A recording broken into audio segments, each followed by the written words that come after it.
It is 10 o'clock, and I'd like to call this March 9th. Good morning, Commissioner Garcia. This March 9th, 2021 meeting. Good morning, guys. Commissioners Court to order. Commissioner Cagle. Good morning, Your Honor. St. Patrick's Day is just right around the corner. And so we are delighted today to bring someone with a special connection with Ireland to do our opening invocation today. And that is Raymond Johnson. He has been serving the Lord since he was 14.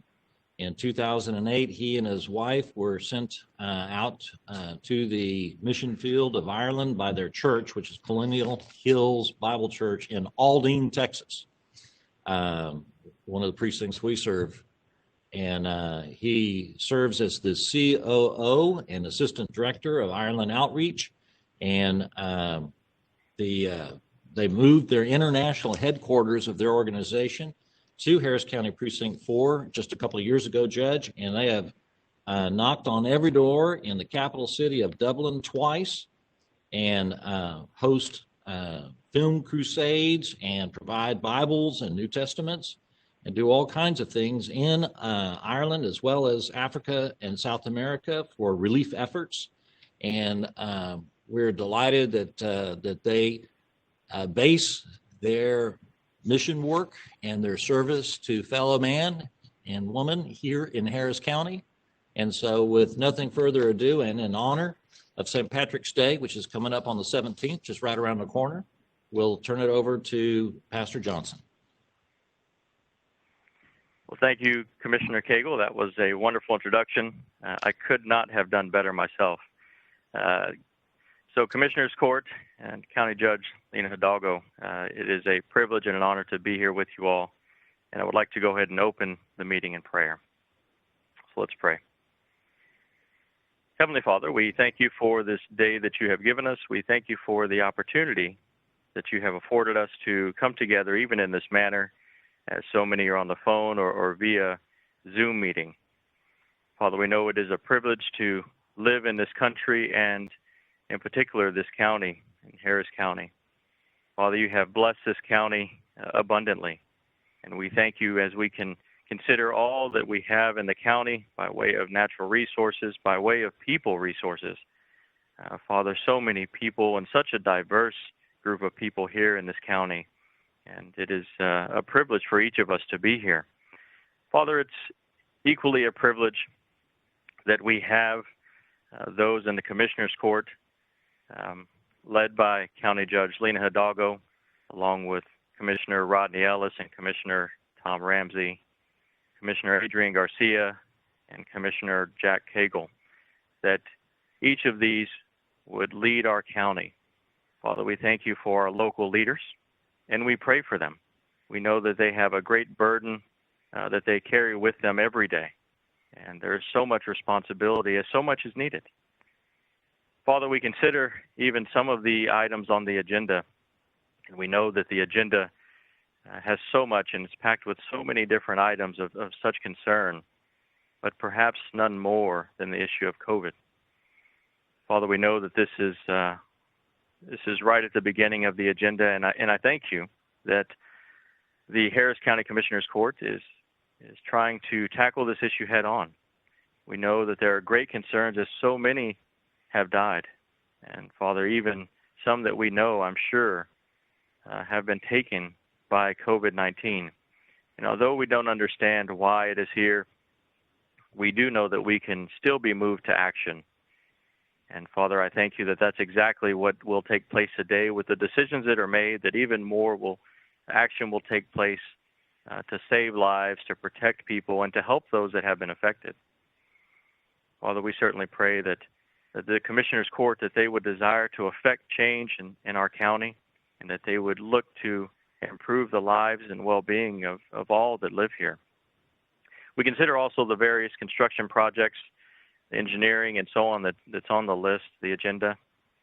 Again, so many items, too many to mention individually at the moment, Father, and yet we know that you know of each of them, and you know the concerns and the people that will be affected by these.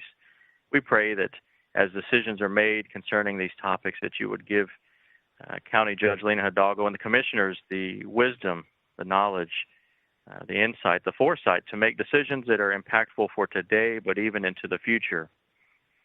Father, we pray for the community service projects that are going on, and what a need close to my own heart as we even consider the reaching of the people, that we would touch their lives physically, that we would help them in any way possible, but also touch their mind and heart. So, Father, I pray that, again, for these community service projects and everything that is going to be discussed, decided, that planned and prepared, that it would be done to glorify you, that it would affect change in these people's lives. And it wouldn't be just a change for today, but even changes for generations to come. We consider the matters of the sheriff's office and the budget and so on. And again, there are so many issues, so many important issues. And Father, we pray that as the Commissioners Court, as they consider the 200 and 243 plus items that are on the agenda just for today, we pray, Father, that each of these would get the attention that they deserve, that decisions would be made to impact people. And ultimately, Father, again, we pray for our leaders in the county. Father, we pray that you would give them wisdom and insight. We pray again for County Judge Lena Hidalgo as she is leading the way.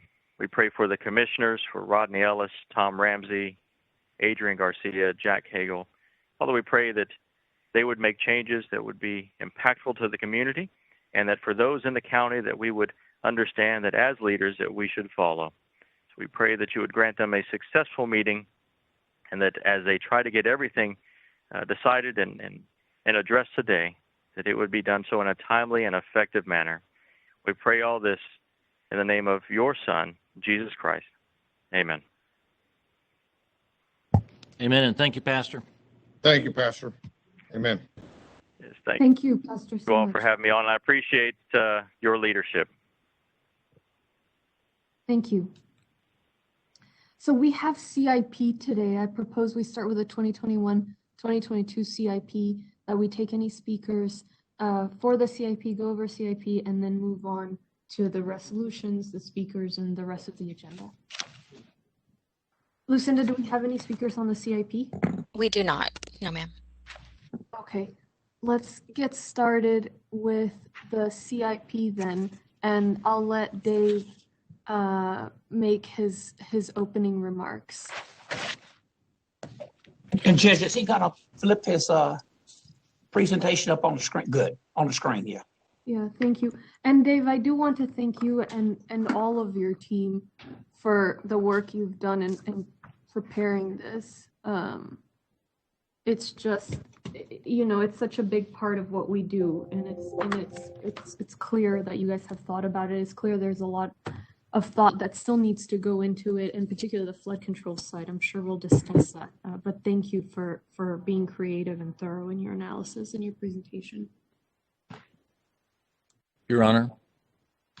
Cagle. Go ahead, Commissioner Cagle. Just for clarification, we're taking this up as item 88 underneath budget management for our CIP. Yes, that's right. We do have, that's item 88 on the regular agenda.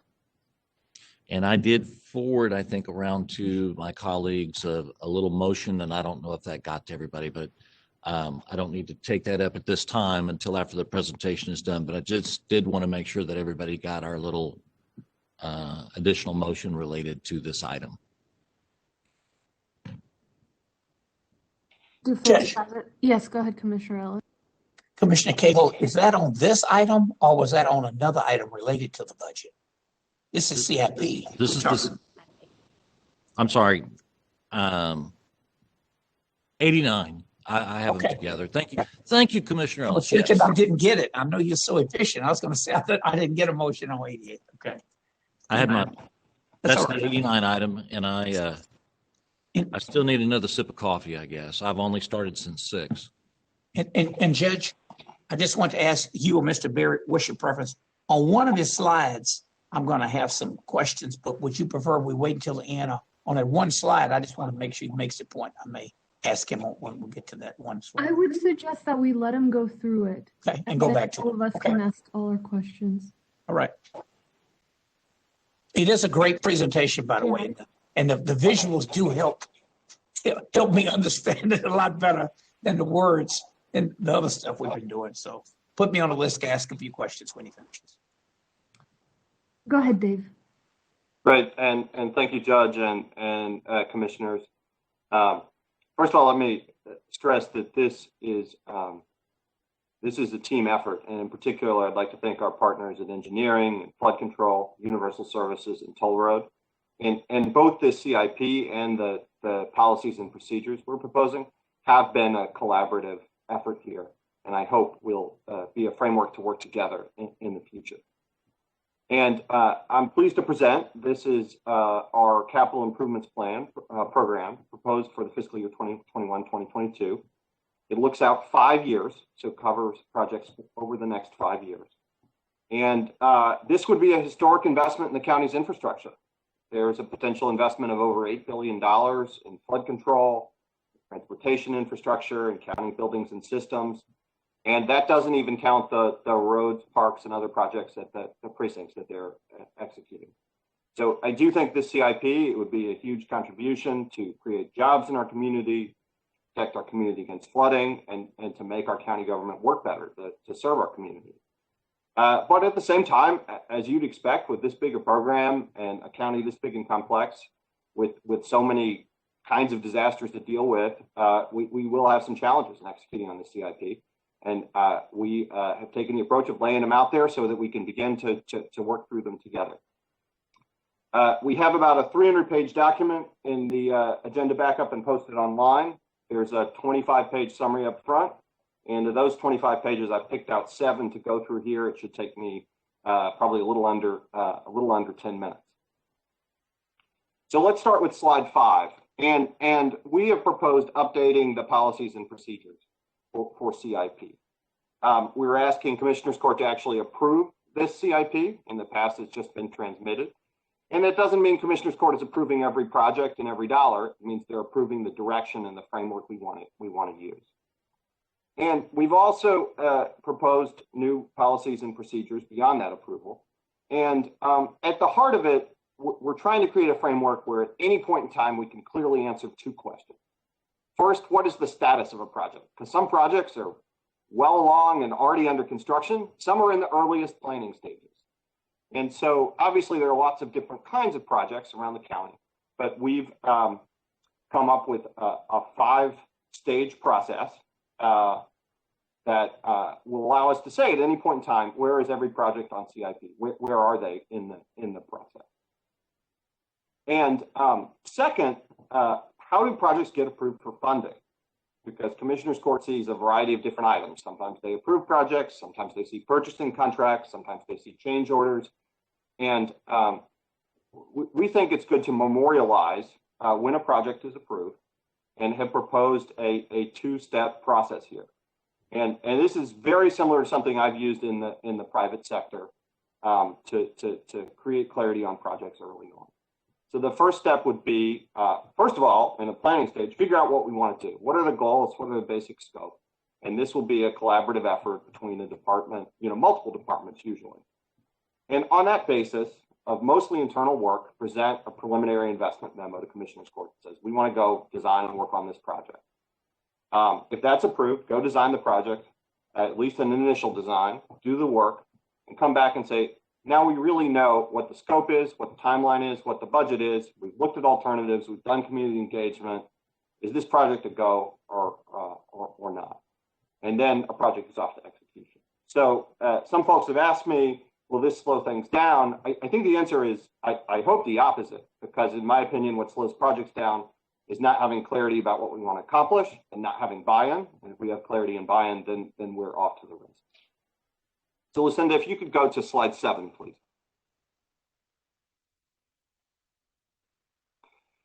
This at the highest level is what's contained in this CIP. And if you look at the graph on the right, there's about $900 million of Harris County property tax funded projects. So that's buildings, systems, general fund activity. There's about $2.7 billion of flood control projects, and there's a little over $5 billion of flood control projects. And of that, and we'll talk about this in a minute, there's an open funding need from partners or other sources of about $1.4 billion for these flood control projects. If you go to slide 8, please, Lucinda. So these are the projects, I mentioned those funded by Harris County property tax. These are the largest projects. And I'll highlight just a couple of them. One is a major renovation to the county jail. That's in the design phase. It'll be a multi-year project. The total cost is estimated at $185 million. We are not looking at building a new jail, I think both for policy reasons, and we've gotten direction from court, and for cost reasons. But we do have some deferred maintenance there that needs to be addressed. And this will be a particular challenge with the currently high jail population, because to renovate the jail, it may require having some space to do it. So expect to hear more about this throughout the course of this year. And second, I'll highlight many of the related building maintenance projects. And this is an area where I think we're getting smarter, and we have room to get smarter still about really investing in those buildings we want to keep and getting them up to snuff. And those we don't, we should stop investing in and either redevelop them or sell them. So we're proposing just to approve the first year of maintenance here with specific projects and work over the coming year on a plan that sort of says, what do we want to really maintain and make a highly professional place to work, and what do we need to transition out of. So if you go now to slide 10, Lucinda. So this is a picture of flood control funding. And I think it's clear from context in this presentation, but Mr. Poppy reminded me this morning to say, this is the funding need to complete the 2018 bond program and currently contemplated projects. There are other flood control funding needs throughout the county. So take this funding need in the context of the CIP, not what do we need to get up to the levels of protection that we need. And the original premise of the 2018 bond program was that the county would invest $2.5 billion of its own money for a voter-approved bond issuance. And the rest of the funds, approximately another $2.5 billion, would come from federal, state, and local partners. And of that 2.5, we've secured about 1.2 billion. So that obviously is an accomplishment, but there is still a funding need to complete the program. And there's more detail in this presentation, which I won't go through in its entirety, but I think it's safe to say that the hope that after Hurricane Harvey, that federal and state funds would really be focused on Harris County, where we saw the worst damage from Harvey, has not altogether turned out to be true. And you've seen some of this funding peanut buttered around. And that means we do have a real issue to work through. Because of that $1.4 billion in funding, my team worked very much in detail with Mr. Poppy's team, and there's line of sight to between 100 and 500 million of it. That still leaves a substantial gap that we've got to deal with. And if you could go to slide 16, please, Lucinda.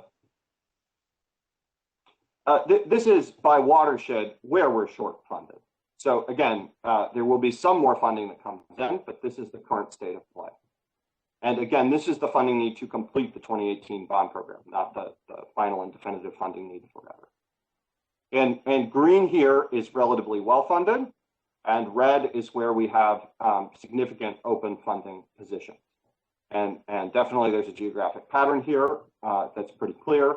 Some of the watersheds on the east side in red have more significant funding shortfalls, but this is what we're going to need to tackle both countywide and I think in particular in those watersheds that have not secured as much partner funding. So if you could go now to slide, I'm sorry, could you go back one, please, Lucinda? I think we'll have more discussion on this, but you know, we do need to start focusing on this issue of the flood control funding need, in my opinion. And I think there are a few work streams. One is we're clearly working with partners but upping our game and working with elected officials, including members of this commissioner's court, to really make solid asks with a good case behind them. There may be potentials to rescope or phase projects that still deliver on the original benefits. And I think we've got to look hard at other county funding sources, including potentially toll road funds, road and bridge funds, or other funding sources to help close this gap. So we're not in a position, in my opinion, to press the brakes down hard on what we're doing, but we are in a position where I think we need to start taking some action to address this funding need. And then if you go to slide 18, please, Lucinda, I'll close just briefly on HECTRA. HECTRA has a major investment program. The biggest project, which is well known, is the Ship Channel Bridge that will allow widening and deepening of the ship channel. Most of these projects are in implementation phase. So while there's a lot of activity, there are relatively few decisions because these projects are already fully approved and underway. And while after these big projects, HECTRA does not have in its plans a bunch of new paid tollways, it is significantly supporting free infrastructure around the county through mobility transfers and otherwise. So that concludes my short presentation here, and look forward to the discussion and any questions. Commissioner Ellis and then Commissioner Garcia. Judge, thank you. It's a great presentation, and Dave, you all lay it out very well, you and all of the partners. Judge, I do want to say that as it relates to flooding, which is where the bulk of my concerns are right now, you know, our budget, when we discussed it last week, really is a statement about our values, probably more than anything else, more than what we tweet or put on Facebook or speeches we give. At the end of the day, how we spend the taxpayers' resources really is the ultimate decision about how we really feel about issues. And I want to remind my colleagues that when we put that bond issue on the ballot, only two of us were here. I pulled it up. Here's the language that went on the ballot. It was section G, and it says, since flooding issues do not respect jurisdictional or political boundaries, the Commissioner's Court shall provide a process for the equitable expenditure of funds, recognizing that project selection may have been affected in the past and may continue to be affected by eligibility requirements for matching federal, state, and other local government funds. That was on the ballot. It was section G. That item was agreed to go on to a ballot unanimously by all members of this governing board at that time. So, Dave, if I might, we have a $1.5 billion funding gap. And I just want to get your sense of what do we have with our funds to close this gap?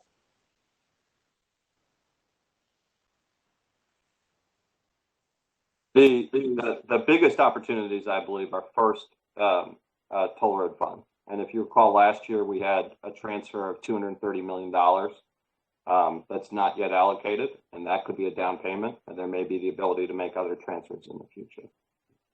And I think that could be used in two ways. One is there are various subdivision drainage projects, which are clearly road related. The other is if there are flood control projects with a significant nexus with the toll road system.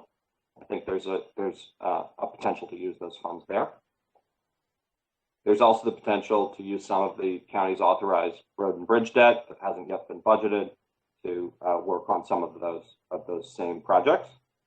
And beyond that, we're looking at raising flood control taxes, and regardless of how it was done, through either a new bond issuance or through increasing the M&O tax rate, it would be something that had to go to the voters.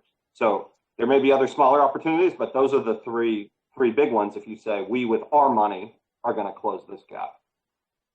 So just go a little deeper. So with road and bridge, how would that work? And with HECTRA mobility funds, how would that work as well?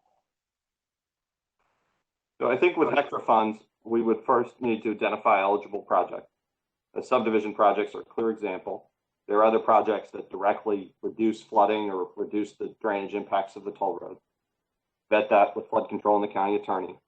We would say we are going to pay for our portion of those projects with toll road money, and that could free up our bonding capacity that we might spend elsewhere. So effectively, you're adjusting the proportion of funding sources that make up a project. But my opinion, at least, is if folks get their project done, they're not going to be too concerned about the funding sources. And it would essentially be the same with road and bridge debt. The county has about $890 million authorized.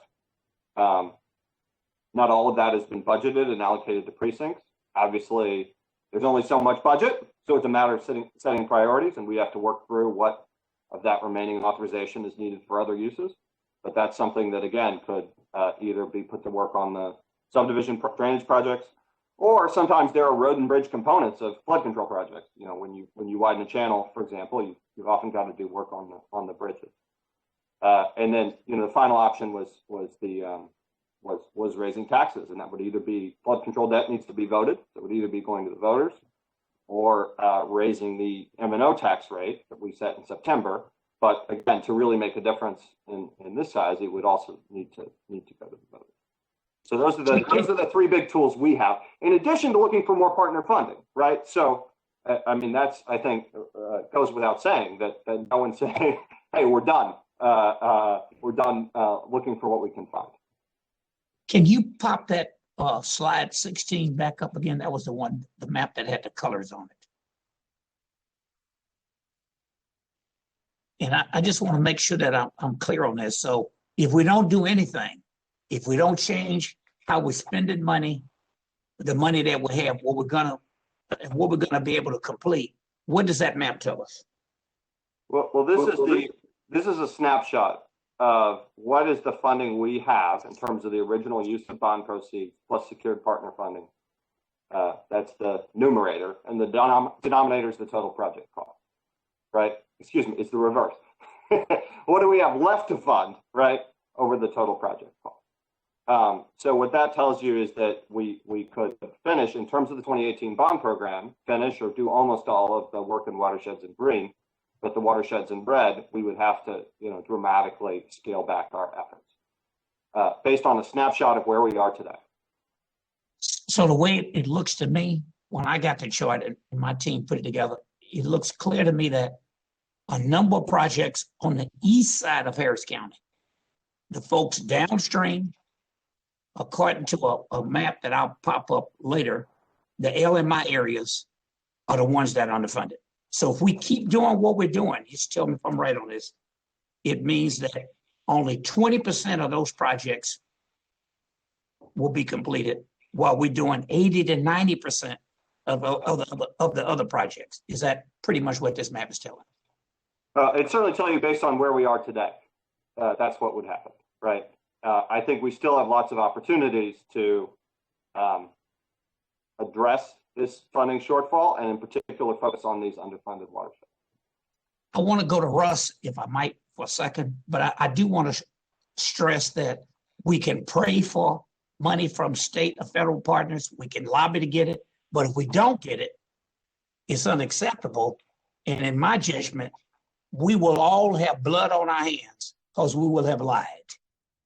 The language that I read earlier was on the ballot. We recognized everybody on the court at that time, and I hope those of us now, I think we do, we've said it, we know the federal money and the state money to a great extent is on cost-benefit ratio. It's not worse first, because Greens and Halls in particular have not flooded sometime. They flooded every time. And I won't go, I'll pull the tapes and send you the speeches because I'm going to certainly run them. I remember when this package went from 1 billion, that was talk about 10 billion, 2.5 was mentioned at one point. Russ, I know you coming up next. I guess it was in my meeting with you. And then all of a sudden something changed. I assume focus groups indicated that was a problem politically for somebody or somebody's. So it went down to $1 billion, and I made the comment, If you don't hit the 2.5 based on Russ, what you explained to me, my interpretation was we would be telling people in these neighborhoods, Greens and Halls, enroll in Harris County Aquatics, because that's all you're going to get.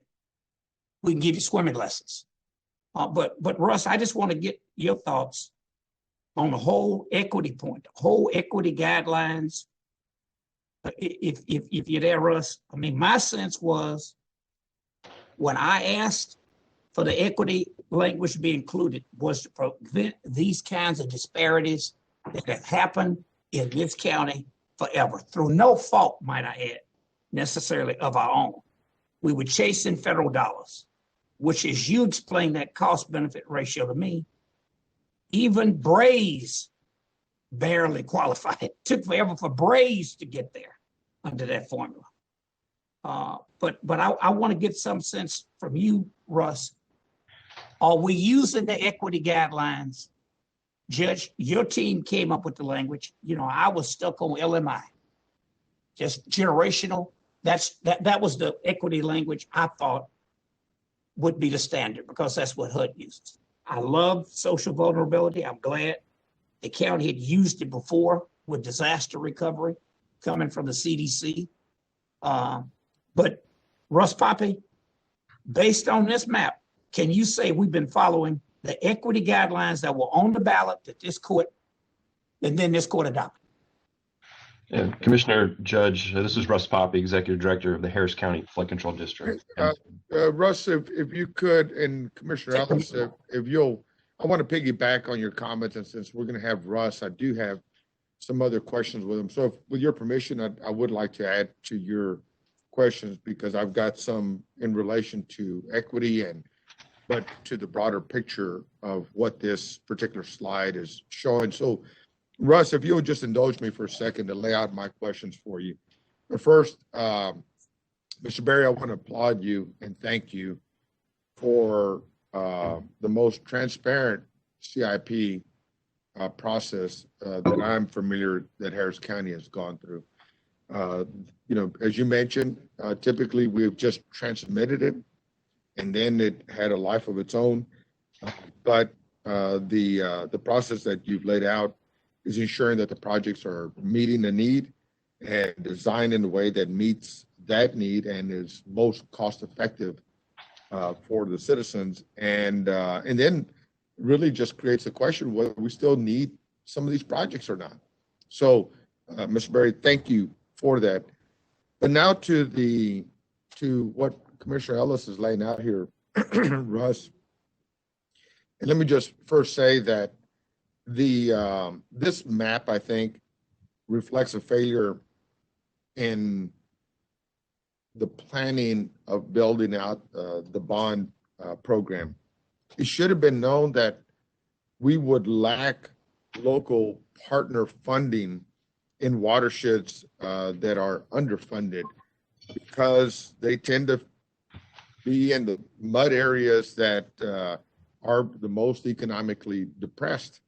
And so, you know, and as Commissioner Ellis was laying out, we spent a lot of time trying to lay out some prioritization guidelines to ensure that equity would be adhered to through how the bond package would be executed.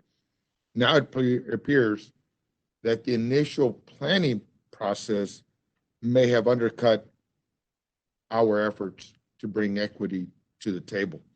And so, and then this map here just is, it's like getting hit across the back with a baseball bat. I mean, Halls and Greens, the two poorest watersheds in the county, and they're basically left out of the process.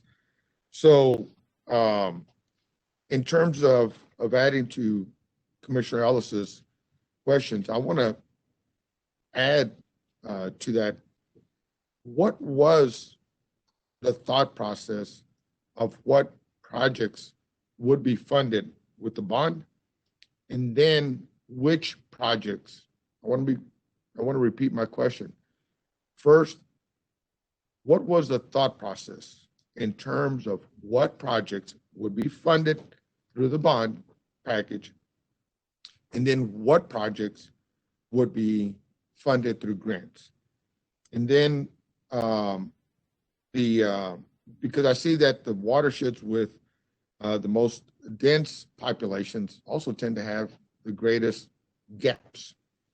And that tends to be holes in greens. And so, Russ, since we're going on 4 years now since Hurricane Harvey, walk us through how we got here in terms of the funding shortfall. Because I know I wasn't at the table when this was voted on, Commissioner Ellis was, but I want to make sure that everyone gets a bit of your historical perspective on how we got here. And yeah, Commissioner Cagle was at the table as well. But also, what was the dollar value of the damage that Harris County suffered as a result of Hurricane Harvey? And then, were you under the impression that Harris County would receive a direct allocation of approximately $1 billion to help with flood mitigations? And if you were, from whom?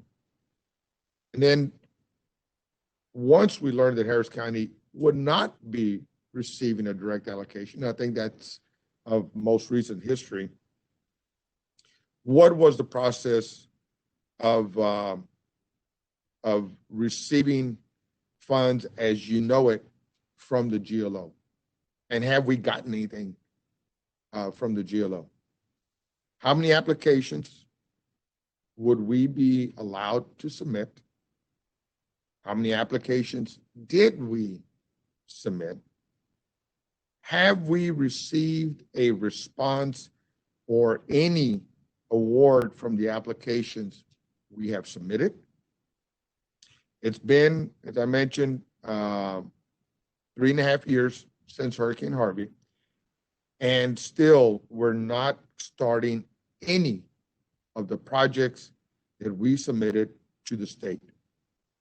We would like to be a partner, without a doubt, with all of our governmental entities, especially when it comes to serving victims of natural disasters.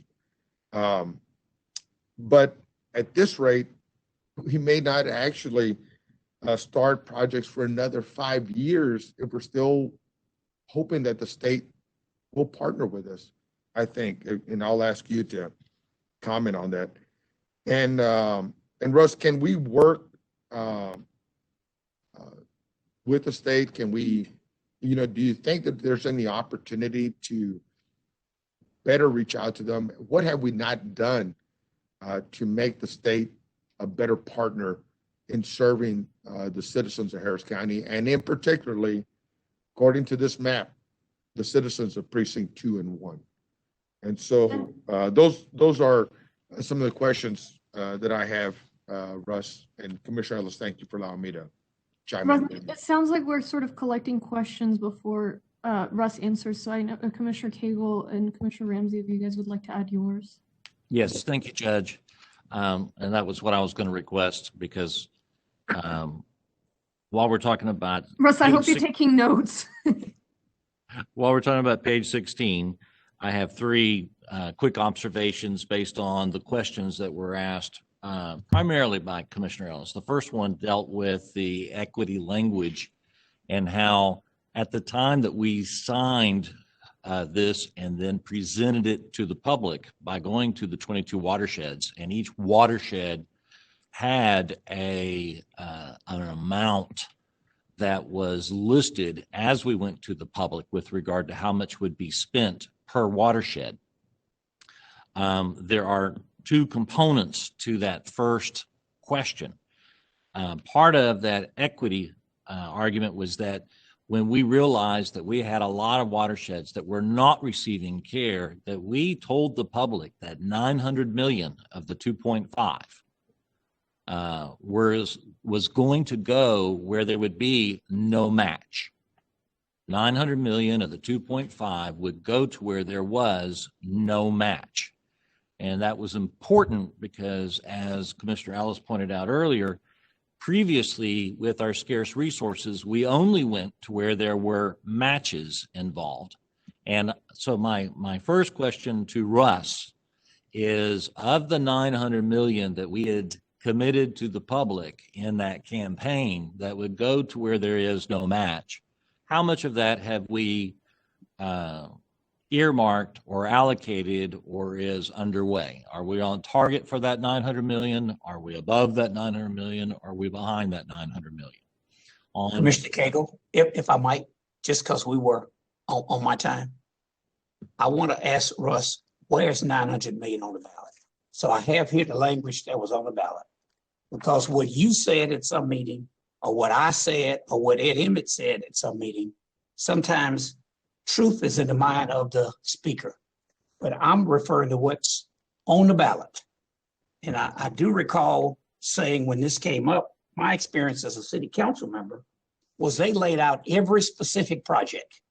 I'm doing this on memory, Russ, but I think it was you and others, maybe at the table, told me that we can't go put Brays Bayou, Sims Bayou, whatever, and say that we're going to spend 200 million, because if it costs 300, you still got to spend the 3. Now, I didn't believe that, because how did the city figure out how to go do a CIP with a park that maybe they thought would cost 30 million and it cost 50 million, or vice versa?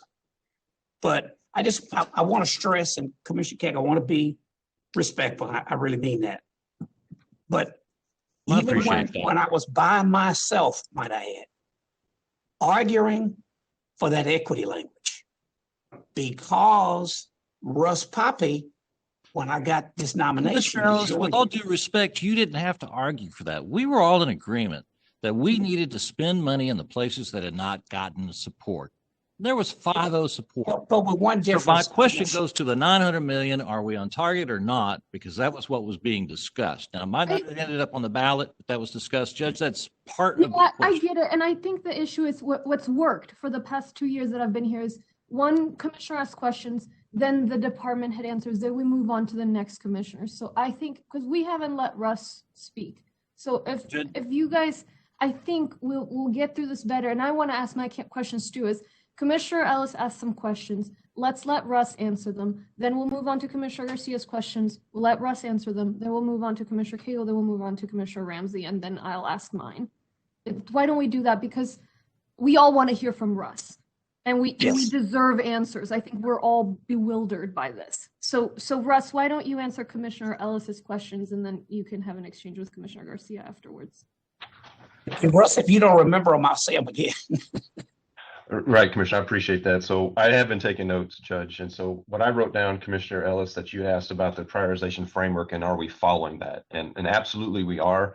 That prioritization framework established the sequencing in which the bond projects would be executed, because when we first started executing the program, you may recall there were 238 line items in the bond program. We could not start all of them at one time. So the prioritization framework said, looking at all the different 10 metrics that we identified and was adopted by court, social vulnerability being one of those, out of all those, which we execute in the first batch, second batch, and so forth. And so, yes, we are executing according to that prioritization framework. So Russ, on that point, how do we get to, what do we do so that at the end of this process, this map does not look like this? I clearly remember this bond package going from a billion, I'm just guessing, nobody counted. But when you came to brief me, it was at 2.5. And then the next week it was down at 1 billion. And I was prepared to vote no. I think you recall that, because what you explained to me was that unless we did to 2.5, Greens and Halls, which were uppermost in my mind, because they flood every time, would not get that. How do we, when this 2.5 is gone, how will we not have a map that still looks like this? How could we have followed the equity guidelines if, when this is over, Greens and Halls are still at the back of the bus? So I guess, Commissioner, to answer that question, I'm going to jump to one of Commissioner Garcia's questions that he had asked, which I think is a very appropriate question, is how did we get here? Go back and look at the historical perspective.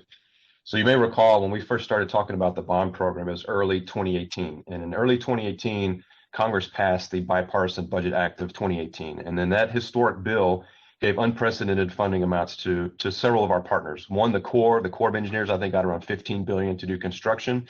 FEMA got around $23 billion to do public assistance as well as mitigation projects. And HUD got the lion's share. They got around $28 billion. Now, that was early 2018. And you may recall we decided to have the bond program, and the bond order language is on the June the 5th, thereabouts, court agenda. So the bond order was presented with the language, Commissioner Ellis, that you just read about the prioritization framework that shall be developed. So that happened in June. We had all the community engagements with the community through the months of summer leading up to the bond election in August. The core work plan associated with the Bipartisan Budget Act that was passed in February came out around July timeframe. So we had a pretty good certainty that Hunting, White Oak, and Braze and Clear Creek were all going to be funded, so for the most part, by the full federal government for those completion of those projects. What, however, was still unclear at that time was how much FEMA money was going to come to Texas, as well as how much of the HUD money was coming to Texas. There was still a lot of excitement, a lot of support for the bond program, and the discussion was all about having quote unquote skin in the game, right? So as Commissioner Cagle mentioned, we wanted to make sure that we had skin in the game, but we also left plenty of opportunities for our federal partners as well as our state partners to get involved in our bond program. And that was in summer of 2018 leading up to the bond program. Subsequent to that, the GLO and HUD worked through their process because that was one of the big question marks we had unknown yet, right? So HUD was still unsure and FEMA was still unsure. So in early 19 was when we started getting FEMA awards through their hazard mitigation grant program to start doing buyouts. We ultimately got around 4 different amendments to that, but long story short, we have around $225 million in total grant funds to do buyouts with FEMA, of which around $65 million is our local match. That happened starting in June, early June of 2019. And then we started hearing feedback from HUD as they started putting their programs together about funding for home rehabilitation and then the associated mitigation programs that were to follow. And you may recall that when the monies were starting to become available to help people repair their homes with HUD funding, the county and the city were both allocated about $1 billion each to do home repairs. So it was rehabilitation, repair, and rebuilds. That came out around the middle to late 2019 timeframe. And on the heels of that discussion was, well, we're still going to get additional monies through their community development block grant mitigation program. And that mitigation program was going to be made available to local governments to do infrastructure projects to reduce residents' flood risks. And at that time, the logic that was being used was, well, if you're going to give $1 billion to the city and the county to do home repairs, in other words, to help people rebuild their lives, then the logic has that you would give an additional $1 billion to both Harris County and the city of Houston for infrastructure funds. That way the federal government can get a level of protection on that investment they just made in repairing those homes. And while there was a lot of head nodding, both in Washington as well as locally when those discussions were being had, we had to make a decision about the bond program. And so we made a lot of opportunity available in those areas that would historically score the best for receiving community development block grant monies, which are low to moderate and highly social vulnerability neighborhoods. So that's why when we put the bond program together, not knowing everything we know today, we wanted to make sure that we had a very ripe, if you will, row to sow for the federal government to come in and make those monies available to primarily Halls and Greens, because those areas scored the best with respect to low and moderate income. Well, as you may recall, starting in January of 2020, the GLO came out with their state action plan that did not include a direct allocation for the city and the county to get $1 billion, but rather they were going to make those monies available to the tune of around $2.4 billion for Hurricane Harvey on a statewide competitive application process. So where we're at right now is we're in compliance with the GLO's action plan, which is you apply for these funds. And there was a lot of public comment. Y'all may recall, I remember Commissioner Ellis, I believe Commissioner Garcia, y'all both came to a public hearing that was held at the campus of TSU. You made your voices known there that we really didn't think that was a fair approach, given that they had just made a precedent decision about giving direct allocation for housing. Anyway, long story short, we were not able to get a direct allocation for $1 billion, which otherwise would have gone directly primarily to those watersheds in red that you see on this map.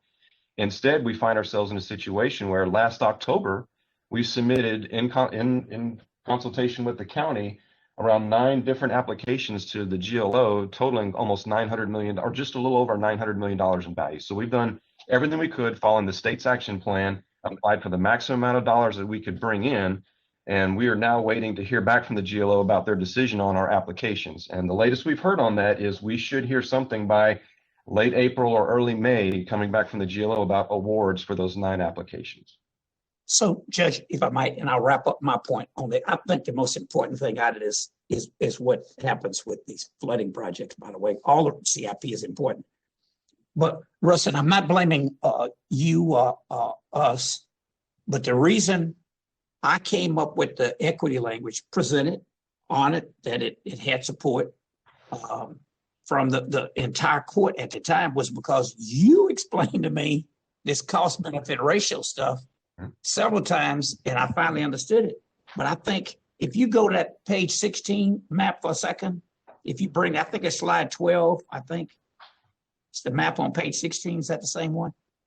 You know, I just want to stress, when I look at that, if we only complete those green, I guess the same one, if we just do the green stuff and leave the others behind, that's just not acceptable. And when we developed these guidelines, we gave people hope and a promise, particularly pointing out greens and halls. And it's not enough to just go say, we're going to start all these projects and hope that our state, our federal partners will come in. Look, we need to somehow, at some point, we got to make a decision how we all are in the same boat together. If we got to go back to the voters at some point, Commissioner Garcia, I remember as a council member, when I was leaving the city, they agreed to put money on the ballot for affordable housing. I was in the Senate by then, but Kathy Whitmire wanted to go do all of their stuff. And then Proposition 2 was going to be Ellis's little housing thing, the Poor People's Fund. And so if you had Prop 1 for everybody, then Prop 2 over here for the Poor People's Fund, I tell you in a minute what would happen. And we need to all, if we're going to go back to the voters, look, I went out and campaigned for it. It was an August election. I'll concede, Commissioner Cagle, you and I read that wrong. You might remember calling me into your office saying, back down a little bit. Let me make the point so you don't anger the judge at that time. I think you agreed with me. We thought the best time to go was in November when more people would show up. Turned out to be wrong. I admit that. But look, a bond issue will never pass for this county again, whether I'm here or not. If we have, is what I said earlier, I'm glad you put that in red, blood on our hands, because we gave those people hope, a clear expectation that we would not let chasing state or federal money dictate what we do. That's why it was $2.5 billion. And we got to figure out at some point, do we slow down? Do we put more of our money towards where I see that 75% for greens, 74% for halls? That's just not right. And it's not enough to just go say, well, we couldn't get the federal government to change its policy. That's not how we got to 2.5. And look, I hope I'm here, but I'd fight it. I'd be against it. And it would fail if we go back 2 years from now, Commissioner and Judge, when you all are on the ballot, and whoever the third one is, I can't remember now. Cagle. You know, and then you say we did everybody else for the most part, but now we got the Poor People's Fund. It's dead, and I'm gonna fight it. And if I'm not here, whoever succeeds me, I hope they fight it. And Commissioner Ellis, if I may, just to respond quickly, the applications that we have that we're still waiting on an answer from the GLO includes almost $500 million between Greens and Halls watersheds. Because quite frankly, the HUD monies are the only monies really that don't require a strong benefit to cost ratio. And we knew that because of the economically distressed areas in Greens and Halls, they would not be well suited and compete well for FEMA money, or quite frankly, for Corp dollars that still rely heavily on the benefit to cost ratio. So that's why those areas were, again, sort of earmarked, if you will, for the HUD program. And like I said, we got around $500 million. Now, if the GLO comes back and makes those awards, well, that's going to certainly turn those red areas on this map certainly green. So Commissioner- here's what I worked on, Judge, and then I'll stop. Yeah, I do want to move on to Commissioner Garcia. So Russ, do you agree if we don't have a strategy on how we target our funds on those projects, the red areas, Mhm. we will only be able to complete the projects that the federal and state government choose, which is which goes against our equity language. Is that true or not? So, Commissioner, we've got around $100 million in those applications that are sitting with GLO right now as our local match. And we're using around 80 million of that, which is about the maximum we can use before we exhaust our ability to claim ourselves partners. So we're not waiting in these red areas. We are actually acquiring rights of way as it comes available. We're engaging the community. We're doing planning exercises. We're looking at utilities and coming up with designs for these projects.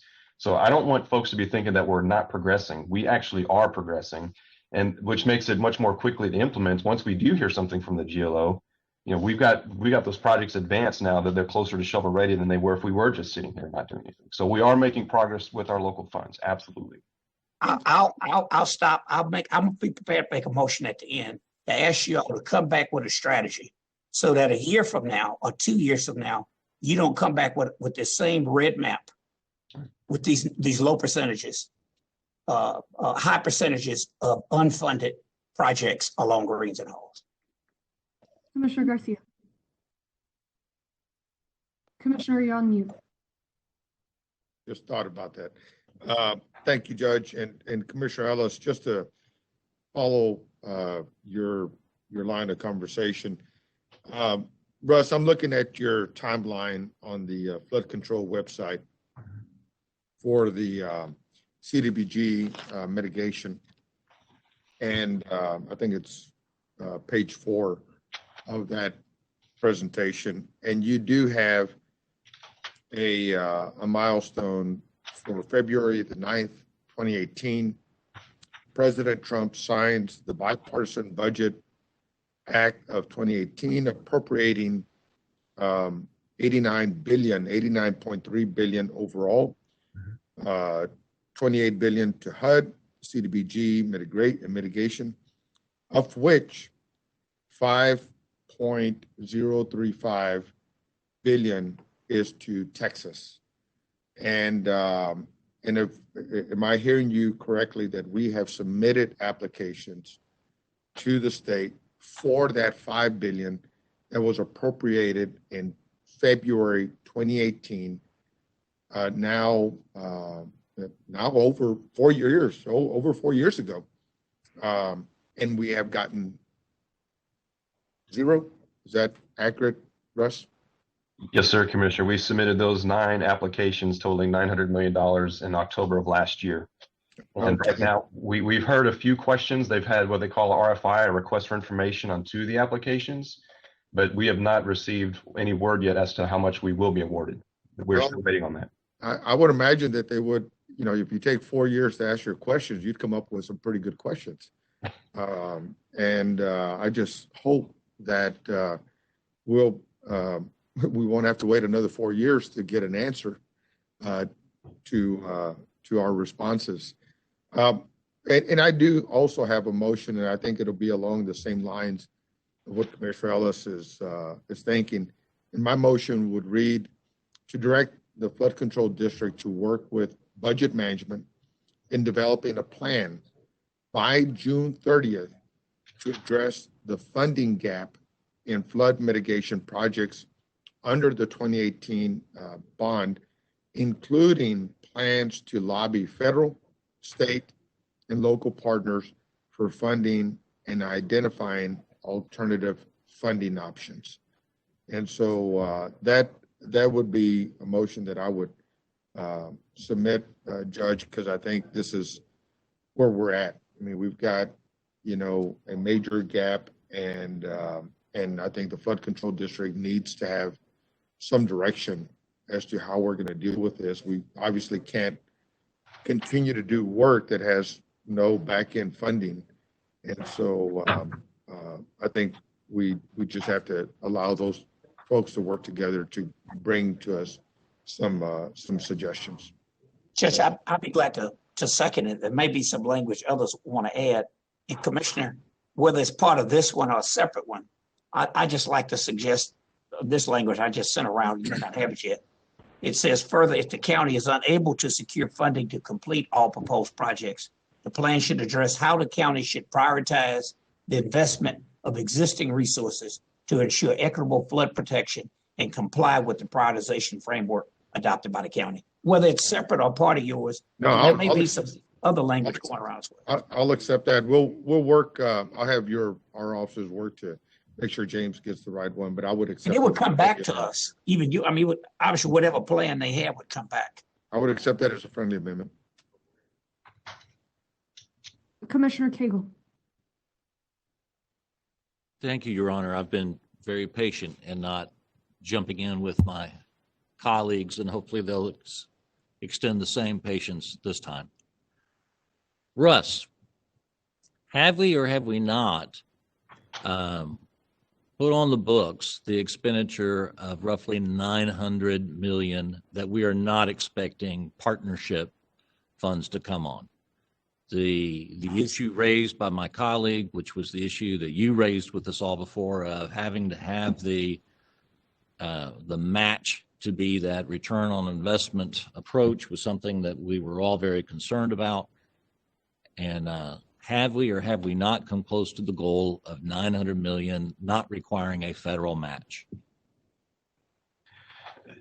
I guess I can be careful on how I respond to that, because there was a couple of things that Commissioner Ellis brought up too about the bond order. But in sum total, I'm going back and I'm looking at my August 6, 2018 letter to Commissioners Court that presented the bond program, and it's summarized as follows. It was $1.74 billion in projects funded only from the bond proceeds, $872 million in matching funds that we would then use to leverage. At that time, we were hoping for 2.4 billion in additional partnership funds, 500 million in contingency, $10 million towards the bond administration, for a grand total of 3.12 billion. That was what was in the court letter back in August of 18. And So I got it backwards. It's $900 million that we're going for matches. The rest was for non-matching funds. that was our best guess at that time, knowing what we knew then. And of course, hindsight's always 2020. But yes, that's what we did back then. So in terms of going forward with projects where we were not having to do that federal return on investment, 1.7 went to projects that we did not have to follow that approach. Okay. Number two, we had how many watershed meetings? Leading up to the bond election, we held at least one meeting in every watershed, and there were multiple community super neighborhood meetings that we supported as well. There were well over 24 meetings that were held within all of our watersheds. That was a trick. I knew that we had at least 24 or 25 meetings on the 22 watersheds. That's correct. And there were some watersheds that got 2 meetings. I went into some meetings that were down in precinct 2 that were further down. It may have been Halls, may have been Greens. There are a number of our watersheds that flow through multiple of our precincts, and I attended, I think, at least 12 to 14 of those, and spoke at them and attended a number of others along the way. And in those watershed meetings, we laid out tables, and at those tables, we described what were the potential projects that, if the bond was approved, would be done in each one of those watersheds. Is that correct? That's correct. Okay.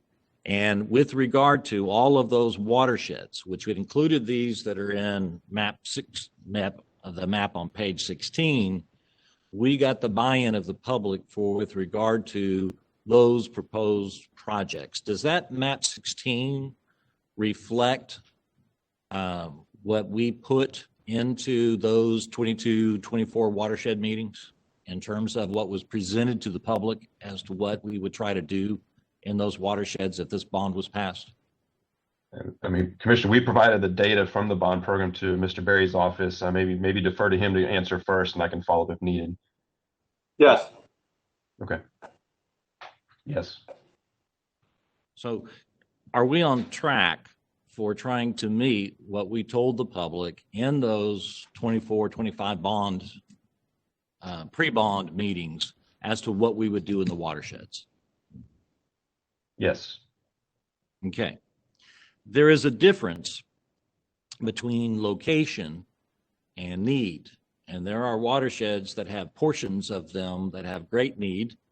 There are other watersheds that have portions that have no need. Is that a fair statement? I would say all of our watersheds have needs. Some are greater than others. Yes. And with regard to where or the number of projects that are done, I'm trying to get my head around this page 16 map.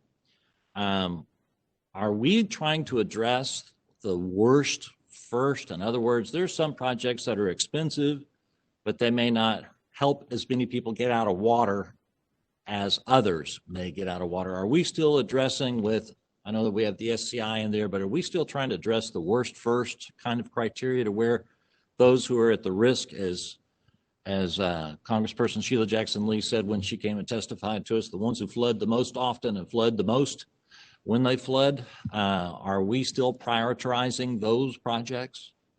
Yes, out of the 10 different metrics in our prioritization framework, the worst first is one of the highest ranking ones. Yes, sir.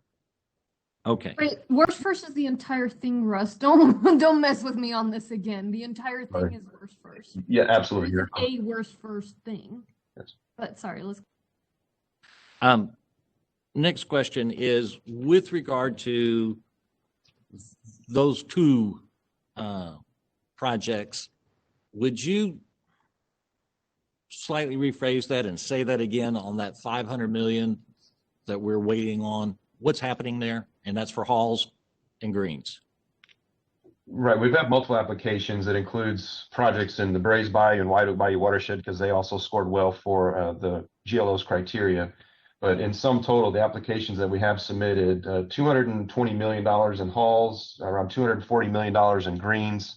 So close to, was that $465 million right now is what's in those two watersheds within the GLO right now. And we need to do everything possible to try to make sure that we get that matching to come into bearing. Next observation, that red line goes straight up through Kingwood and Humble and Aldine and those communities that are served by many folks of many diverse backgrounds and varying economic capacities. And so I would contend, especially with that San Jacinto River that comes down, as well as what's crossing through the zone there, that we have many folks of many types and backgrounds and zones, just like our county is very diverse. We have a very diverse impact on this. And so I think that this is something that concerns us all. Last comment. And I think I said it from this table. I know I said it publicly, but when Commissioner Ellis makes reference to someone advocating for the 10 million, that was me. I had argued that we should go to the public and ask at that time for a $10 billion bond to be spread out over 10 years. Not necessarily be spent right up front, but to have that allocation over the 10 years. I thought that was a good idea. I was outvoted, obviously. And we went with the compromise that Commissioner Ellis referenced there earlier on the 2.5. But I did and do think that 10 billion would have been important, especially allowing us to tap into those matching funds and to tap in those areas that don't have a match so that we could do the very best to serve the people of this county. Because the best estimate at that time was that it was closer to $30 billion in terms of need to help. You never can solve a weather issue, but to give us a standing chance to address the weather issues in our county. Is it still a $30 billion estimate is what it would take to substantially improve our position with regard to flood resilience? And I'd say, Commissioner, it's much more than that now because that $30 billion number that we generated was not using the updated Atlas 14 rainfall rates. So with the Atlas 14 rainfall rates, which increased almost 20 to 25% how we do things on regular CIP on road projects for drainage. Is that a rough, if you were to, let me take a phrase that the judge has said several times, spitball it. If we were to spitball a guesstimate, would that be 20 to 25% more from what we were looking at 30 billion back in 2018? Commissioner, I'd say right now that would be a good as guess as any. And we are in the process of updating all of our watershed master plans with that new rainfall rates, and we should get answers this year about what that new number would be. All right, thank you. And thank you to my colleagues for letting me ask my questions. Commissioner Ramsey, and then after Commissioner Ramsey, I'd like to ask questions as well. Go ahead, Commissioner Ramsey. Thank you, Judge. Let me just build on I think, good comments up to this point. I want to add to the motion that's already been put out there, but I'll come back to that. David, very good job on pulling together a 5-year CIP that we can all understand. Because we understand, we're asking questions. And sometimes when you don't put something on the table and you say what you're going to do or not do, then these kind of things don't get discussed. So thank you for what you did. I think I told you that when we met. I've only been doing engineering in Harris County for over 40 years. I've worked in a lot of those red areas that are shown there. And unfortunately, I've heard many times, well, you know, Tom, we got to leverage our money. We got to be able to get FEMA. We got to be able to get core money. We got to leverage that. You know, we do more if we can leverage. I am sick and tired of that excuse. I've heard it at the city of Houston. Now I'm hearing it at the county. What we committed to do on that bond issue, what we told in 22 public meetings, that is what we're going to do. And if we have to go beg, borrow, or steal, we're going to do every blessed project that we said we were going to do in every part of the county. Red side, green side, yellow side, we're going to do it. So I don't hear a lack of commitment from that. I hear that we're on track with a plan. If we need a plan B, let's talk about it. If we need a plan C, let's talk about it. I've seen Commissioner Garcia, I've seen Commissioner Ellis, I've seen Commissioner Cagle, I've seen the judge engage people on behalf of the county. No one has asked me to engage on behalf of the county to go try to find partners on these projects. And it's high time we did that. So in the motion, we need to include everybody on the court to go out there and close the gap, do what we said we were going to do, and address the 2018 bond issue. This is what I don't want to happen. I've unfortunately participated in a couple of 3 City of Houston CIP meetings in the last month or so. And here's what's typically said. You know, we had a CIP and we really well intended to do that CIP, but we're not going to do it. To Commissioner Ellis's point, if we don't do what we said we were going to do in that 2018 bond issue, shame on all of us. We'll never be able to get another bond issue passed on anything. Don't even be talking about another bond issue. So our credibility is on the line. Our in terms of the commitments that we make. So I agree with we need a plan. And Commissioner Garcia has put something out there. It's added to, but I think we need to be real clear. There's a date. It's in June. But I want a plan, not just, well, we're thinking about it. It could be. I think we get something on a piece of paper. If we don't get the money from the feds or we don't get the money from the state, then we're going to figure out our own resources to close the gap. But in any case, the message that we're leaving out of here today is we're going to do the projects we said we were going to do on 2018. At least that's what I'm going to vote for. Thank you, Commissioner Ramsey. Russ, I just have a couple questions, and I agree with what folks have said. One is the prioritization framework was designed to give priority to the worst first. And I know one factor is where there's more people that are going to be impacted. So to where there's more people, that's worse. Another one was to where the project will reduce the extent of the flood reduction. That's also worse first. Then the other one is the SVI, the people that will suffer the most. That's also worse first. That's why my point is the entire framework is worse first. And I really thought we crossed this bridge about 2 years ago. But the point is the prioritization framework was laid out to prioritize worse first.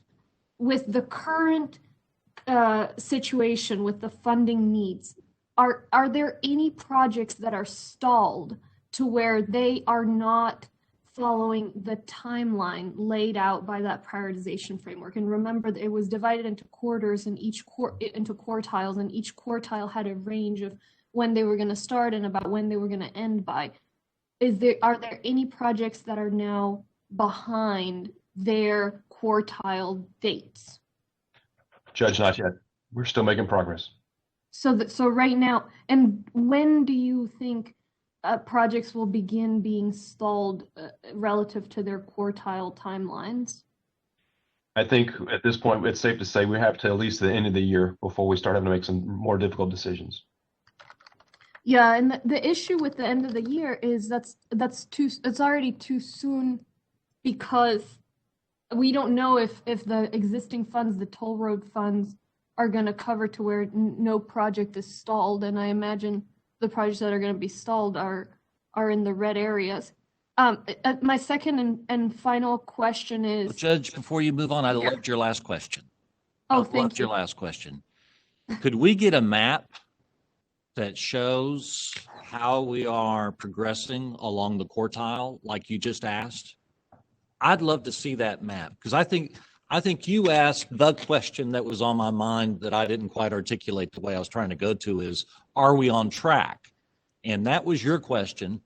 And I'd love to see a map that shows that reflection of what you asked. Yeah, and I'll put that in the motion, Commissioner Cagle. I've got a drafted motion combining what you guys have all said, and it includes that, and I'll read it in a second to see. I think it's been circulated as well. But thank you for that question, Judge. That was where I was going. The other question, and this is, it may be obvious to everybody else, but why is it that these, was it San Jacinto River, Greens Bayou, and Halls Bayou watersheds, why are those the ones that are underfunded? I would have thought that since the bond program, the bulk of the bond money was supposed to go to the projects that were not going to receive the federal funding. In other words, the bond money was supposed to go to the projects that did not meet the cost-benefit ratio, these projects. And the bond money is the money we do have. That's not the money we're waiting on. So why are these the projects that are lacking funding? Well, for Halls and Greens, we knew that we were going to get HUD money, and if we had to look at it balancing our entire project portfolio, we knew that those watersheds would help us score the best and be the most competitive for bringing down HUD money into those neighborhoods. And that's part of the reason why they're, and again, we do have $100 million in local funds that we are using now, Judge, to make progress on these. But that was some of the thought process back when we made those decisions. And as far as San Jacinto, that's a huge watershed that goes into multiple other counties. And the thought was there that because it touches other counties, that those other counties need to have a part in helping us execute projects in that very large watershed. And so you're saying that the Halls and Greens, we thought that they were gonna that we were gonna get that $1 billion, and so we figured they're the most competitive. So instead of putting a lot of the bond dollars toward them, we said let's just peg the HUD dollars to those two projects, despite the fact that we never got in writing that we're going to get the $1 billion, and so now we're not going to get the $1 billion, so they're behind. That was right. That's the thought process. Okay, so then let me just present the motion, and then to see if this is, and we can send it around. But what I have here, and it combines what everybody has said, is a motion to direct the flood control district to work with budget management in developing a plan by June 30th, 2021 to address the funding gap in flood mitigation projects under the 2018 bonds while maintaining and equitable approach to the expenditure of funds, including plans to lobby federal, state, and local partners for funding, identification of alternative options, a description of projects that are currently stalled due to incomplete funding and how that affects timing of project completion, and a potential timeline for a future potential bond election regarding the funding of current and future flood control projects. The plan should address how the county should prioritize the investment of existing resources to ensure equitable flood protection and comply with the prioritization framework adopted by Harris County. So what I'm trying to say is we need a plan by June 30th. The plan needs to follow the prioritization framework, and we need a timeline that shows us, you know, what's behind and what's not behind, to Commissioner Cagle's point. And finally, we've been talking for many months, it may be hitting on years at this point, about how we're gonna need another bond election, not just for this, maybe. I mean, hopefully we can cover this with toll road and partnership, but maybe we can't. Either way, we're gonna need one because we all know we need 10, 30, $40 billion, not two. So that needs to get put on a schedule. We can't just talk about it because, you know, we gotta do it at some point. Judge, I would support that motion. I will make it on your behalf. So Judge, and I do want to ask a question about it. Does your language, and I don't have it all in front of me, does it include having the county, assuming we are unable to secure federal and state money, which we know to this point we haven't been. I think you used the phrase, we've been chasing federal money. We didn't put more of our money into some of those LMI areas because of the assumption we'd get HUD money that we have not gotten and may not get. But I want to make sure that that language includes a plan. So if we are able to secure funding to complete all proposed projects, the plan shall address how the county should prioritize the investment of existing resources to ensure equitable flood protection. You got me? And the reason is, I don't want us to be in a position where we don't get the federal money, HUD money, wherever, and then we put something on the ballot, and what's left would be San Jacinto, Greens, and Halls, because it sets them up for failure. And I might add, in reference to San Jacinto, we went into Montgomery County. By the way, didn't we take some of this money to go? It was not as much as it would take for San Jacinto, but we went into Montgomery County because the city was asking us to do it. And Montgomery County, I think, with your leadership, Commissioner Ramsey, may adopt Atlas 14. I think they're moving that way, but haven't done it yet, by the way. But I just want to make sure we don't set ourselves up when we go back to the ballot in the same speech that, okay, thank you, Commissioner Ramsey, that you gave. People are giving it, saying that we were chasing federal and state dollars and city dollars, might I add, because they don't have equity guidelines, with all due respect. I should point that out. But I just want to make sure. You got me? I'll add the if. So the last sentence would read, if the county is unable to secure funding to complete all proposed projects, the plan should address how the county should prioritize the investment of existing resources to ensure equitable flood protection and comply with the prioritization framework. I'll support that. And also, Commissioner Cagle. Judge, this goes to a comment that both you made and that Commissioner Ellis made, and it's not related to the motion exactly, just tangentially, and that is, how long do we wait to see if we can get the HUD funding for those two bios? I mean, that is $500 million. Hate to lose $500 million. That could really help us do other projects that may also be in dire need, work first. And so how close are we to getting that $500 million? How far are we from getting that $500 million, and how long do we wait? We're nowhere near it. Under the previous administration, and I don't know if it changes, but Commissioner Cagle, you raise a valid point, but it is what we have done as a region for 30 years. And Commissioner Ramsey laid it out better than I could. It's always, you wait, we're going to get some federal money. We're going to get some state money. It never came. And I assure you this little chart shows the LMI areas in the city and the county. Even if they're not on this list, unfortunately, we got more LMI than we care to have. And if those don't make it, we got or we go to the city and say, you got to figure out how you get money to get the water to us. You know, we can do all these watersheds, but if they don't get it out of the drains to us, but I don't think we can just keep waiting because it hadn't come, Cactus. It really hadn't. Tom, That's my question. How long do we wait, and what kind of analysis do we do with regard to that? I mean, we don't want to lose the $500 million. That's pretty significant. On the other hand, we don't want to go through too many more storm seasons and have those folks being left exposed. We've been chasing it since LBJ created HUD in 1967. The challenge for me too, Commissioner Cagle, is even, we need to be able to get that clearly to say, okay, this Greens Bayou project was supposed to be under construction by December 2021. And if we wait on HUD, it's about to be delayed, or we need to put toll road dollars right now, then we can make a decision. But what I think is a problem is we all voted on a prioritization schedule, and you all voted, we all agreed on the projects, right, that we're going to fall into that schedule. And so the schedule can't change without us, being okay with it. And what I'm afraid of is our hand is being forced, because if we knew we were going to run out of money by December 2021, then we need to have done a bond last year.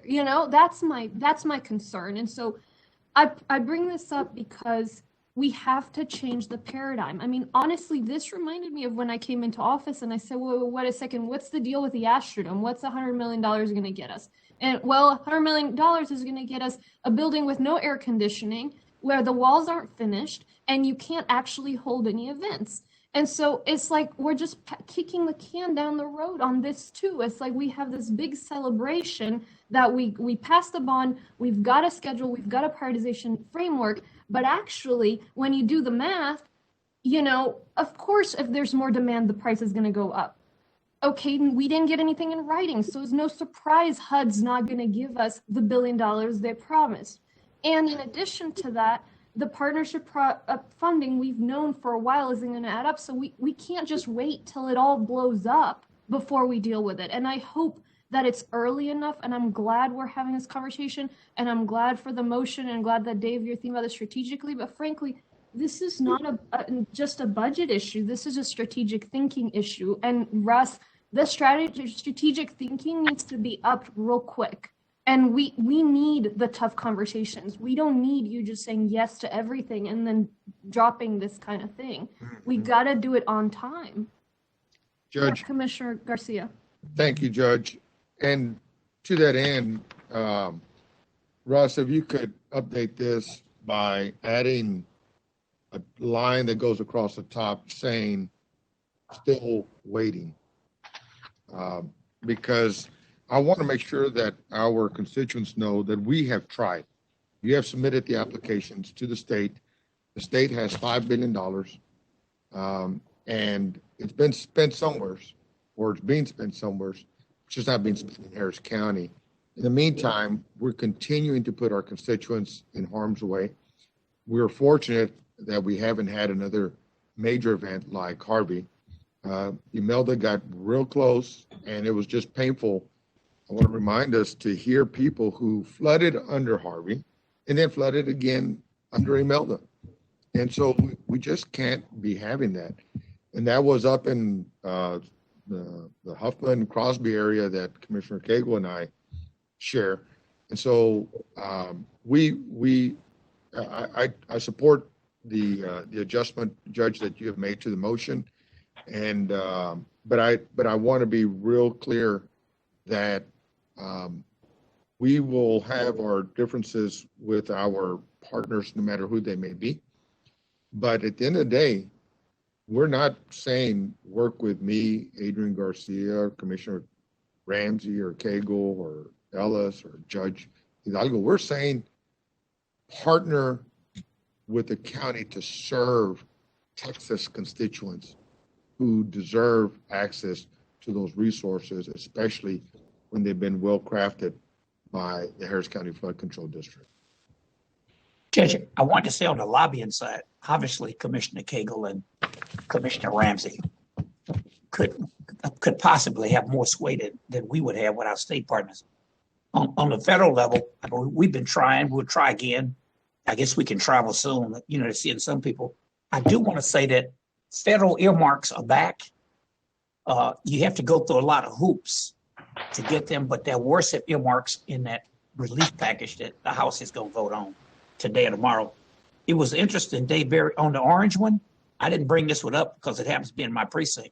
Sims Bayou would be the other one that gets the lease, correct? Dave, at that 50% unfunded. Yes, that's right. Yeah. And Judge, I want to stress, Ramsey and Cagle, commissioners, by the way, that was an earmark.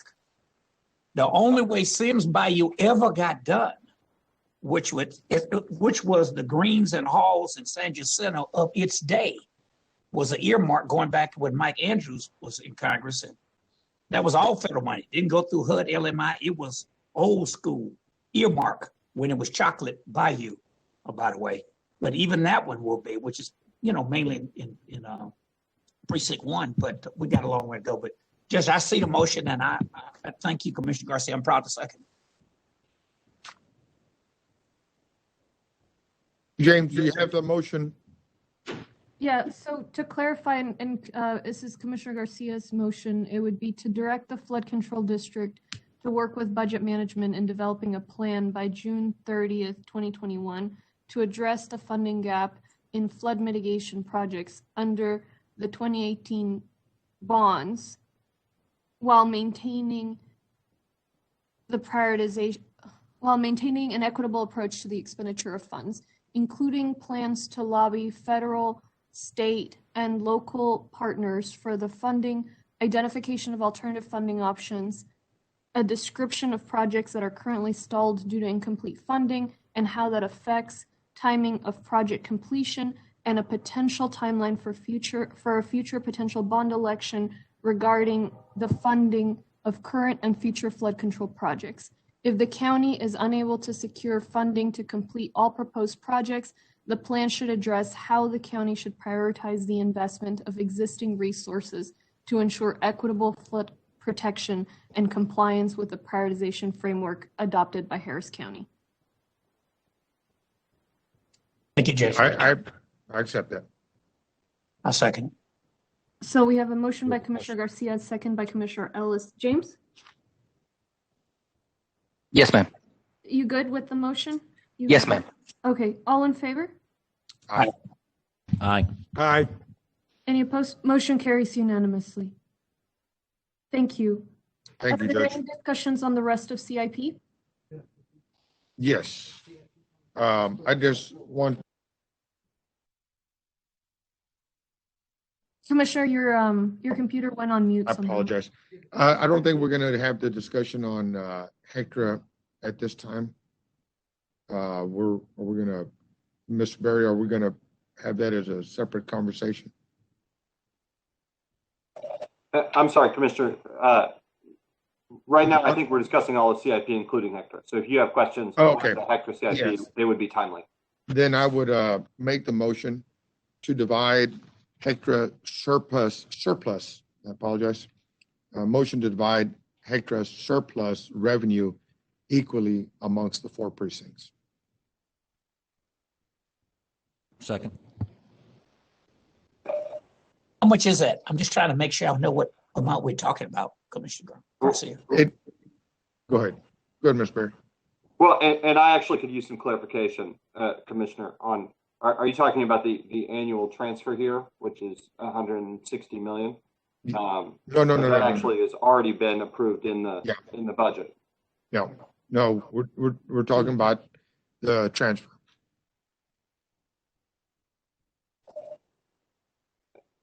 Sorry, I'm still not going to. The 230 approximately that we have discussed previously.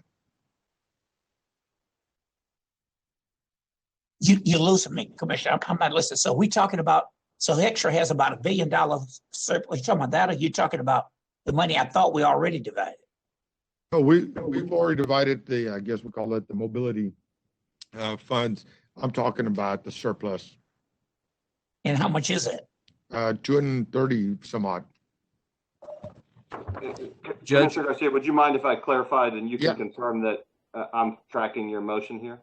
Yes, sir. So last year, we made a one-time transfer of $300 million in connection with refinancing the toll road.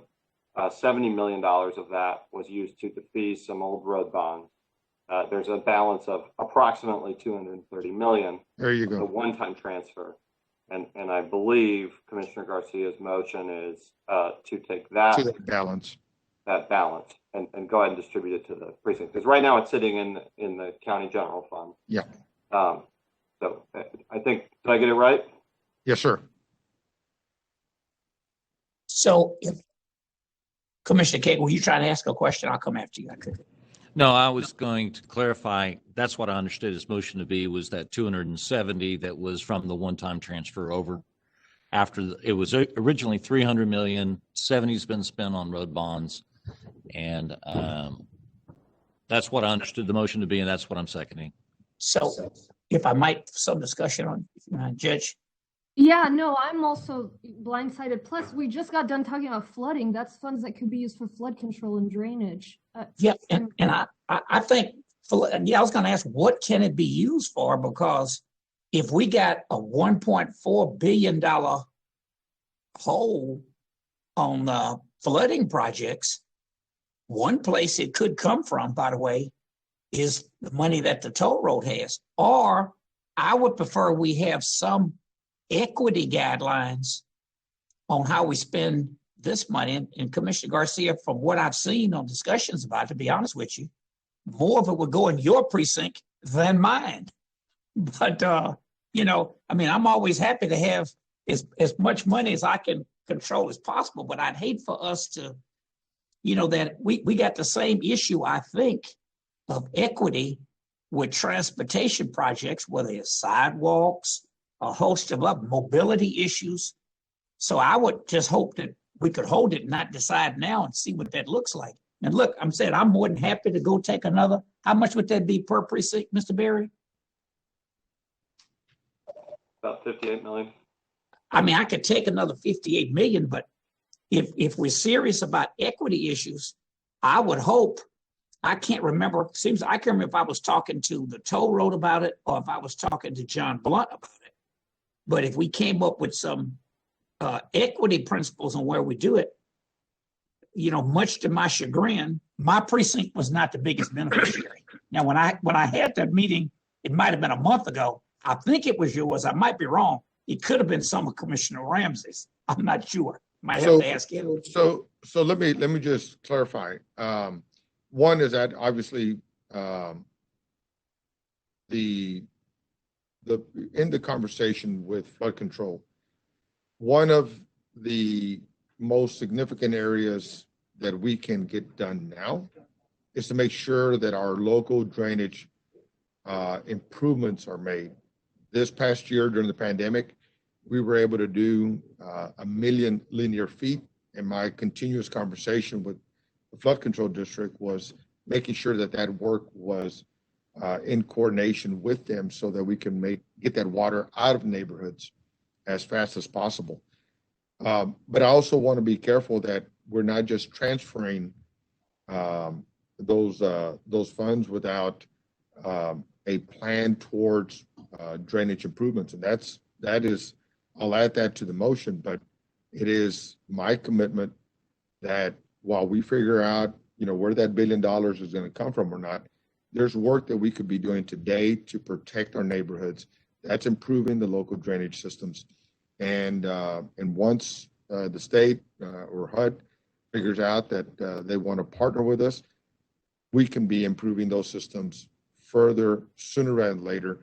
And I'm coming from also the standpoint that when I came in here, the local drainage plan that we had would have me touching, well, first of all, I've got neighborhoods in Crosby, Huffman, Barrett, other places that hadn't been improved. Their drainage systems hadn't been improved in 10, 20, in some cases, 30 years. And so now that we've gotten 1 million linear feet done during the pandemic, and where on average the precinct hadn't done more than about 400,000 on any given year. It is important that we keep that process up while we get these big projects done. This is the first line of defense, and I'm doing it in line with a focus towards protecting our communities from flooding. We can't depend on the flood control system alone. And so these local drainage projects are going to improve all of our neighborhoods if we do it right. So Yeah. Judge, Yes. I'd just like to ask Mr. Blunt, where is he on the equity study? I know Commissioner Kennedy, you second so quick. I mean, normally you so nervous. You always tell me you like to see it in advance. You jumped on that one. You're ready to drink some of that transportation money, I'm sure. But Mr. Blunt, where are we on the equity and transportation study? Yeah, Commissioner Ellis, court members, we are still working on it, and some of your offices have received, and the rest of your offices will receive an update. They're ongoing. I was in one with Precinct 3 yesterday, but it's scheduled to be complete later this summer in the June, July timeframe. But each precinct and the court and a judge's office is getting a presentation of where we are in the study, what's been done, and where we're going to be. So, Commissioner Garcia, I would like for us to wait. I mean, obviously, if y'all just gonna shove 50 million each precinct, hey, I would take it. It's sort of like, but I would prefer that we wait. I don't see how I can support it today, and I'm sitting here looking at these flooding projects as well, or how much leeway do we have on this money? Unless there's some rush to do it today, we don't have a clear sense of how much we're gonna get from the feds.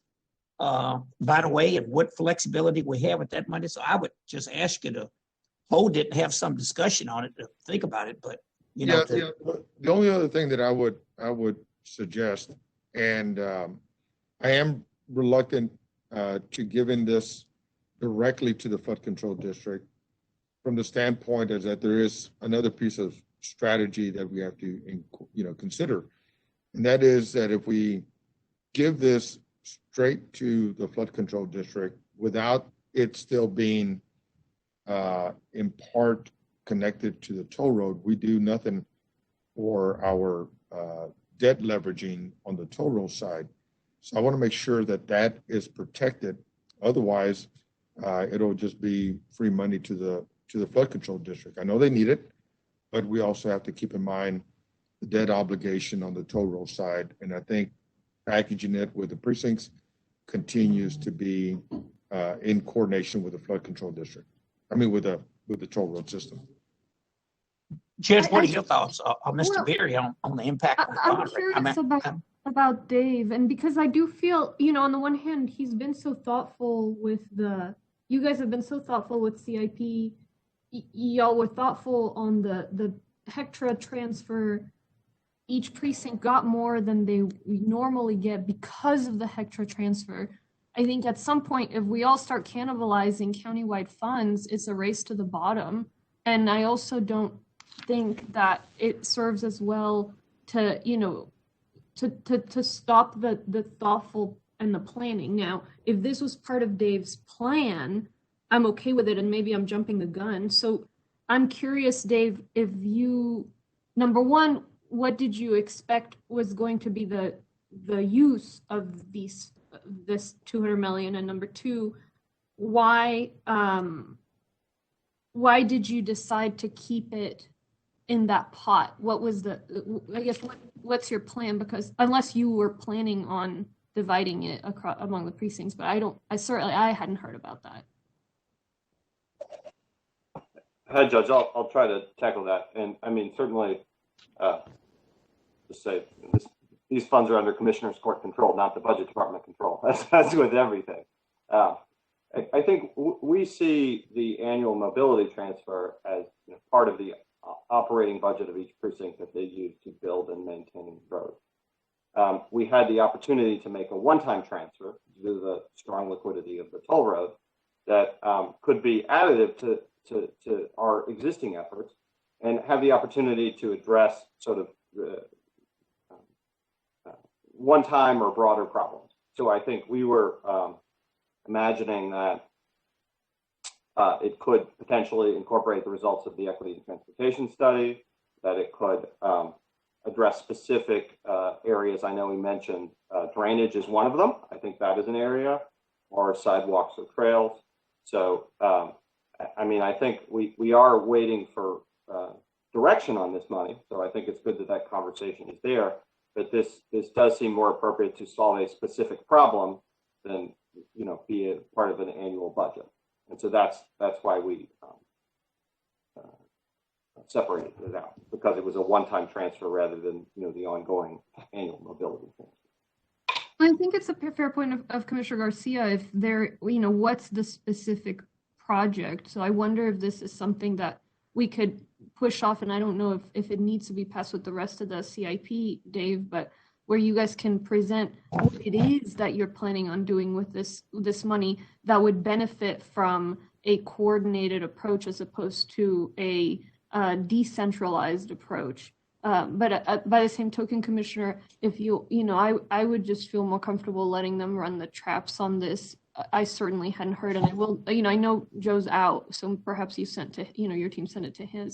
And Yeah, you know. and look, Judge, I'll be happy to work with you just to make sure that we have clarity on this. My concern is that there is a level of inequity currently with the flood control projects, and I don't want to feed that. And I believe that approaching it this way will allow us to make sure that areas in my precinct are going to be supported, and using information from the flood control district in coordination with the toll road, I think accomplishes a lot of things all at once. But I'll be happy to work with you. I think this is a part of the CIP, so maybe we can come back to it later on today, if we have clarity on that as our staffs speak. So, and Commissioner, will we go ahead and vote on the CIP, even if we come back and do this later today, or if it's in 2 weeks or whenever, or you would just hold the whole CIP? Yeah, I'd like the challenges for us to try to figure this out today, if at all possible, because I think it's all germane to each other. Okay. And you know, the last point I'd make, if I might, Judge, would be, I think one place where we could make up the gap, and I hope this plan that comes back in June may address it. One is to go try to do another bond issue, but that's down the road. The other one is to go and use the money that is at the toll road to make up that gap on greens and halls. We can ask if our federal partners can do an earmark on a transportation bill. We can ask our state partners with Commissioners Cagle and Ramsey, hopefully leading it with us helping as much as we can, see if the state folks will help us. But that's a big pot of money. What is it? Is that the toll road? Is it about $1 billion? How much is over there, Mr. Berry? That's right. Though of that, we certainly need to keep adequate liquidity and reserves at the toll road. Yeah. And we don't want to lower the bond rating, but yeah. Yeah, that's right. But yes, there's more resources at the toll road to support free infrastructure in the county. Yeah. Hey, Commissioner Garcia, far be it for me to turn down more money that my precinct can control, but as important as the transportation issue is, as you know, that flood control issue is, hey, if we get another Harvey, you know, that's pretty important. We can avoid so many. Yeah, I mean, look, I'm getting it all kinds of ways. I'm the downstream side of several counties, not just Harris County. I've got freight traffic that's beating up my roads, so this is a major priority.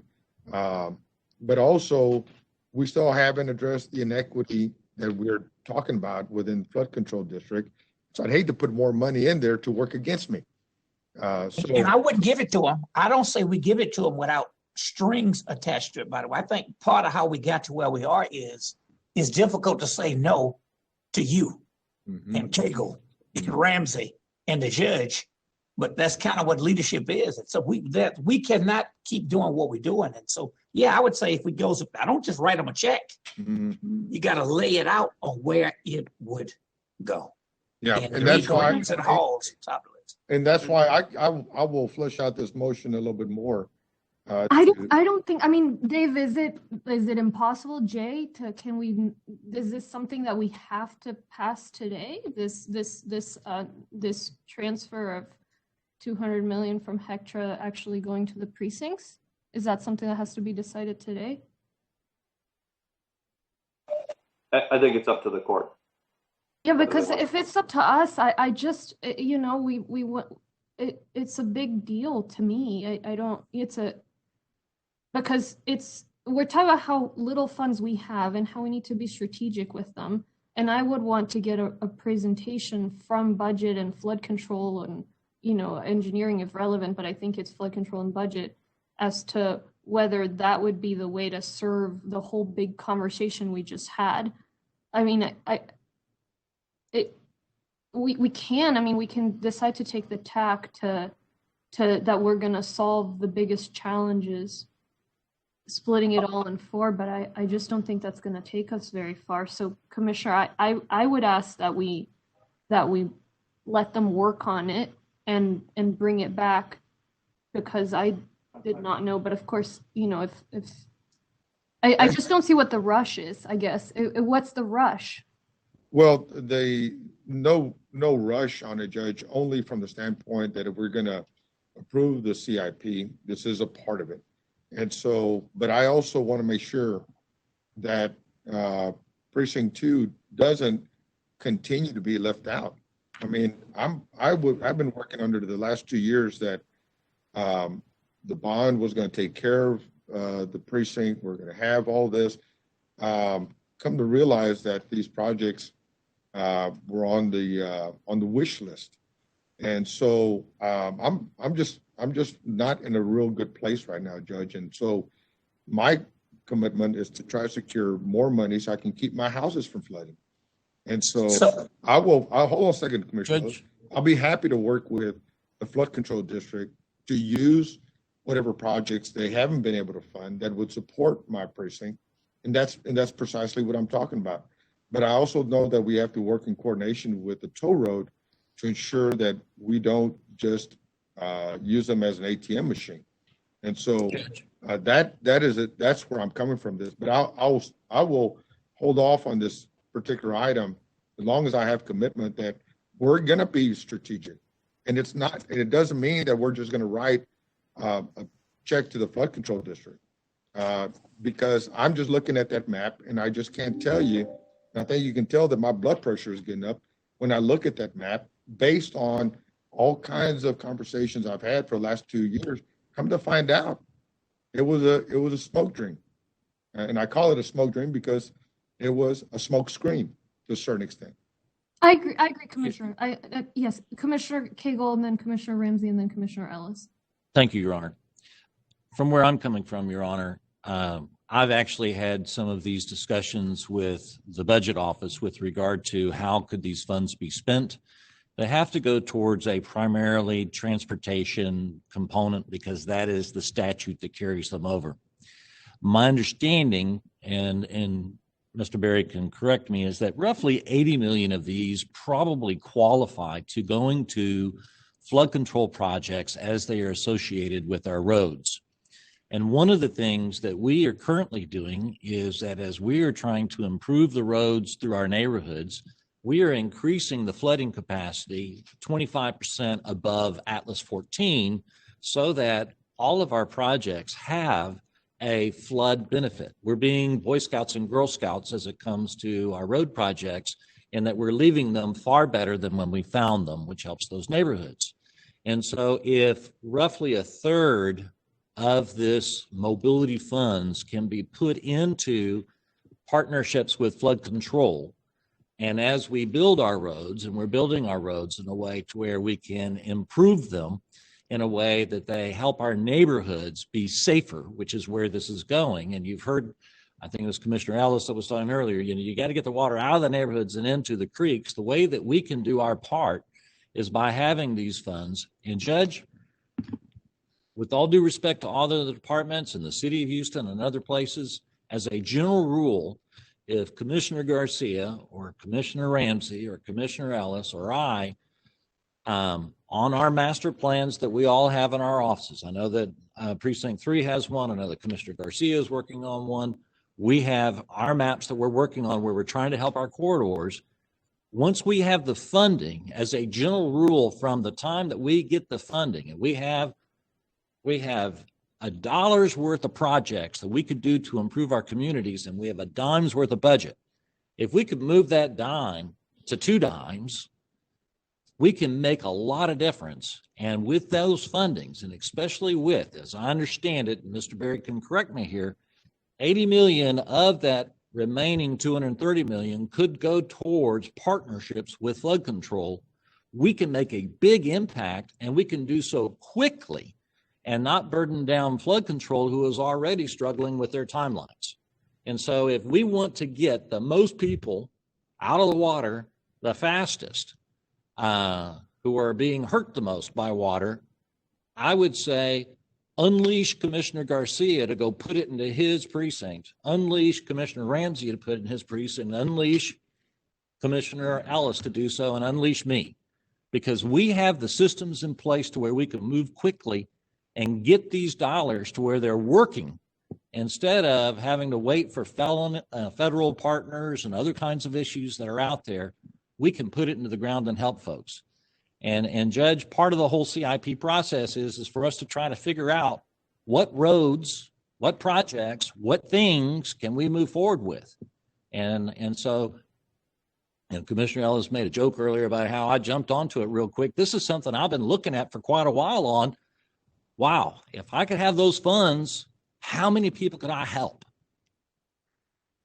And Commissioner Cagle, if I could just add to your point. Dave, I've got roughly about $100 million in projects that are going to be delayed for lack of funding. And I imagine all of our precincts have something similar to that. Do we have money right now to keep those projects from being delayed? Commissioner, if you're facing delays in road projects, I think there are a number of ways we might be able to deal with it. I think we do have some voted road and bridge bond authority that's still out there. And also, be happy to work through it with you. I think toll road funds could be one solution, but there might be others as well. Well, and I appreciate that, and I will circle back around to you. Anyway, I'll bite my tongue for a second. Thank you. Commissioner Ramsey. Let me just add what I wanted to point out. I think what Commissioner Garcia is advocating is taking dollars and spending them in neighborhoods that provide the most need. I can tell you in the last month, I've met with Councilmember Tiffany Thomas, Councilmember Ed Pollard, Councilmember Amy Peck. They don't have 2 nickels to rub together. They can't get the water to the bayou. All of those neighborhoods that I just referenced, that I mentioned, they're all underserved to the equity point.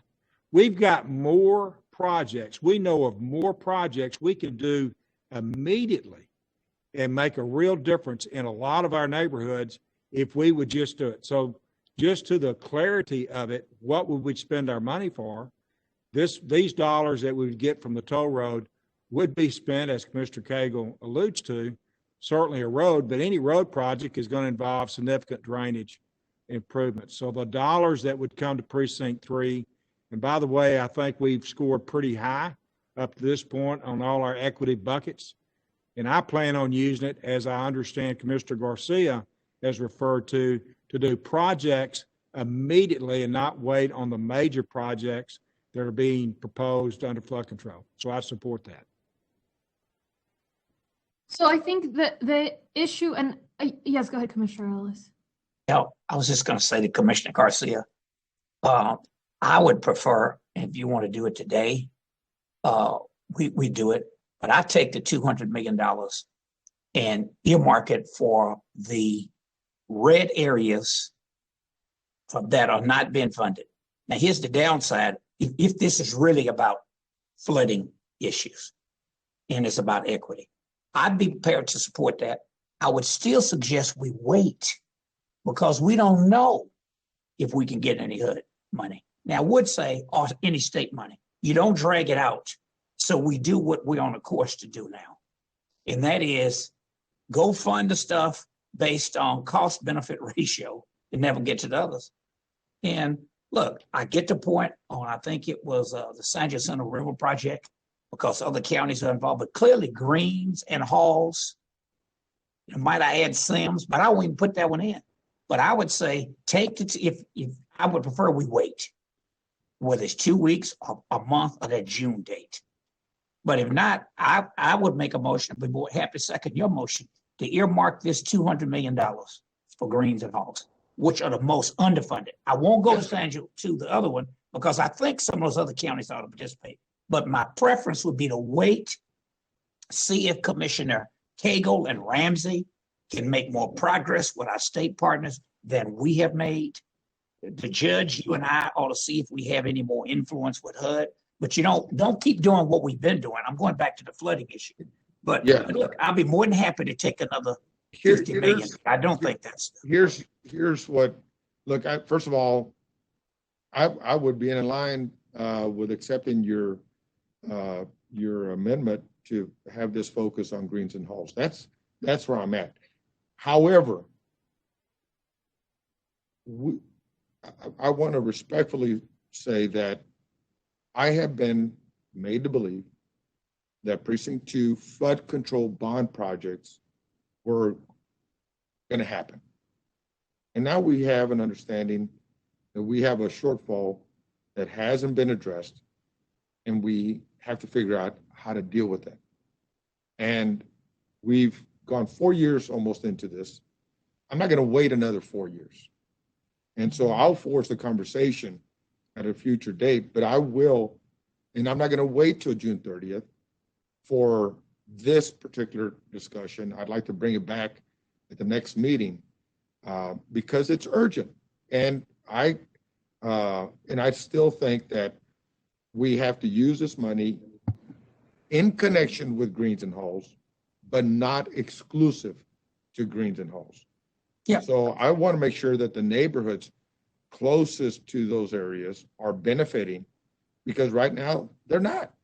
And so I've been trying to make magic happen with what I do have available, because obviously the flood control district is coming in short. And so we have a motion and a second on the table. I don't know why we don't vote. So I've got a commitment to my constituents, as you do, and I want to make sure that they're benefiting from all the things that we're trying to make happen. I'm just frustrated that here we are recognizing that we have a shortfall, no plan for that shortfall. HUD hasn't come in as we thought and believed and were told they were going to be coming in. Projects are at the point of not happening, or not happening beyond the study phase, and that's just unacceptable. And so, and Commissioner, I'm just suggesting 2 weeks will work. I was going to do a little dental surgery next week, but to be honest with you, I think on the HUD side, you and I, or you and the judge, a couple of us who I do know Congresswoman Marsha Fudge, who's I guess Secretary Designate. I don't know if she's been confirmed, but it might take 30 days instead of 2 weeks, but get some sense. You got me? On if anything is, I went to some meeting up there with Russ Poppy, I think, and for a moment we got in to see Neil, you know what I'm talking about. Took me in to see his boss, Neil Ratcliffe, I think. Don't tell him my mind's going blank. But I don't want us to miss that money if we can get it. I don't think we're going to get it, to be honest with you, but I don't want to go tell him that. But I just don't want us to go spend it. It might take 3 weeks.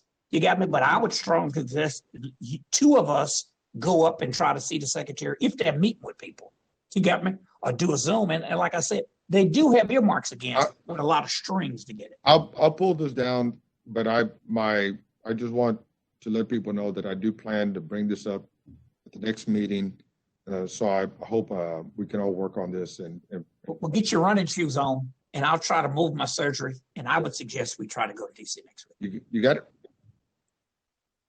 So I withdraw my motion. Thank you, Commissioner Garcia, and I appreciate your urgency. I think it's necessary, and I would ask that and echo that that Dave work with all of us to. I mean, we got to get this straight. The motion we did say, we did say June 30th. If they need to do it in phases or whatever they need to do, because nobody should feel left behind. And honestly, I understand. If Well, we are being left behind, we got to correct that at some point. We can't wait forever. Which goes back to we knew this was an issue. Why didn't this actually come with a solution earlier? Because right now you're bringing a problem statement again, which we've had the problem statement for about 2 years. So I understand, Commissioner Garcia, and I look forward to working with you and budget and whomever over the next few weeks. Yeah, so my motion to have budget and flood control work on that particular plan still stands. But my motion on the division of the hectare surplus to be divided amongst the 4 precincts equally, I'll withdraw that motion. So we need to vote then on the CIP writ large, which this is a motion I have. I'll send it around if it hasn't been. I apologize if it hasn't been, but it's pretty, routine sounding. Is a motion to approve the capital improvement plans, including the proposed policies and procedures, request that all departments follow these policies and procedures, and direct BMD to provide a quarterly update to Commissioners Court, which includes the approval status and stage of all CIP projects so that the court has the relevant context to inform decisions regarding pausing, halting, or further approving capital improvement plan projects. I'll second it. I think Commissioner Garcia, were you making that motion earlier? I thought. Yeah. I'll second it. Does that cover us, Dave and Jay? Sounds good. Yes, Judge, it does. So we have a motion, Commissioner Garcia, second by Commissioner Ellis. All in favor? Aye. Aye. Aye. Opposed? Motion carries unanimously. That does it for CIP, and we're hitting on noon. So why don't we take a 15-minute break? Yeah. Judge, and when we come back, Commissioner Cagle and Ramsey, they need to switch your names under there. They have Ramsey under Cagle, Cagle under Ramsey. Oh, on the Zoom. On the Zoom, you mean? Yeah, on the bottom of the screen, the names, just reverse them. All right. All right, so we'll break until 12:25. Ellis. So it is 12:27, and Commissioners Court is back in session. And we'll move to the resolutions, and we'll take the speakers and the rest of the agenda. In terms of resolutions, the first one is actually a presentation of an award that is being given to us, to the Harris County Commissioners Court.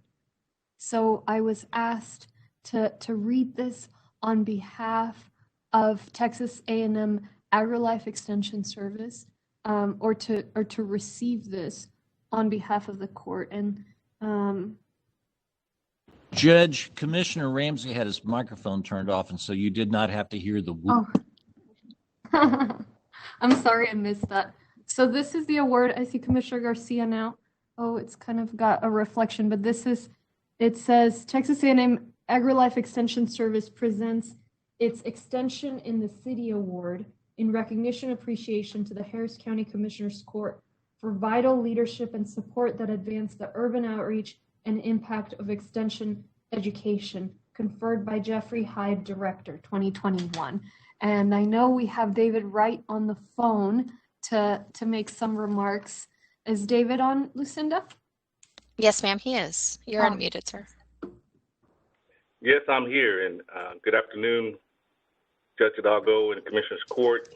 On behalf of Texas A&M AgriLife Extension Service, we'd like to thank you for your continued support of extension here in Harris County. This award was certainly one that we, across the state of Texas, there's an opportunity for us to submit names of commissioners across and courts across the state, including our 7 urban counties, for their work and their support. And this year, you guys were voted as our Extension Award winner. And so we appreciate your support. We appreciate the opportunity for us to serve the citizens of Harris County. And if there are any questions, you'll feel free to ask me as well. But ultimately, it's an opportunity to just thank you for all the great work that you do for us. Thank you and congratulations. Thank you, Yes, David. sir. Appreciate you. Thank you. You're welcome. As the daddy of a Longhorn, I'm still proud to accept this award.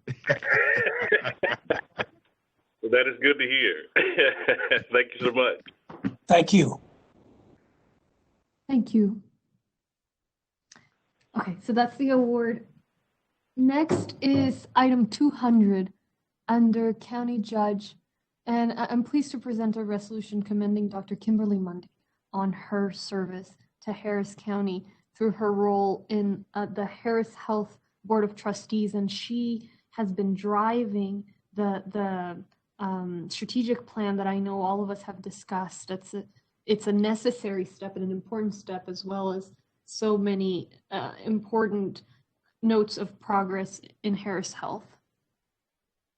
So let me read the resolution. Whereas Dr. Kimberly Mundy leaves the Harris Health System after serving nearly 6 years as a member of the Board of Trustees, most recently as chair of the 9-member board appointed by the Harris County Commissioners Court.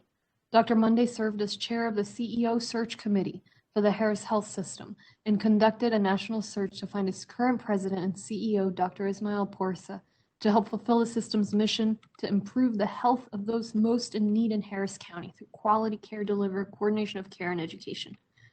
Dr. Mundy championed the creation of the Harris Health System's recently adopted long-term strategic plan and its vision to become the premier public academic healthcare system in the nation, with a specific focus on community collaborations to address the social, economic, and environmental determinants of health that affect patients and community outcomes. She's been a driving force for the Harris Health System's successful zero patient harm and good catch initiatives, system-wide efforts to prevent dangerous hospital-acquired infections, and incentivize staff to proactively prevent and identify potential errors that could lead to patient harm. She leaves the Harris Health System at a time when the system operates 48 healthcare locations, including Bentob and Lyndon B. Johnson hospitals, provides care to more than 287,000 unique individuals through more than 1.7 million outpatient visits, 170,000 emergency visits, 43,000 hospital cases, and 5,400 births. Now, therefore, be it resolved that the Harris County Commissioners Court hereby commends Dr. Kimberly Mundy for serving the Harris Health System over a period of 6 years, including serving as its chair during a pivotal time. Thank you so much, Dr. Mundy. Do we have Thank Dr. you. Mundy on the line? Oh, go ahead. Yes, thank you. Good afternoon, Your Honor and Commissioners Ellis, Garcia, Ramsey, and Cagle. I just wanted to thank you for this recognition. It's been a true honor and privilege to serve on the Harris Health Board of Trustees. Like you guys, I truly believe that the character of a community is defined on how we care for those who are most in need. As the judge has said on multiple times, this community has been through a real trauma, both with COVID and our weather disasters, and it's so important now to support our citizens. I want to let you guys know, I think you do, but you have a phenomenal board. Everyone on that board is 100% engaged. They're in the community. They are present. They're on board. They are all servant leaders. The new member, Professor Johnson, is a wonderful addition, and Dr. Bracey is going to be a wonderful board chair. And I hope you all also know what a wonderful leadership team you have at Harris Health. It's, of course, led by our Dr. Porsa, who I believe uniquely qualified to be our CEO. If you had to design a CEO for Harris Health from scratch, you really couldn't build a better person for this job, most importantly because he walks the walk and he really, truly embodies our mission. So thank you again. Congratulations, Dr. Mundy. Thank you for your service. Dr. Mundy, this is Rodney. I just want to thank you as well. And you were a tremendous leader, and I know we're going to find other places to keep you involved in.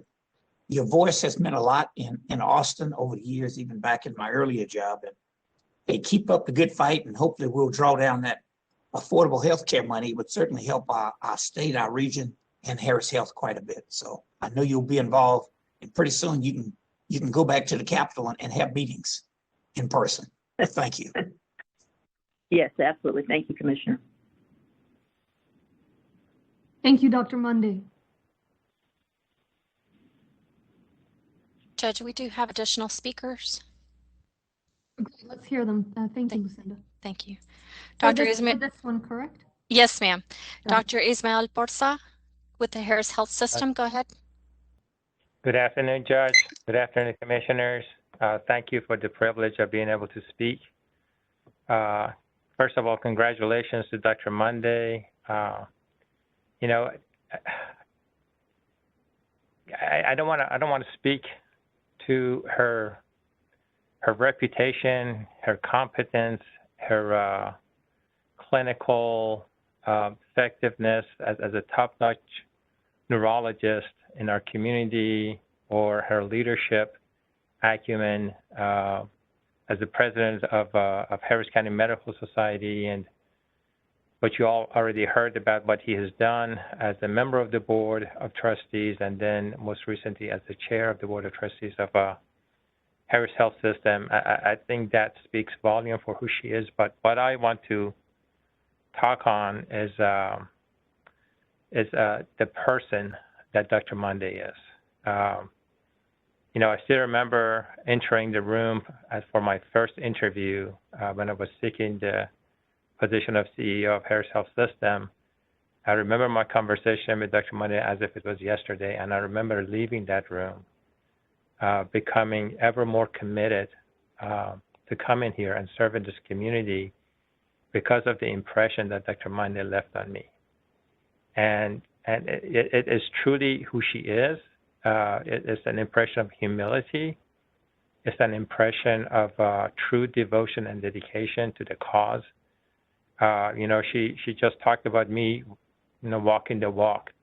Well, I had a great teacher in her to be able to do this. She has truly been a mentor to me. The best way I can describe Dr. Monday is that if there was ever an award for a heart of gold, it would definitely go to her, hands down, no competition. I think I agree with Dr. Monday. We have a very strong board. We have a dedicated board. But Dr. Monday left a large shoes to be filled. I'm going to miss her. I am thankful for the opportunity to have been able to serve with her and under her leadership. Thank you, Judge. Thank you, Dr. Porsa. Next, we have Dr. Arthur Bracey with the Harris Health System. Go ahead, please. Well, thank you, Judge, and thank you, Commissioners. Truly, we do have large shoes to fill. On behalf of the Harris Health Board of Directors, I wish to extend our sincere gratitude to our immediate past chair, Kim Mundy. Dr. Mundy delivered a phenomenal body of work in a very short and challenging interval of time. As you know, soon after she ascended to her chairmanship, we faced the onslaught of the COVID-19 pandemic with its severe impact on public health and also on the lives of those providing health care. Dr. Mundy played a major role in helping our newly minted CEO, as you just heard, navigate into his role in that truly uncertain time. She also went to great personal lengths to acknowledge the brave work done by our Harris Health heroes across all lines to ensure that their needs and our patients' needs were supported. On a personal note, I experienced firsthand her deep engagement in guiding the work of this board. There's no doubt that she sought to ensure that any patient seeking care at Harris Health would receive the highest quality possible through her commitment to ensure continuous improvement in the delivery of health care throughout the Harris Health System. These efforts will endure over the years. As a board member and chair, she left no corner of the enterprise unseen.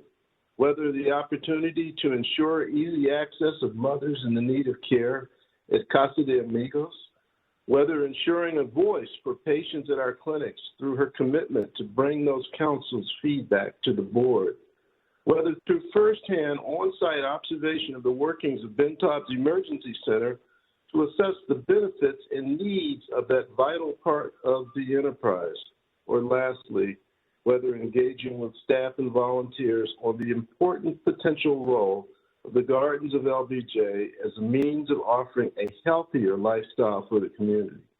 Dr. Monday knew the whole of Harris Health. The recently completed strategic plan she shepherded paves the way for Harris Health to a brighter future than ever.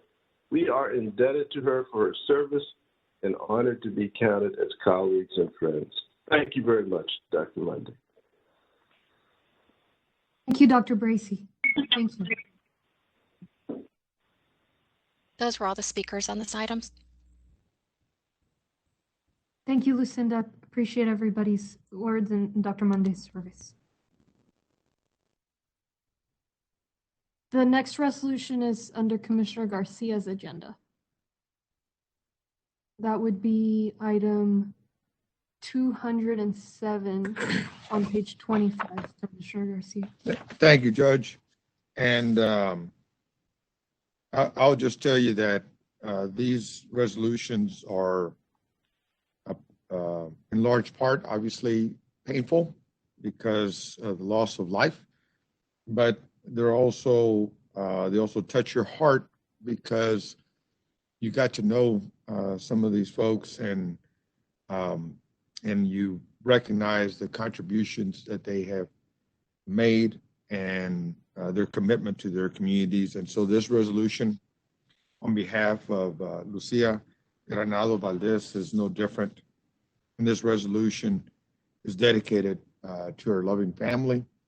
One is very active in our local community and has shepherded through a great deal of work and inspired many young people. And that would be Alice Valdez, who leads Mecca. And the painful part of this is that, you know, we all know that the end of life is somewhere in our future. Obviously, you want it to come as late as possible. And, but sometimes the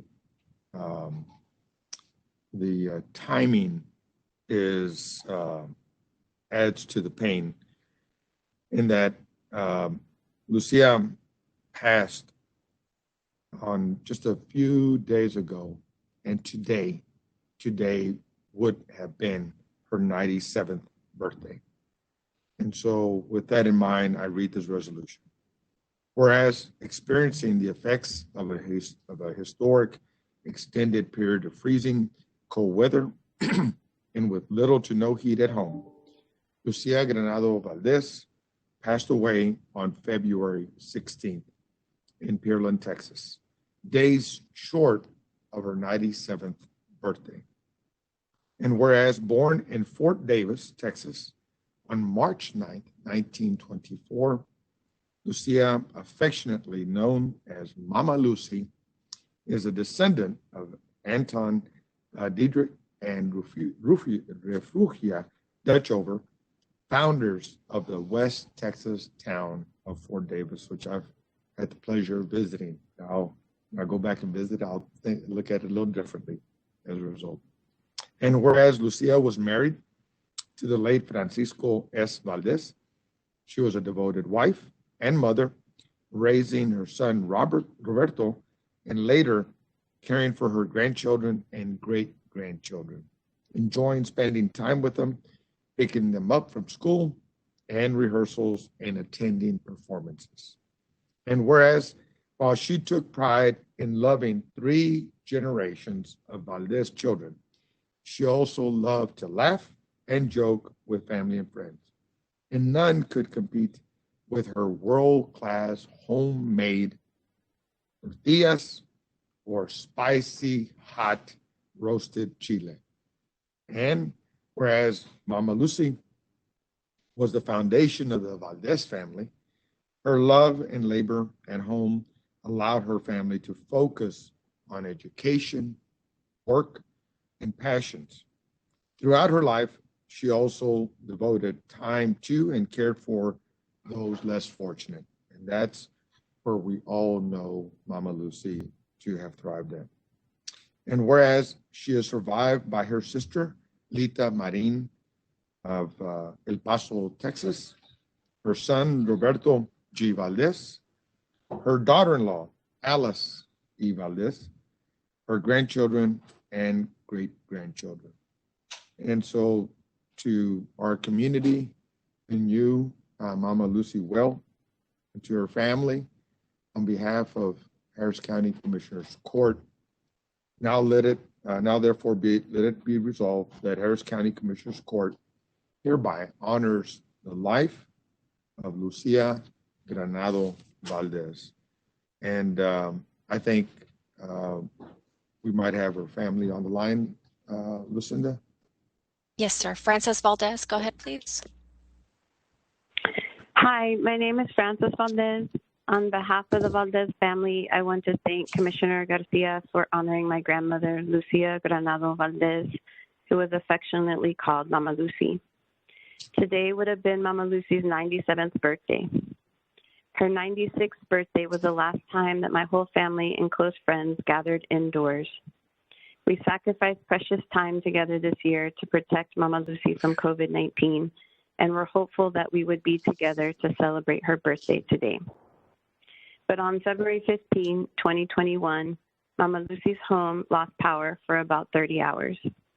Mama Lucy spent her last days on Earth in frigid temperatures inside her own home.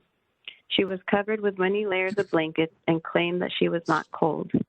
As usual, she was more concerned about the safety of her grandchildren and great-grandchildren. Mama Lucy was born in Fort Davis, Texas, and although her family founded the town, she grew up in a time when Mexican Americans went to segregated schools and suffered blatant discrimination in all aspects of society. Systemic racism that resulted in lack of opportunity and poverty did not allow Mama Lucy to attend school beyond the 3rd grade. Mama Lucy was strong and was a survivor. She grew up on a farm and knew how to work off of the land. She vividly remembered life without indoor plumbing and electricity, and she always wanted better for us.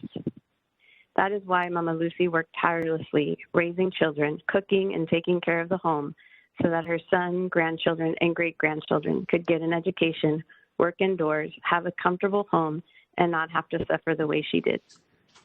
Mama Lucy moved through the world with joy and unconditional love. She fed everyone who came to her home her amazing flour tortillas and beans.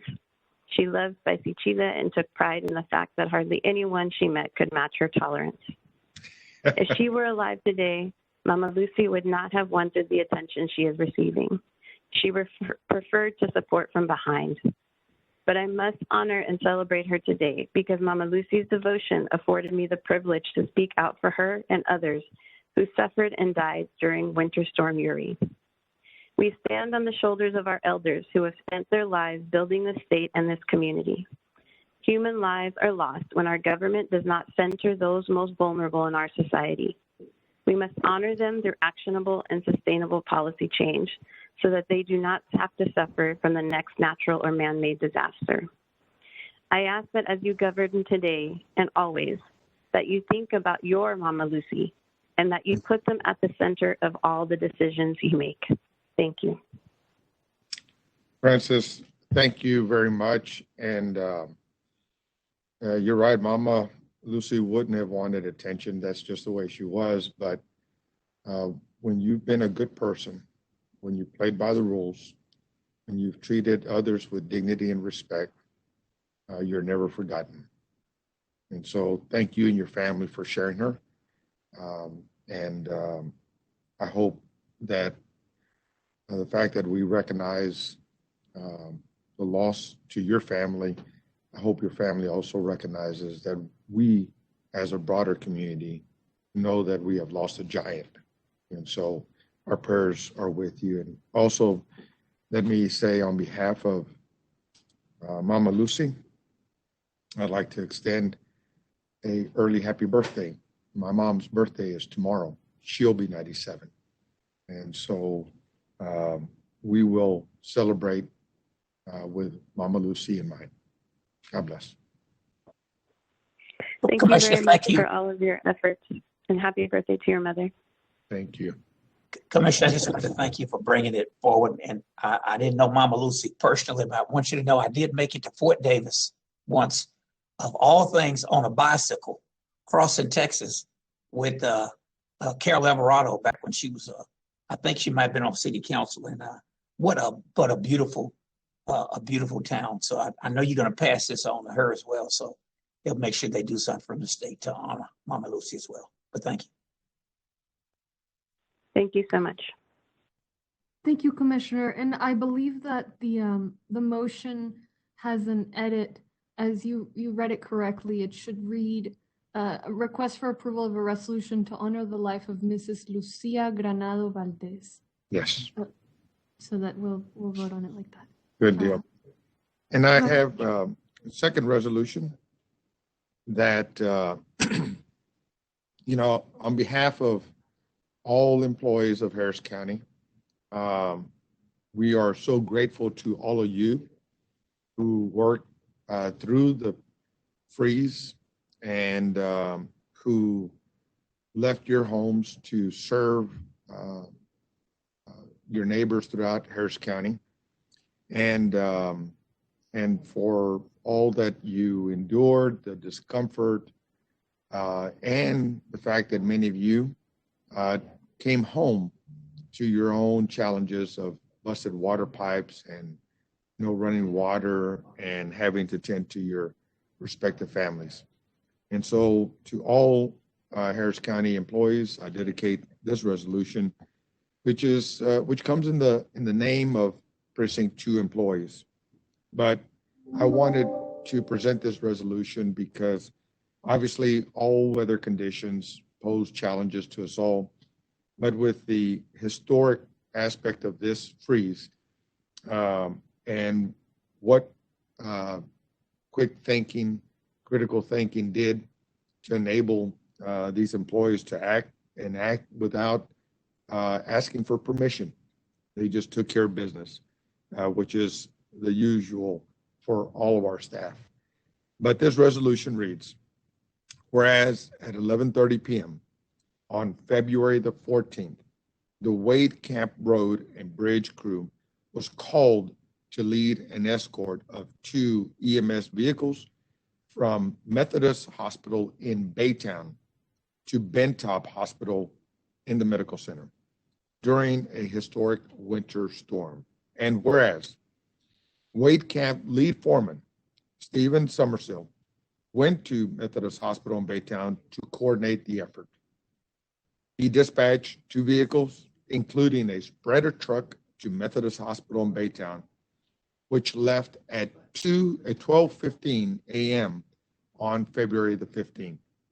And whereas the Wade Camp crew escorted 2 EMS vehicles from Methodist Hospital Baytown to Bentop Hospital in the medical center, carrying a sick child and a person with a gunshot wound. And whereas the EMS were led by Jerry Smith, foreman, driving the spreader truck, with passenger Larry Blades, the operator, followed by Michael Torres, operator or foreman, driving the second vehicle, with passenger Roseanne Coates, operator, and were escorted by 2 constable deputy vehicles. This was one of Jerry Smith's last official duties before he retired at the end of February after 34 years of service to the county.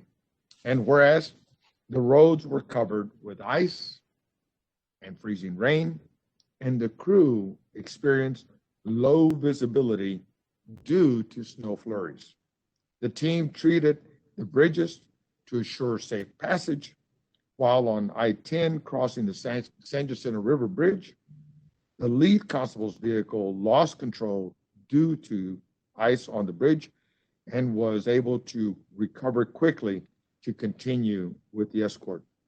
They safely arrived at Bentop Hospital with no other incidents, and the team left the hospital at 1:20 a.m., returning back to work at Wade Camp.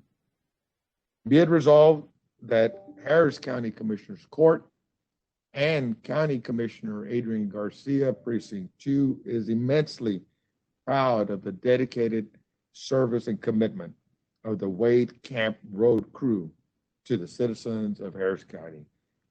Thank you, guys. Thank you, guys and a gal. And I made a little joke and comment that she had to teach the other guys how to get the job done. She was just part of the team, taking care of business. But when I heard about this, Judge, I just had to make sure that they were properly and respectfully recognized for the work. But as I mentioned, this is proposed with all of our employees in mind, for all that they do for all of us and for so many, and do it under the most challenging of circumstances. So I submit that resolution for my guys. Judge, I proudly second the motion for Precinct 2, and appreciate you extending the verbal extension to all of our folks. The camps in Precinct 4 had, as in maybe not a bridge as long as this one, but we had some long bridges that we had to cover as well, 300 of them. And I especially appreciate this Michael Torres, who had the job of following the spreaders. I had to call the judge a couple of times when that's my job on our emergency team, is Mr. Torres' job. And so I think he's got a very, very important job there. And so I just wanted to emphasize how glad I am that he got recognized for being the follower, because without the followers, people don't know how to drive here, and they'll drive right up onto that spreader truck and either damage the spreader truck because they slam on the brakes too late, even though they got the flasher lights, or they'll pull up right behind it and tailgate it just the time they flip the switch on to start throwing the rock. At which time we don't charge them. It's free of charge, that paint stripping job they have before their next paint job. But for Michael Torres and other teams across the county that stay in that backward position to keep people off of the county vehicles when they're doing their job. Yeah, thank you. Lucinda, are they on the line? Yes, sir. Beautiful. Dylan Guy, I'm sorry. Mr. Guy? Hi, yes. Hi, my name is DeLon Guy. I'm the superintendent at Wade Camp, and I just want to thank Commissioner Garcia and Commissioner's Court for recognizing my team. Well, speed of the leader, speed of the pack, DeLeon. So thank you for your leadership. I don't think they would have been inclined to think through what would happen, or maybe think someone else had to figure it out. But thank you for being a great leader over there. Thank you, sir. You're welcome. Thank you. Thank you. Bye-bye.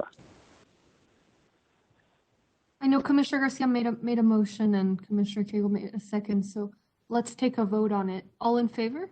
Aye. Aye. Aye. Opposed? Motion carries unanimously. Was that it for your resolutions, Commissioner Garcia? Yes, sir. Yes, ma'am. I'm sorry. I was thinking of DeLeon. He's a man of a few words. So yes, ma'am.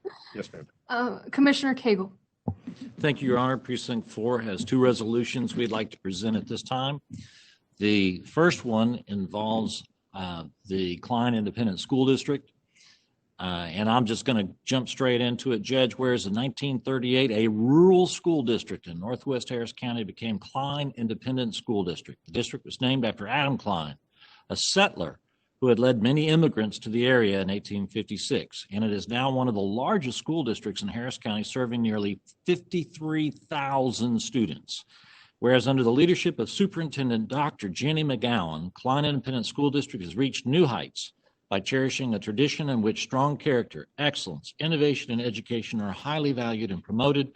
And whereas over its nearly 83-year history, Klein Independent School District has received numerous awards and accolades leading to, this is why we're here today, its nomination as the National District of 2021, a distinction which recognizes and celebrates such innovative programs as Water Warriors, Klein in Space, Operation Lifeline, Klein Talks, Klein Hacks, Klein Serves, and Klein Pledge to Distance and Culture for Caring. And whereas this prestigious award creates a wonderful opportunity for Dr. McGowan, the superintendents, educators, and staff of Klein Independent School District to receive our community's deepest gratitude, and now therefore be it resolved that Harris County Commissioners Court hereby recognizes and honors Klein Independent School District for nearly 83 years of excellence and innovation and education in Harris County. Judge, I move that we honored Klein Independent School District and Dr. McGowan. We call her sometimes Dr. J. We have a Dr. G, a Dr. L. We got so many doctors in our school districts. Up in the Precinct 4 serves 9 school districts, and I'm proud of each and every one of them, and especially proud of this recognition today as the nomination for National District of 2021. Second that, Judge. That's an incredible feat. Do we have Dr. McGowan on the line? Yes, ma'am. Well, thank you so much. On behalf of those 53,000 students and 7,000 employees and 250,000 people in Klein ISD, we are so honored to be the National District of the Year, and we are so particularly proud to be part of Commissioner Cagle's Precinct 4 and are grateful for his leadership. So thank you for this recognition and this honor. Congratulations, Dr. McGowan, and thank you so much for your leadership during all of these challenges. I've appreciated working with you. And Dr. J, now it's official. Precinct 4 loves you, and the whole county loves you. Thank you so much. We're so grateful to serve our students and to be part of a wonderful community. You have another resolution, Commissioner Cagle? Yes, Your Honor. In times of crises, there are a lot of folks who step up and help out, who normally aren't called upon, and we sometimes forget that they are there, except for that we need to go by them all the time as a merchant in our community. And today I ask that we recognize one of these folks that did not have to do something, but have done so. And not only have they done it, they've done it over and over again. And once again, in our last ice apocalypse or snow apocalypse, as some have called it, but during Harvey and other times, we can count on these folks to provide help, to be a resource for us to provide water, and a resource to aid our communities. And therefore, I'm going to read the resolution, which is, whereas the H-E-B grocery stores come from the humble beginnings of a small family grocery store nestled in the heart of Texas Hill Country that opened in 1905. With unparalleled commitment to excellence, H-E-B has grown into a Texas giant. H-E-B now serves families all over Texas and Mexico in 155 communities with more than 340 stores and over 100,000 employees. And whereas H-E-B, the Here Everything is Better store, celebrates 116 years of service this year and is now the nation's largest independently owned food retailer, H-E-B's commitment to excellence in the communities they serve extends a hand to education with programs such as Excellence in Education, with over $600,000 cash prizes to outstanding educators annually. And whereas in Harris County Precinct 4, our local H-E-B markets have expressed a commitment to our community's needs that goes above and beyond the call of duty by partnering with our nonprofit organizations, veteran organizations, and our schools, ensuring that each are well supplied and able to provide for the needs of all. Now, therefore, be it resolved that the Harris County Commissioners Court hereby honors and recognizes H-E-B Grant Market Manager Mike Strutz, H-E-B Fairfield Market Manager David Hamilton, and H-E-B Tomball Manager Tom Truvel for their dedication, contribution, and generosity to not only our constituents in Precinct 4, but those throughout Harris County and beyond. And Judge, they're not in the resolution, but I'd also give a shout out to Patty, who may be on the line here in a minute, and a couple of other folks, and Terry Williams, who is also someone who is always there to assist and help us out. And Judge, the Grand Poobah of HEB is also on that board that helps raise funds for those who are hurt during Harvey. And we need to recognize him as well. Commissioner Ellis. Thank you, Judge. Well, Commissioner Cagle, thank you for bringing this forward. And of course, HEB is such an institution. And you mentioned Scott McCullen. I'm proud that his name was one of those that really the judge or the mayor recommended for precinct 1 to appoint to our recovery fund on one storm. And Mr. McCullen agreed to do it.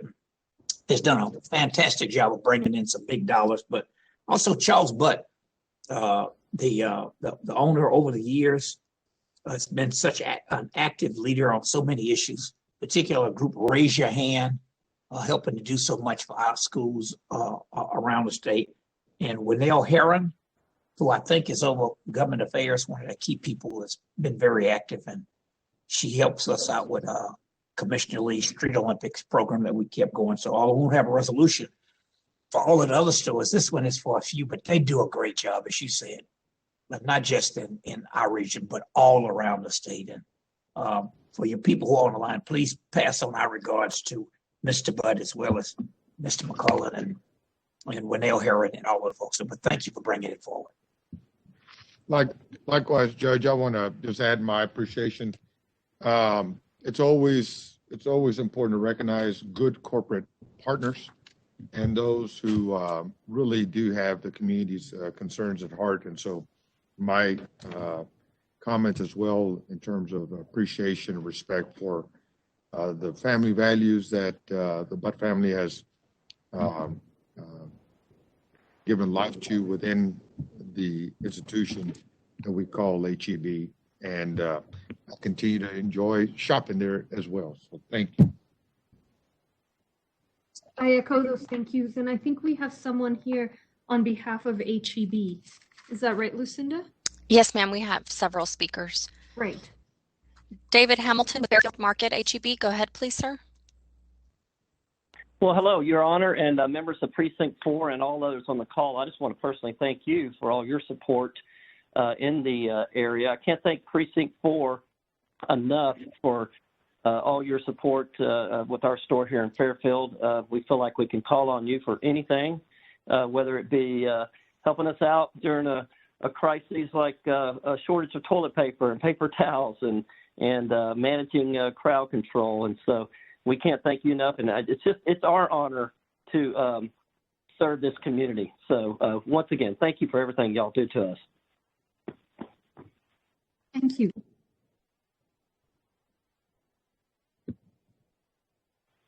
Patty James with HEB. Go ahead, please. I just want to tag on to Mr. Hamilton's comments, and we are just exceptionally proud to be a part of such a wonderful community, and we absolutely appreciate everything that the precinct and all of the commissioners do for all of our locations, and we are just honored to be able to be a small part of helping our communities and in any way that we possibly can. We appreciate our customers, we appreciate our leadership, and we appreciate your time today recognizing that commitment. Thank you. Thank you so much. Tom Truver with Tomball Market, HEB. Go ahead, please. Hey, good afternoon, all the folks down there at Commissioner's Court. I just want to let you know it's a privilege. I must tell you, it's a privilege for us to help out our community. You know, when you talk about our core values here at HEB, it's at all about service. It's service to our partners, it's service to our customers, and really service to our community. That true partnership is really that sets us apart from everybody else.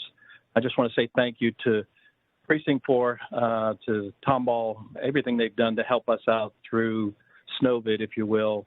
I was amazed by this group, everybody on the call, of what we have done to rally together to help our community. Again, it's a privilege for us to be a part of something great as this, and thank you so much. Thank you all so much for your leadership during this time and your support as well, and the broader organization's support of so many of our efforts.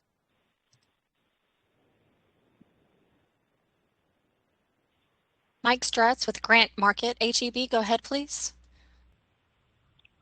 Good afternoon, Your Honor, and everyone on the call. I do greatly want to thank you all for allowing us to be part of the community. We greatly appreciate the recognition.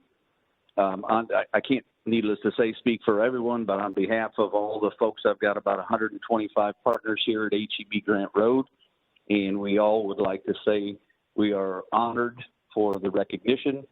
We're always glad to help in any way possible. We're glad to be part of the community here on Precinct 4.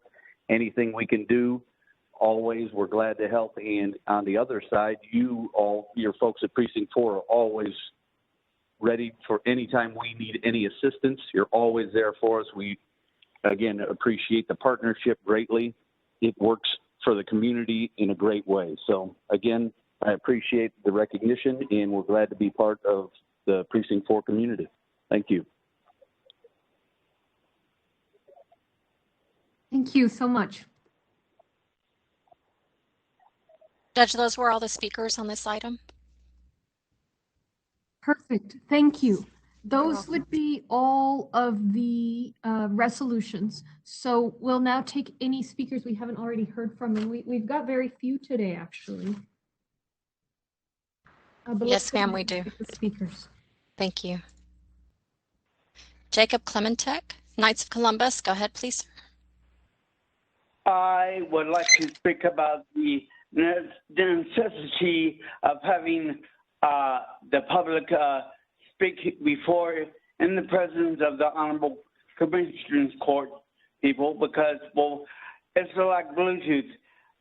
It's where as the distance increases, there's less perception, and I believe there's greater feedback if a person or people are closer together to while maintaining reasonable social distance to feedback their concerns about the county.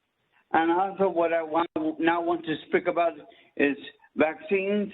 And in vaccines, I was going through my letters and things that I have kept. And so, well, let's say my first letter from a politician was from the Honorable Eugene Green of that congressional district, and then also Dan Crenshaw, the Republican of District 2, and then Rodney Ellis of Commissioner Precinct 1, and Honorable Jack Hagel of Precinct 4, and when he was a commissioner, Steve Rath of Precinct 3, and I also got a letter, a letter from State Senator Boris Miles, and all the letter from Boris Miles and Gene Green was them talking to me why they were not in support of my position on the necessity of getting rid of pro-kill, not pro-choice, it's pro-kill, because I am vehemently pro-life. I mean, it's like, well, I'm Christian, I'm Catholic, and hey, I believe the body is the temple for God and the human body, and so you want to take care of your constituents' body also, and so that just doesn't pass mustard. And what I want to say to the Honorable County Judge Lena is happy Women's History Month, because that is what March is deemed to be, to recognize the importance of women in our society. And hey, she might do the wrong things, but she also does the right things. And while this transparency of the public to express their views to the commissioners is very wise, I think she. Oh. Thank you.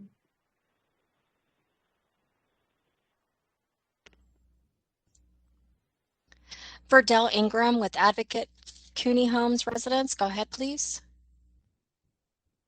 Good afternoon. Thank you, Judge and the Commission, for the opportunity to speak today.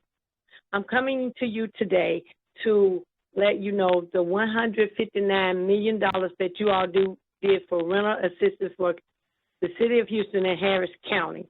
I don't know if you all are aware that your efforts have been undermined by the Houston Housing Authority and Eyeline Orion. Baker Ripley is sending the checks to have rent paid, but they're being sent back by Eyeline Orion, the property management company for CUNY. They're citing because you're in public housing that you cannot receive the funding to pay your rent. There are mothers and everyone in here that are receiving rent checks for $3,000 and $1,800 to get their rent paid, but it's being sent back. Would all you all please help? There was one commissioner today said nobody asked for his help. Well, I'm asking for everybody's help. Please. We do pay rent here. We pay 30% of the gross if we work. Even after taxes being taken out, we still pay 30% of the gross, not the net. Please, please help these rent checks get applied for the rent. Thank you, thank you, thank you for your help. Judge, I'll have somebody to call her. Let's see if we can get to the bottom of it. So, ma'am, somebody call. This is Rodney Ellis. Somebody to call you from my office. Thank you. Thank you. Chriselle Pillay with Home Coalition. Go ahead, please. Good afternoon. I'm Chriselle Pillay with the Home Coalition, and I'm here today to really uplift the need for swift recovery regarding Winter Storm Uri and how we really need to highlight the need to ensure that we are addressing racial inequity in our recovery efforts. Winter Storm Uri presented itself as yet another equal opportunity storm, but we know that the end result is, and the recovery efforts is rarely equitable. We also know that federal government made an emergency disaster declaration, but this disaster will definitely hit some communities harder than others. And just a quick stat to kind of just share the disparity that continues to exist is low-income Black and Latino communities often bear the brunt when it comes to structural racial inequality, when it comes to recovery. After Harvey, white residents of higher income communities received an average of $60,000 in FEMA assistance, while Black residents received only $84. And so although Harris County has been taking steps towards addressing equity in the flood bond package, the presentation earlier from the Flood Control District just underscores that what we're currently doing is not enough, and we have to be vigilant in addressing these longstanding legacies. So we're really urging that the county steps forward and take some steps. We would really like to see the county work closely with the City of Houston to extend, strengthen, and enforce the current eviction grace period ordinance. Since the grace period ordinance passed at Houston City Council, over 600 evictions have been filed, and there were over 126 eviction hearings just the week that the storm happened. And so there are so many tenants that really need protection, and there are apartments and landlords who are performing unlawful lockouts, and we need to stand with these tenants and make sure that they're able to keep their homes. Also, as public officials, you're really encouraged to lobby state and federal government to address these needs. I want to send a big thank you to Commissioner Ellis for formally requesting Governor Abbott request disaster food assistance. And we know that the Biden administration is willing to provide this assistance once Governor Abbott asks for it. So we really want to, really push that because it's not just Harris County that's hurting, it's all of Texas that could really benefit from this. And also, we need to really deepen the efforts to direct resources to historically underinvested communities. Again, we know that equity guidelines have been established for flood mitigation projects, but there simply is not enough money to complete every project. We need to make sure that vulnerable communities are prioritized. And lastly, we really want to push for home repair and weatherization as soon as possible. We know 1 month following the storm, thousands of residents living in Harris County still don't have running water because of damaged pipes. So we need a robust and rapid effort to really make sure that we are able to restore water in these homes, as we know that these are the communities that are going to be most vulnerable. Thank you, Chriselle. I have to stop you because your time is up. Thank you. Thank you. Go ahead, Commissioner. Yeah, just Ms. Pillay, I want to thank you. I saw the op-ed that you read. Well, I think I saw it in the Chronicle. And in particular, I was struck by that. I think it's a Rice University and University of Pittsburgh study from 99 to 2013 said natural disasters in Houston increased Houston's racial wealth gap by 87,000. And I just appreciate the work you're doing. I sent a resolution around to my colleagues. I'll make sure my staff sends it to you so that to the extent we can take some of our federal money or our money to make sure we're getting the word out so people figure out how to work around issues like a low credit score. You know, oftentimes that has a disproportionate impact on women because oftentimes the husband was handling it and then may pass away or they get separated, divorced, and find out it wasn't being as handled as well as they thought. And then they have a bad credit score and it makes it difficult to rate high enough to get this money. But look, any ideas you have, I just appreciate the work you do. We had a spirited discussion on the equity guidelines from the flood control money earlier. But look, I just appreciate the work you do. And when I saw that op-ed, it got my attention. I was not familiar with that Rice University of Pittsburgh study. But thank you for the work you do. Yes, well, thank you so much. Judge, those were all the speakers that were agenda related. We have a couple that are non-agenda. Okay, let's take those. Thank you. Mary Warwick with TWRC Wildlife Center. Go ahead, please. Good afternoon, Judge and Commissioners. Thank you for the opportunity to speak with you today. TWRC is a nonprofit wildlife center that has rehabilitated injured and orphaned native wildlife in the Houston-Harris County area for over 40 years. We receive no federal, state, city, or county funding. The animals we receive come to us because humans have encroached on their habitat. They are hit by cars, strike house and building windows when flying, are caught by dogs and cats, and have their nests destroyed when trees are removed. We are regulated by the Texas Parks and Wildlife Department. New regulations that started January 15th of this year require us to have written permission to release animals on any property. We must also document the GPS location of each release. I am coming to you today to ask permission to release rehabilitated animals at your parks. We do not rehabilitate deer, alligator, or any type of invasive or non-native animal. Our releases are squirrels, opossums, a few raccoons, native ducks, turtles, songbirds, and raptors, which are hawks and that type of bird.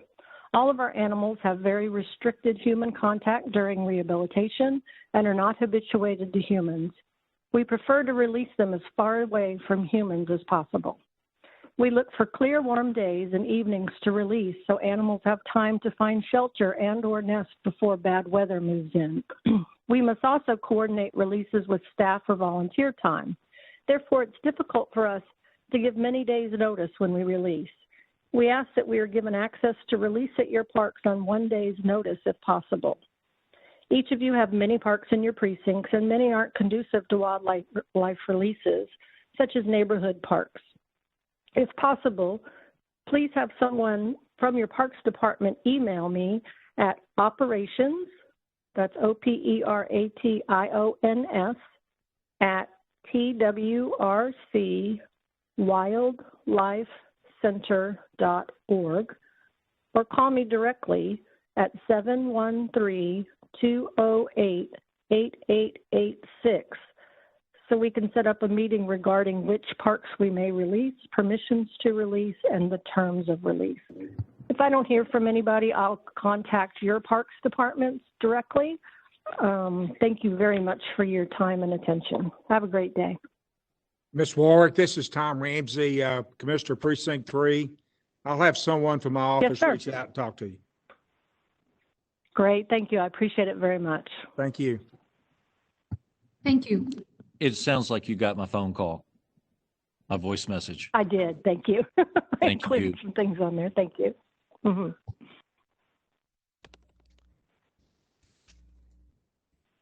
Kathleen Chrisman, go ahead, please. Ms. Chrisman? Hi. My name is Kathleen Chrisman, and I'm a resident of Precinct 637. First, I would like to say thank you for your continued support of Houston communities in fighting the I-45 expansion. We can breathe easier knowing that you are all on the right side of this contentious issue, so thank you. I'm calling today to ask for your help in advocating for residents living in Clayton homes and better housing policy for Houston and Harris County. In your response to the FEIS, you all mentioned your concern for the depletion of affordable housing and the importance of relocating residents within their own neighborhoods. The Houston Housing Authority and TxDOT are failing the residents of Clayton homes, misleading them about their options and consigning them to faraway or environmentally unsound replacement housing. The HHA could purchase existing units in order to move residents of Clayton homes into safe and sanitary housing prior to the demolition of their homes. Instead, they are choosing to partner with a wealthy developer to form a public facility corporation to maximize profits, even though it will hurt residents and further deplete affordable housing options in Houston. PFCs appear to be affordable housing policy on the surface, but they do not actually serve cost-burdened Houston renters. As long as developers reserve 51% of units for renters earning 80% area median income, about $63,000 for a family of 4, they never pay any property taxes on the development. That means 49% of the units are market rate and they do not pay taxes on it. For comparison, residents of Clayton homes earn an average of 18% AMI. Instead of providing actually affordable housing for Houston, we are losing tax revenue that would be used to serve cost-burdened renters. Residents are promised vouchers for this facility, but TxDOT only pays for one move. The new units won't be ready for 2 or more years, so they will have to move twice with no plan to support them when the units are ready. Residents are not being given the full picture, and they are being used to turn a massive profit for wealthy developers. The HHA is responsible. There are also environmental concerns about the replacement facility. 100 Jensen is a known contaminated site that is even closer to the cancer clusters in 5th Ward and will be even closer to the freeway once it is expanded with this current plan. Noise levels will violate HUD requirements, and the city waives the environmental study as long as the developer promises to build a sound wall. However, the expanded freeway will be 80 feet tall and over a bayou. Once again, residents living in this facility will breathe dirty air and live with the constant stress of freeway noise and pollution. We are also hearing from residents that maintenance requests and other safety issues have gotten much worse since the announcement of the sale of Clayton homes to TxDOT. Pests, sewage, all kinds of issues go completely ignored. Residents still have to do community oh, that's actually not true anymore. They waived that recently. So this is just an issue. Thank you very much for your time, and thank you for your support in opposing the 45 expansion. Thank you. Judge, those were all the speakers that we could reach. Thank you, Lucinda. You're welcome. So we haven't had a lunch break. What I suggest we do is that we pass the consent agenda and then we can come back and discuss. So move. So let me list out the different items. Great. Let me just look at the different items to make sure that we have them all. So so let's first figure out which of the executive session items we need to actually discuss. So if we go to item 220 in executive session, do folks need to go back to executive session for my appointment of Christina Rivera Garza to the Harris County Hispanic Cultural? Nope. 221, we do need to discuss in executive session because that's the appointment of the public health director. Yes, ma'am. 222 is Commissioner Garcia's reappointment of Mr. Daryl Morrison to the Board of Pilots. I don't need to go back. Nope. Okay. 223 is reappointment of the board of the Harris County Redevelopment Authority Board of Directors. I don't think we need to go back for that. And then supplemental items. Do folks need to go back on commercial paper funding for universal services? Juror pay is no action. County Attorney, do you need us to discuss Norton Rose Fulbright in executive session 226? No, Judge, but we need to go back on 228. Okay, do we need to go back on 227, the document retention policy? Nope. No? Okay, so we do need to go back on 228 Coates v. Harris County. And we also have 229 contracts for felony indigent defense. Does that need to go to executive I pulled session? that one, Judge. Okay, and okay, I think those are all of the possible executive session items. All right, so then my list of items that we based on what everybody has sent that we will discuss when we return would be as follows. And just let me know if I've missed one. Item 4, Analyst's Office on the distribution of vaccinations.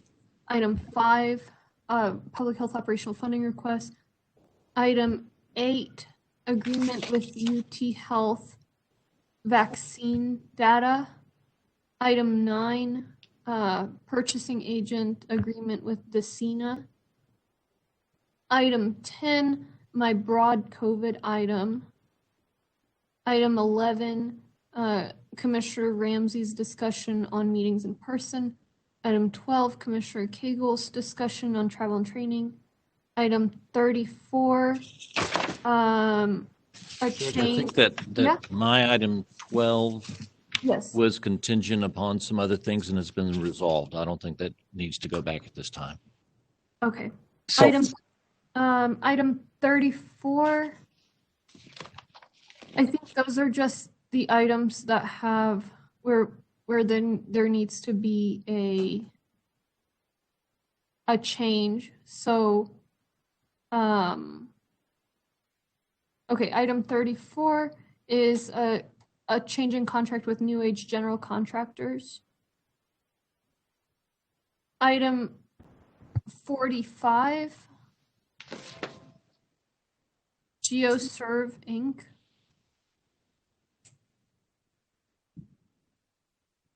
Item 69, Personal Services Agreement with Jack Peterson. Judge, did you say Yes. item 45 was being pulled? I did not see that on the, was Yeah, being- this list is too long. It seems really odd. I don't know why I have. Judge, 45 is the correction. Yeah. Okay, how about look, we're learning as we go. How about let me do the corrections right now. Let me do the corrections. So item 45 has a correction that it's supposed to say, we're supposed to change professional on-call engineering services to professional on-call surveying services.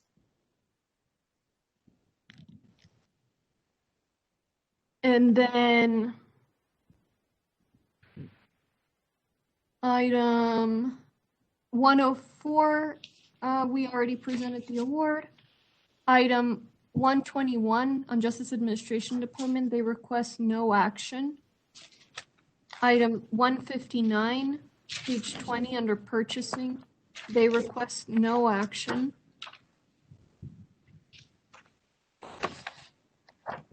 Which item was that one, Judge? Item 159 under purchasing, that is a request for approval of a State of Texas Department of Information Resources cooperative contract purchase from Gartner. Gotcha. They're requesting no action. Gotcha. Okay. And then item 239, Commissioner Ellis's item on Alexander Dewson Park requests no action. Item 240 is a correction from 271 trees to 223 trees. And item 242 on page 29, permission to fly vaccines to rural areas of Texas. That's a request for no action. So those are the ones that are no action or have changes. And I'm going to go back up to the ones that we are going to discuss. Judge. Yes, Lucinda. Excuse me. I believe 225 was also a take no action. I don't recall. Yes, ma'am. Yeah, Which I page have it is that? listed as a no action. It was Yes. mentioned in agenda briefing. Thank you. Yes, 225 is also listed as a no action, correct? Okay, so those are all the no actions and the changes. So, and then the ones that we want to discuss are number 4, the memo on the distribution of COVID-19 vaccinations. Number 5, we do need to discuss the $18.3 million for public health. Number 8, did anybody request this discussion on the UT Health agreement analytics with the purchasing agent? I don't see why we need to discuss that. It's just a routine testing agreement. Okay. It was requested during the consent agenda list, but it could be changed now. Okay, so I'm going to take that out. And item 9 is another testing services agreement, which I'm okay. I don't think we need to have a discussion on.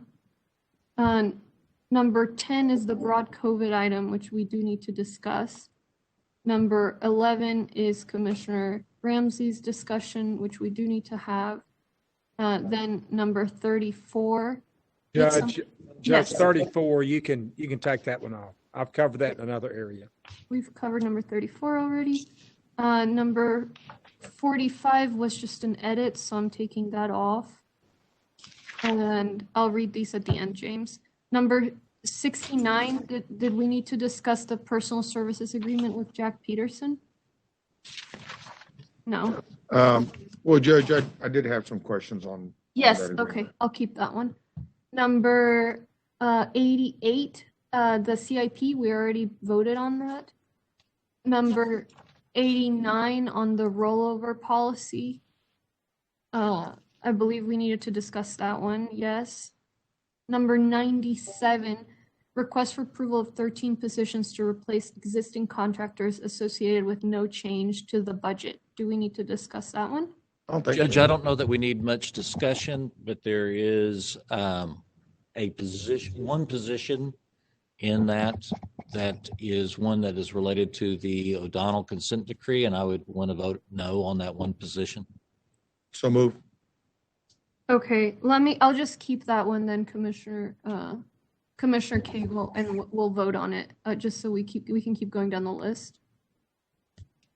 Number 104, extension in the city award. We already discussed that. Number 118. Okay.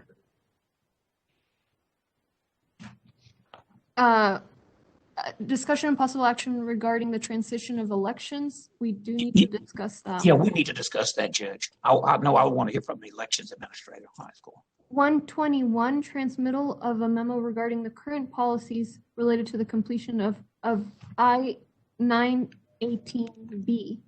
That's no action, so never mind that one. Number 157, do we need discussion on the implementation of the Immigrant Legal Services Fund program? Judge, I'll be voting no on that one. I've previously voted no, and I'll vote no again. If you just wanted to do that real quick, or you want to hold it back for later. Okay, I'll hold it back. Number 159, request for an approval. 159 was no action, so I'll take that out. I think what happened is the department sent their list, so that's why it's such a long list. Number 172 is an agreement with PFM in an additional amount for services for Commissioner Precinct 1. Do people need to discuss that one? Yes, we need to discuss that one. Yes. Okay. 178, an award to TV Construction on the basis of a low bid for Red Bluff Boulevard from Spencer Highway to Fairmont Park. That's a no action, Judge. No action. Okay. Oh, I'm sorry. It's been resolved. It's on It's the been consent. resolved. Okay, so we don't need to discuss it. 201, request for approval to amend the Community for the Resilience Task Force bylaws. We do need to discuss that. Yes. 202, transmittal of the membership list of the CRFRTF. We do need to discuss that. Request for discussion and possible action regarding reducing disparities in disaster recovery after the winter storm. Do we need to discuss that? I think that's Yes. Commissioner Ellis. Yes. Okay, and then request for discussion and possible action regarding the analysis of additional crime data, 210. Yes. Discussion and possible action regarding the City of Houston's drainage criteria, yes. And regarding the Army Corps of Engineers, yes. That's 211, 212. 221, we do need to discuss is the Public Health Director. And we already discussed Norton Rose Fulbright to serve as special counsel on ERCOT. Do we need to discuss that one? Nope. Okay, I'm gonna take that off of the discussion items. Request by the district courts for approval of contracts for felony indigent Judge, defense. on the Norton Rose, I Yes. just want to be real clear. They're going to look at options with regard to what is there. That does not mean that I am at this time saying that I want to consider moving out. I just like for them to get their legal opinion on all that status of what that is. I just want to be clear that by my approval of that, I'm not implicitly implying that I want us to necessarily pull out until we have all the data and the facts. Correct. Do folks need to discuss we're almost done. Item 229, request by the district courts for approval of contracts for felony indigent defense. Yes. Do we need to discuss 237, request by the purchasing agent for approval of an award on the basis of low bid with Environmental Southwest for turf establishment for the flood control district? Yes. Oh, you do? Okay. Okay. 239 is already no action. 240. Okay, so that's it. So in that case, and here's the motion. It would be, is there a motion for all items 1 to 243, except for any items already voted on, as well as items 4, 5, 10, 11, 69, 89, 97, 118, 157, 172, 201, 202, 206, 210, 211, 212, 221, 229, and 237. So moved. Second. Did that make sense, James? Yes, ma'am. Judge, I have a few questions before a vote's called. That way the record is clear. Yeah. So for item number 12, the discussion and possible action regarding the travel and training policy and guidelines, is that a no action? Yes. Yeah. Okay. I got a few of these. How about item number 96, discussion and possible action relating to the Harris County Legislative Agenda or Platform? Is that no action? Okay. How about item number 204? It's request for discussion and possible action regarding an amendment to the concession agreement. Is the action being requested regarding an amendment to the concession agreement between Precinct 1 and South Houston Area Radio Control Society, Inc.? Yes. Yes, that's the motion. Yes, sir. Thank you. Same with item 205 is the request for action regarding an amendment to the Harris County Precinct 1 Qatar Harvey Fund gift. Yes, sir. Yes, sir. I hope we fit it in, James, but if not, I'll make sure we do it next time. Yes. And the other item is 227. That is on the consent agenda. Correct.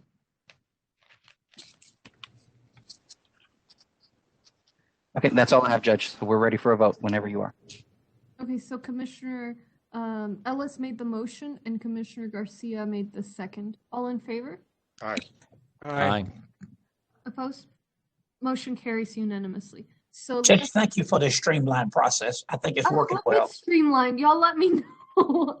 But we're trying. If it works, we'll keep doing it. So It's streamlined. If you think of some more, keep streaming it. I'm Okay. trying to avoid taking these headache pills on Tuesdays every 2 weeks. Okay, well, we'll come back as 1:45. Let's come back at 2:45 to take up the items we haven't yet voted on. Thank you. Thank you.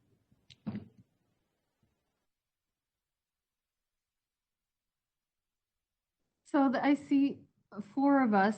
So let's go ahead and get started. It's 2:48 and Commissioner's Court is back in session. And we're gonna start on the items that we didn't already vote on. The first one is item 4 under the COVID section. That's the analyst office transmittal. Yes. Judge, I just want to let you know on, for some reason, item 228, which is a discussion item, it doesn't require the court action, but that was one where we wanted to discuss in executive session, the Coast matter. I just wanted to make sure because I don't know, I think there was some confusion whether it made it on the list, but that we still intend to, and you're still able to do that if that's okay with you. Great. Okay. Yeah, I did not make it on the list, but I'll put it back on the list. Great. Thank you. 228, and that was on the Coates case. Got it. All right. So item 4, it's Judge. the analyst office. Yes. Judge, I wanted to discuss this item because first I want to thank Ms. Short for her and her staff for the work on this particular item. But this item also is when we get into this conversation about equity, this is a textbook example of why equity matters. And with precinct 2, I'm trying to find the page, being at the lowest point of the vaccination rate at the point of this report, it is just unacceptable. And I recognize that not all this is there's not a central place if you want to find blame, but if you want to find responsibility, it is very, very critical that with all the moving pieces to this pandemic, with us, some saying we're open and us trying to save lives and serve our constituents. I think the more we get vaccines of which we can get into the shoulders of people in our community.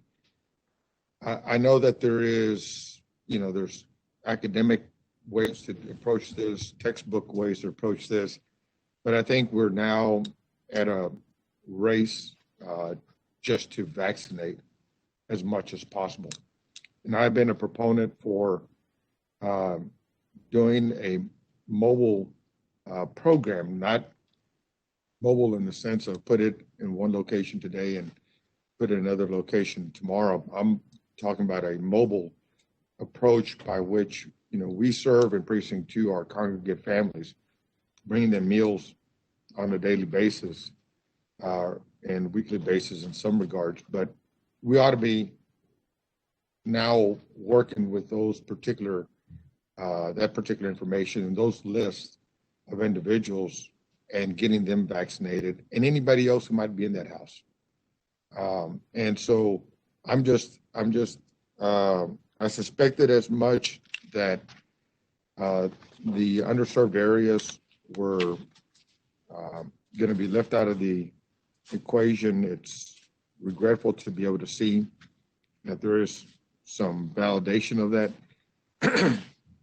And And so, Judge, I am just imploring that we do a better job at as we move forward, as we are now starting to get more dosages of vaccines. We got to make sure that it is getting them into the shoulders as fast as possible. And I know we'll be deciding on a possible health director soon, but this reminds me of the early stages of testing when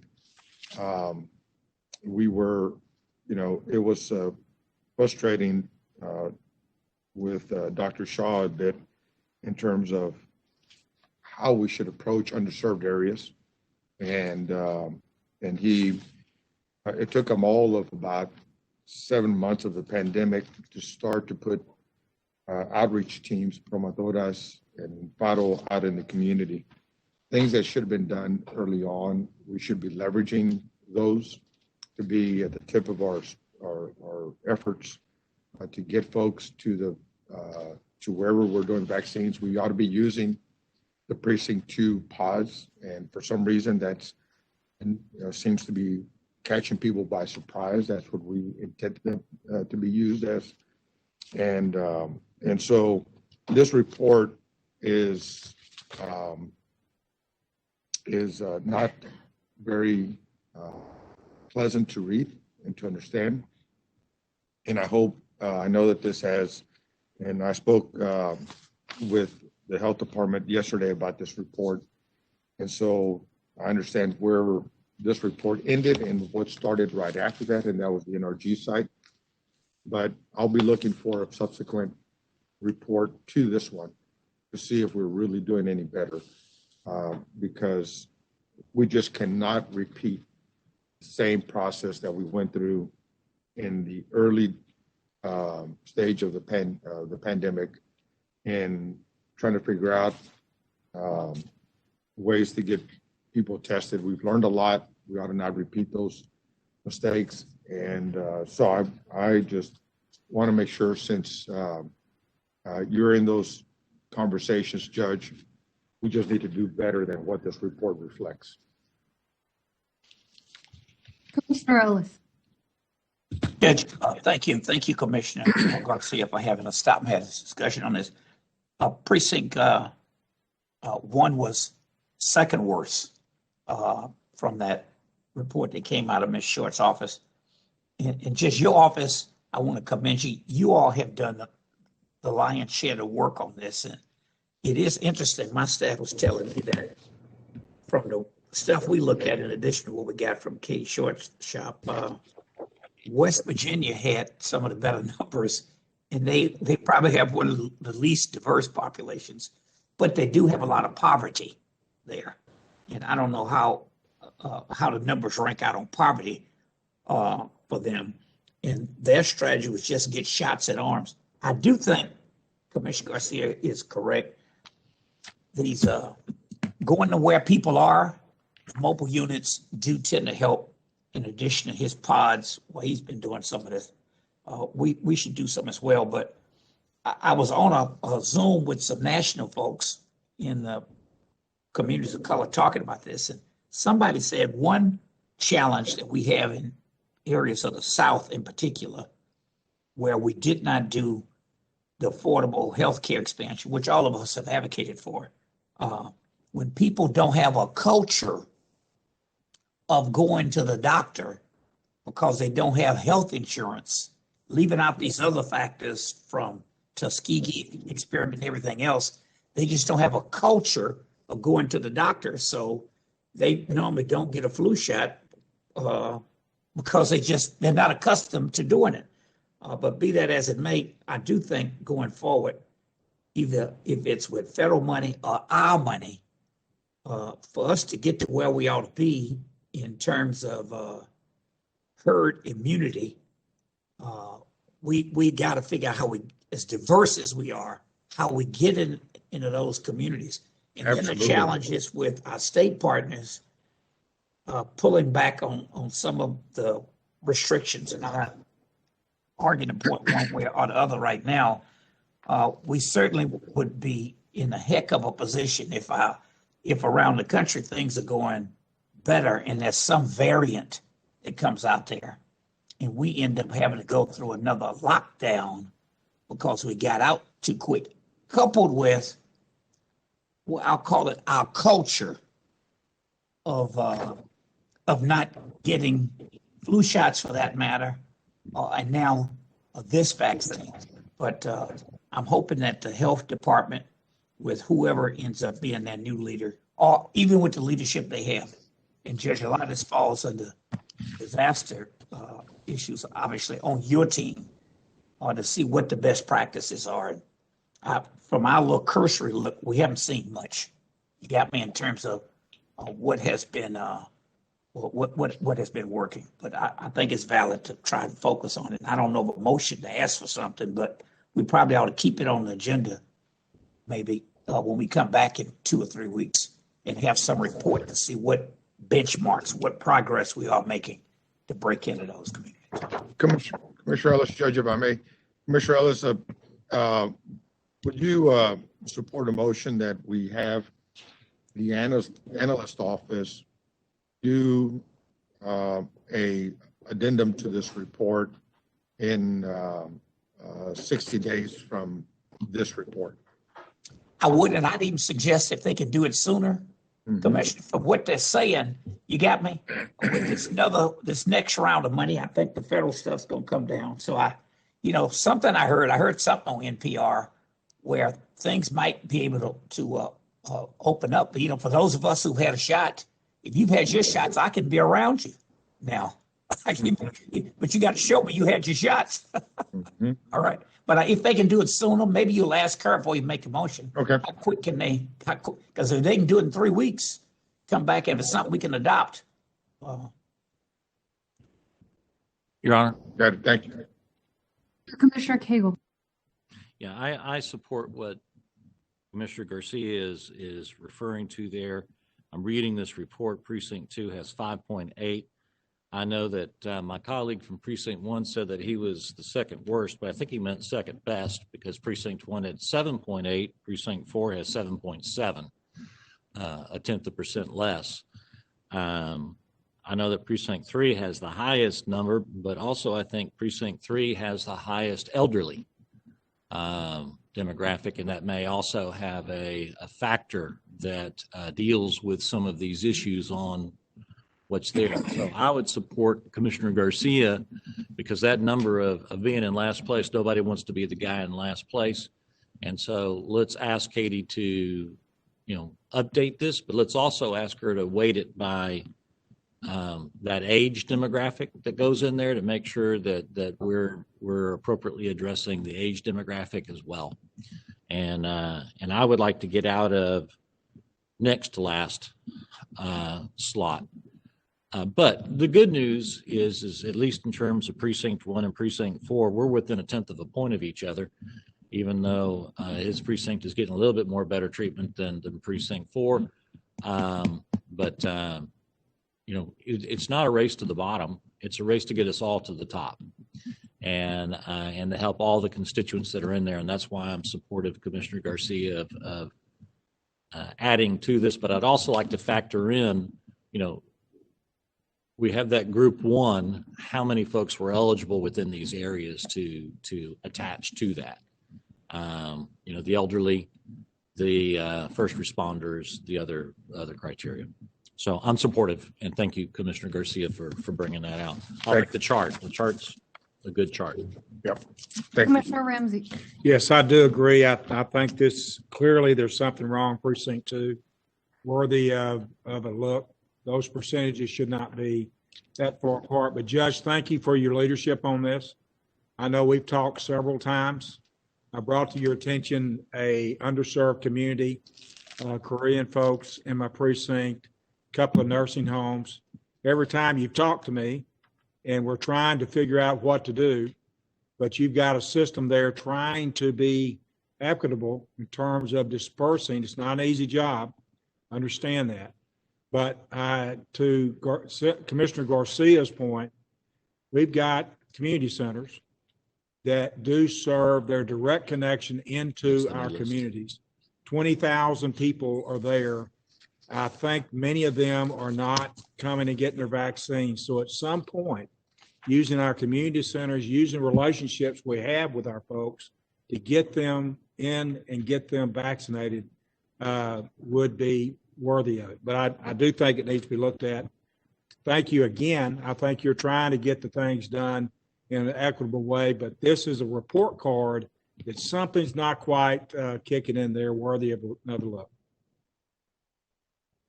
Yeah, no, absolutely. I mean, it's a challenge that's being faced all over the country, and there isn't a perfect solution, but we're certainly throwing everything at it, and we need to keep tracking it.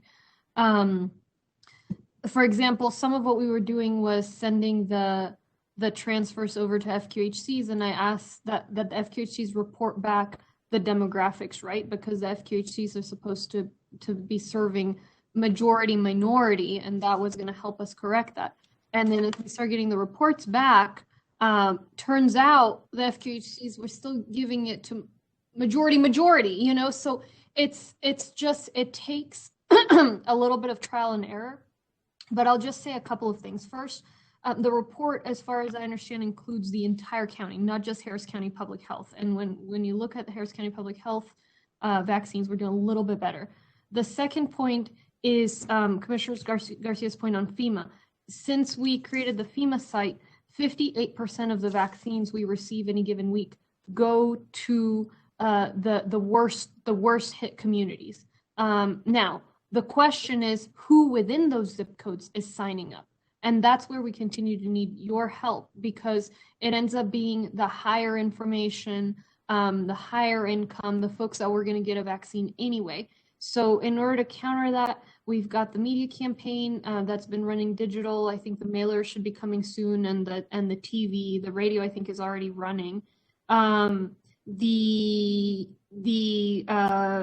mobile sites have been going into those zip codes, or are about to go. They're a little delayed because of the winter storm.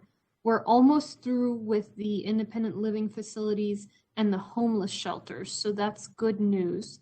And we are also, there's an RFP right now to have, to work with groups, grassroots organizations, for them to sign people up. So it's not like they send a mass email, or even, you know, promotoras is a good step, but we don't actually know what exactly the promotoras are doing, right? So it's working with these groups to say, how many people have you signed up?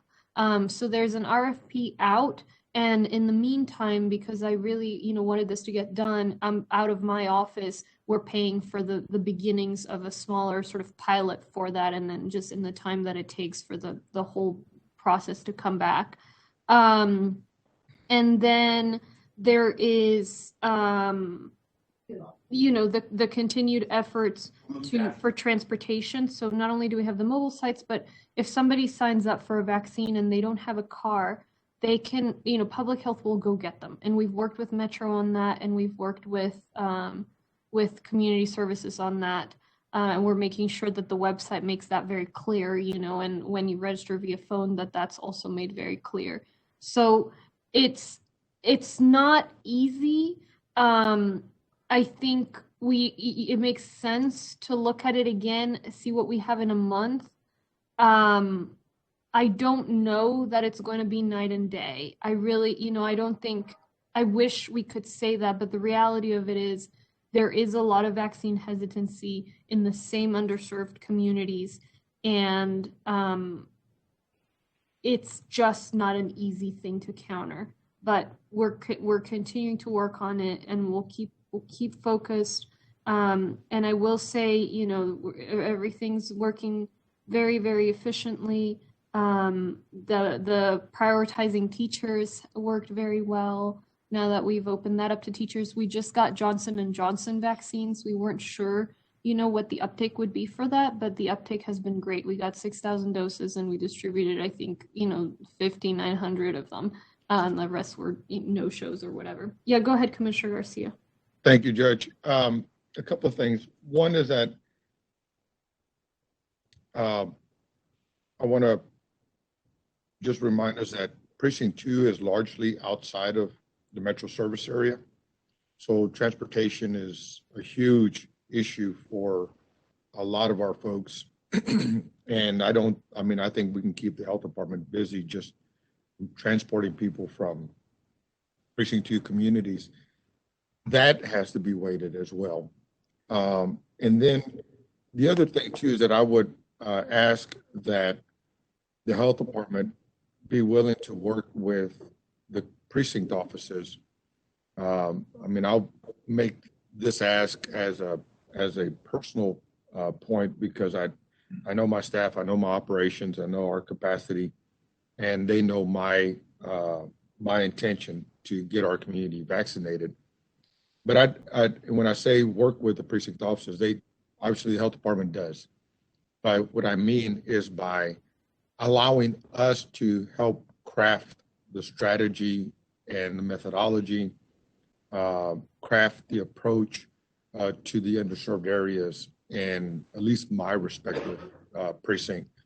They're always kind to let me know what they're doing in the precinct, but we have very little opportunity to be a part of the design of that strategy. And so I would ask that the health department allow us to be much more engaged and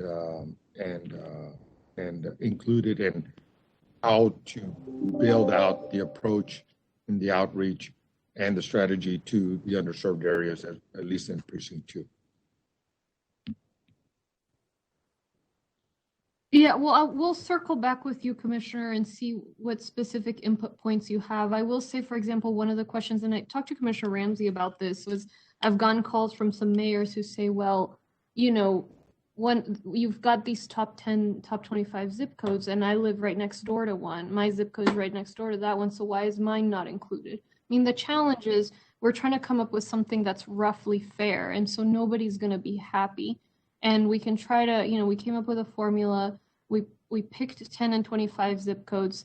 We decided we're going to go to all of the nursing homes and the congregate living facilities and the homeless shelters, and we're going to send the mobile units to these zip codes.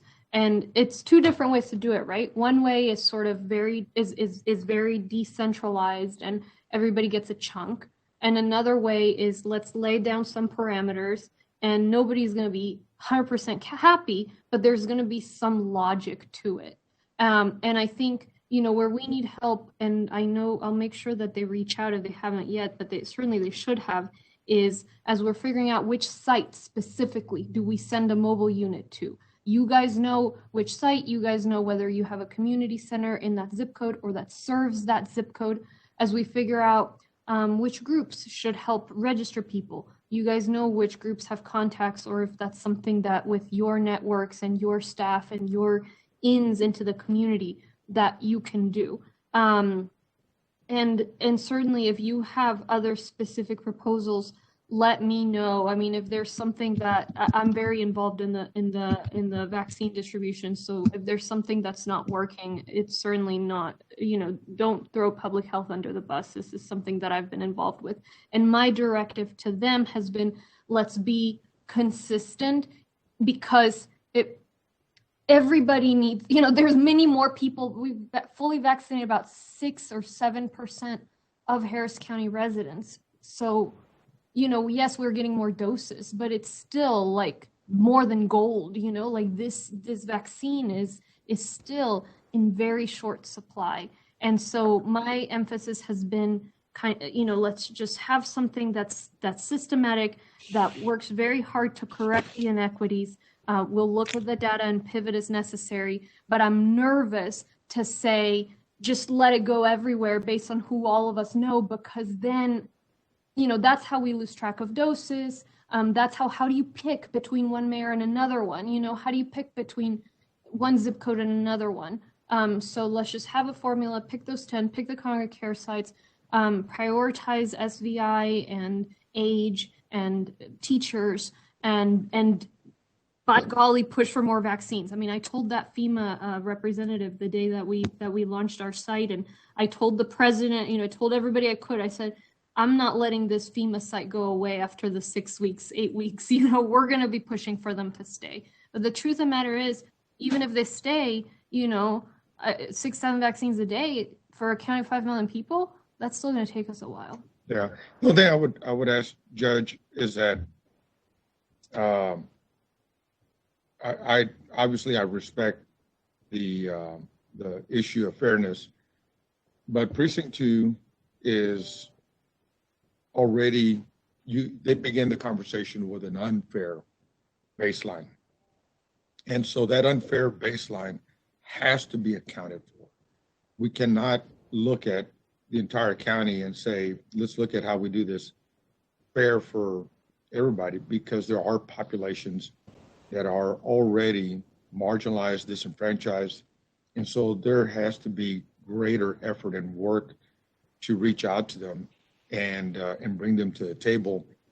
And so fair is critical, logical is important, but that cannot be the rule when it comes to disenfranchised communities. No, and that's not what I'm saying, Commissioner. Remember, the vast majority of the vaccines we're giving are FEMA, right? Because FEMA gives us 6,000 a day, whereas outside of FEMA, we've got like 1,200, right?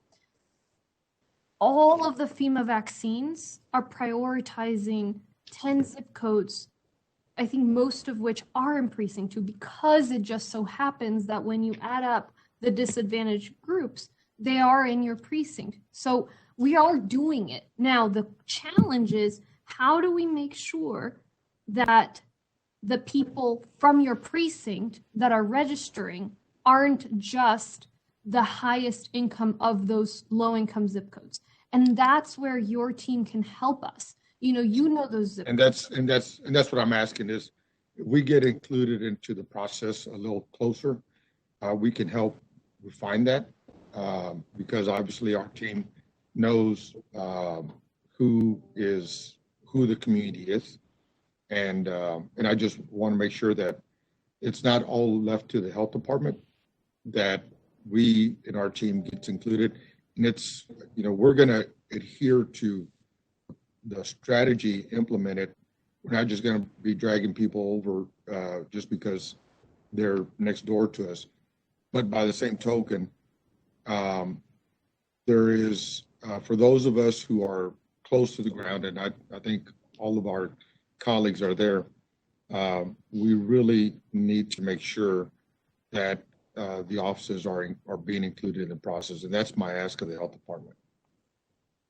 Well, let's talk, Commissioner Garcia, offline to see what specifically, and if there's anything, it's on me, because the intention was to reach out to you guys and say, help us reach these zip codes. You guys got a memo with what they are. You have the toolkit. We need your help. Going and getting the folks in there.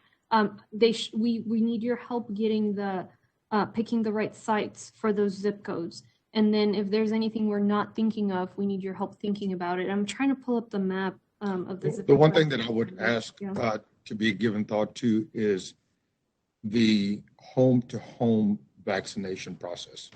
We're feeding people, our congregate seniors, and we could, obviously, if we're looking at the multi-generational vulnerable families, then while we're vaccinating those that are part of our congregate meal programs, we should be vaccinating those who live with them.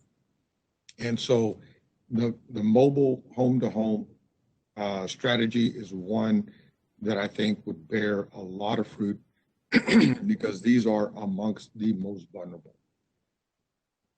Yeah, I'll tell you, we're continuing to look into that. Right now, we don't have the capacity to do home-to-home. We may have the capacity, and that's why I would ask the health department to give us a shot at it. Let's pilot it and demonstrate that it can work.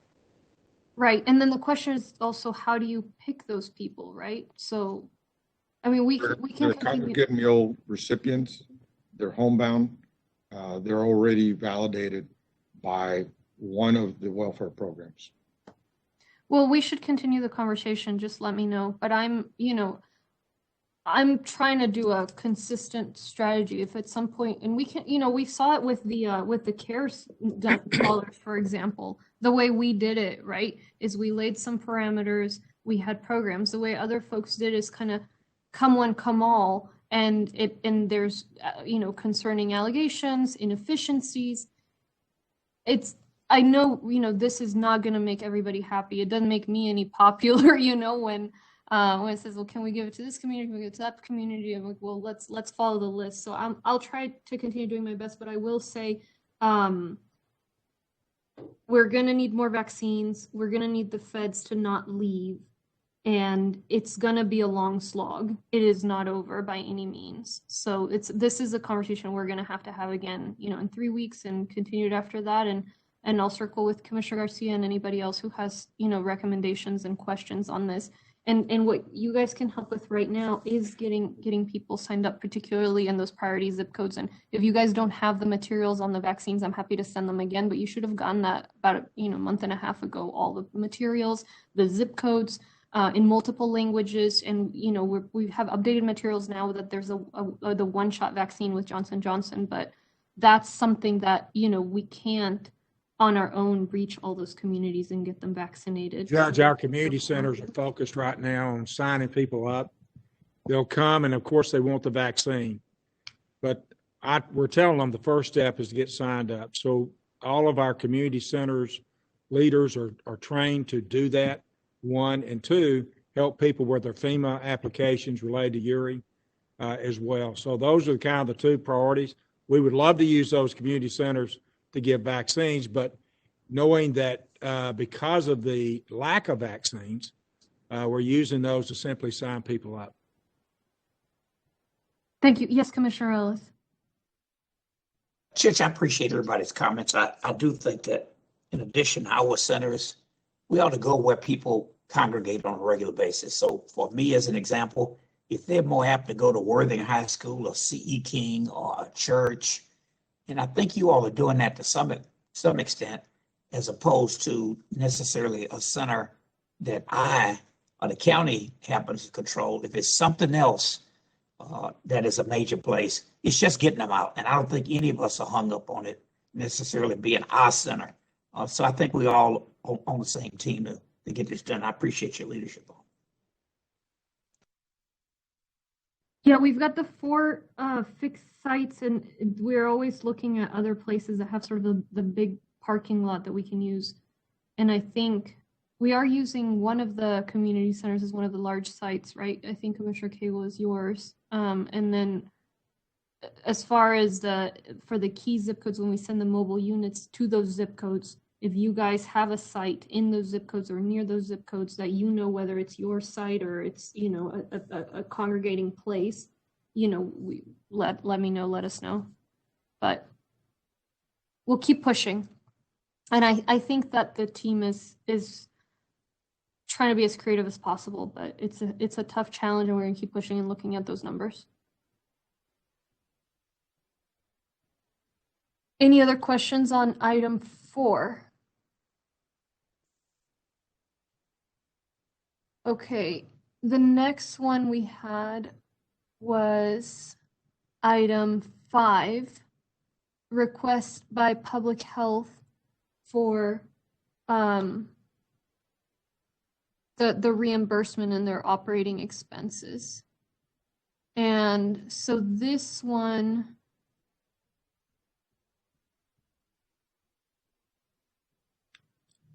the recommendation we've gotten is that court approve Public Health's COVID-related costs for the next 2 months when it comes to basically everything except contact tracing. And the reason there's a suggestion not to include the contact tracing costs is because contact tracing is not reimbursable. So we need to be particularly scrutinizing of spending on that activity.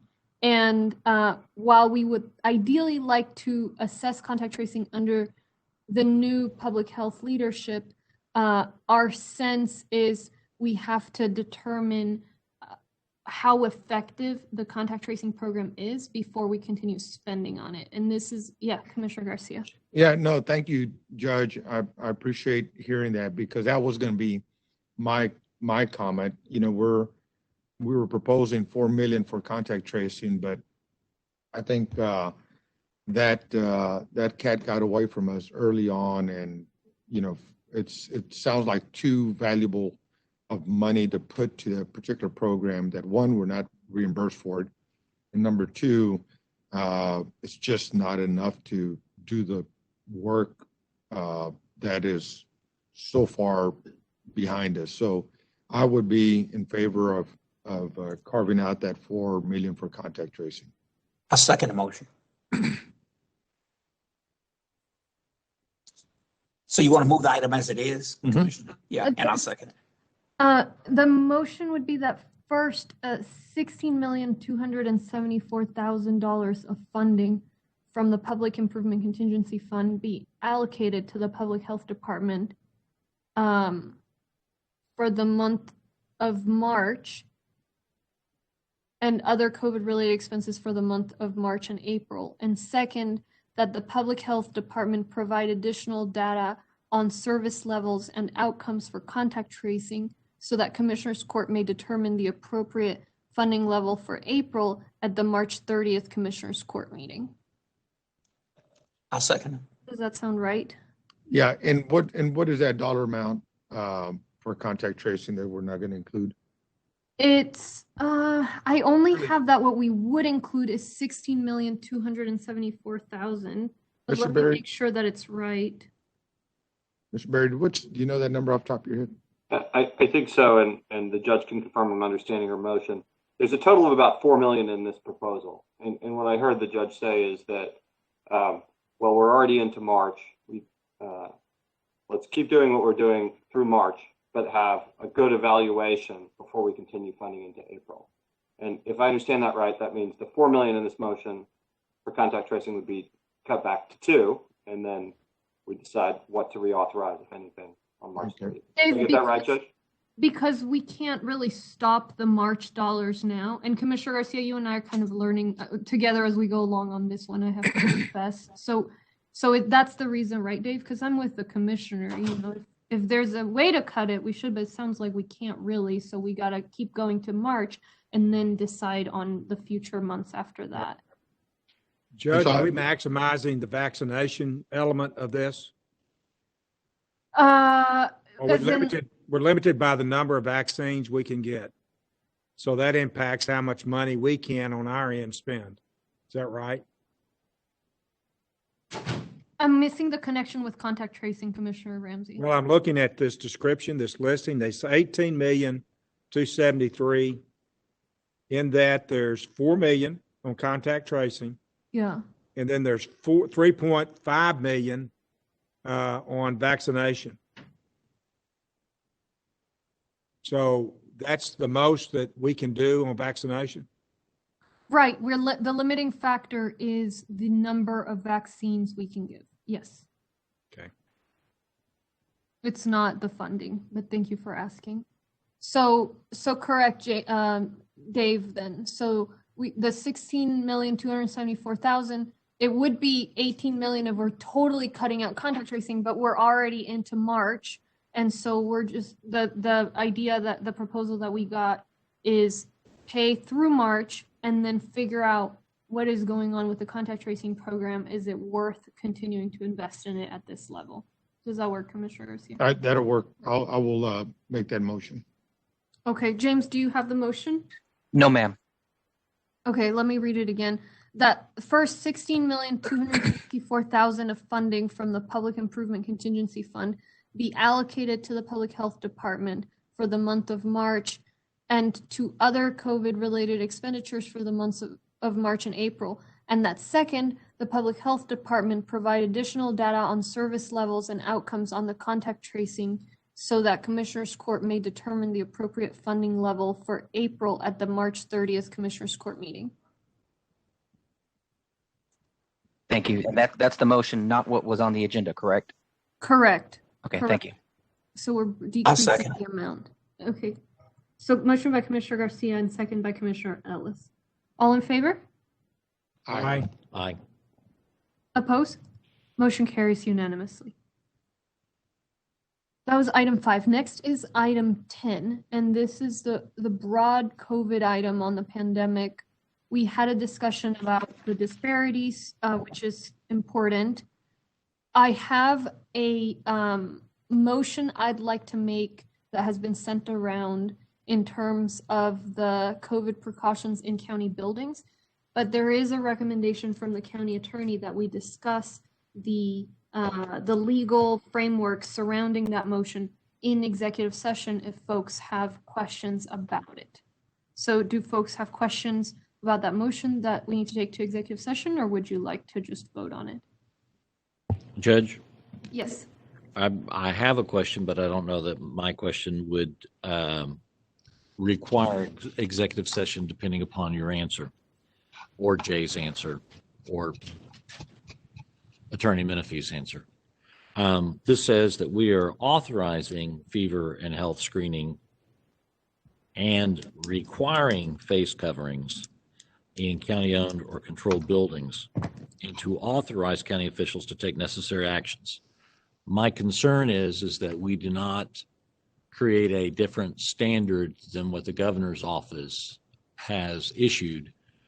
And whereas I think that authorizing is good language, and in this, we have authorized twice, requiring may be something that might not be an issue that we want to do, depending upon the department or the bases. And so that's where my question comes, is how do we stay in step with the governor's mandates and recommendations?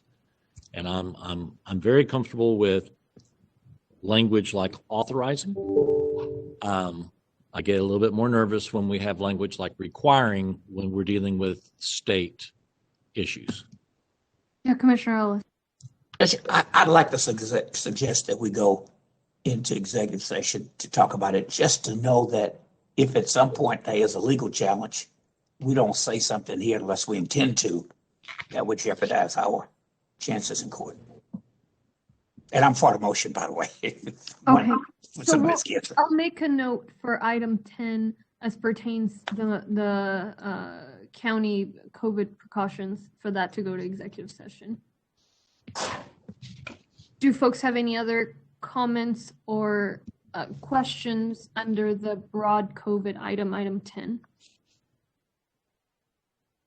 Judge? Yes. I did have a comment to where I wanted to thank your office on an item. Commissioner Ramsey earlier talked about a community that he had.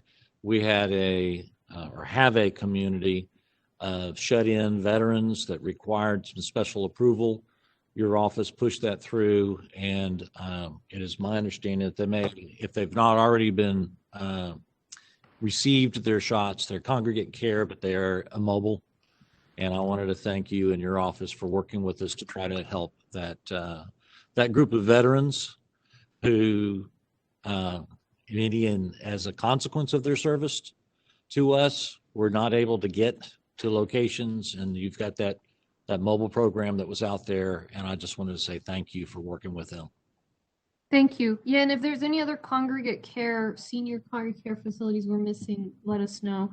I did want to make the point earlier, I forgot to mention, where we're connecting people with rides. It's not that they need to get on the Metro services, but we'll send someone to pick them up, and Metro's helping us with that. So if it's not a congregate care facility, but just an individual that doesn't have access to a car, we'll go pick them up and take them to the site. So, just to make sure you guys are aware. And I'll also say that the FEMA site continues to go great.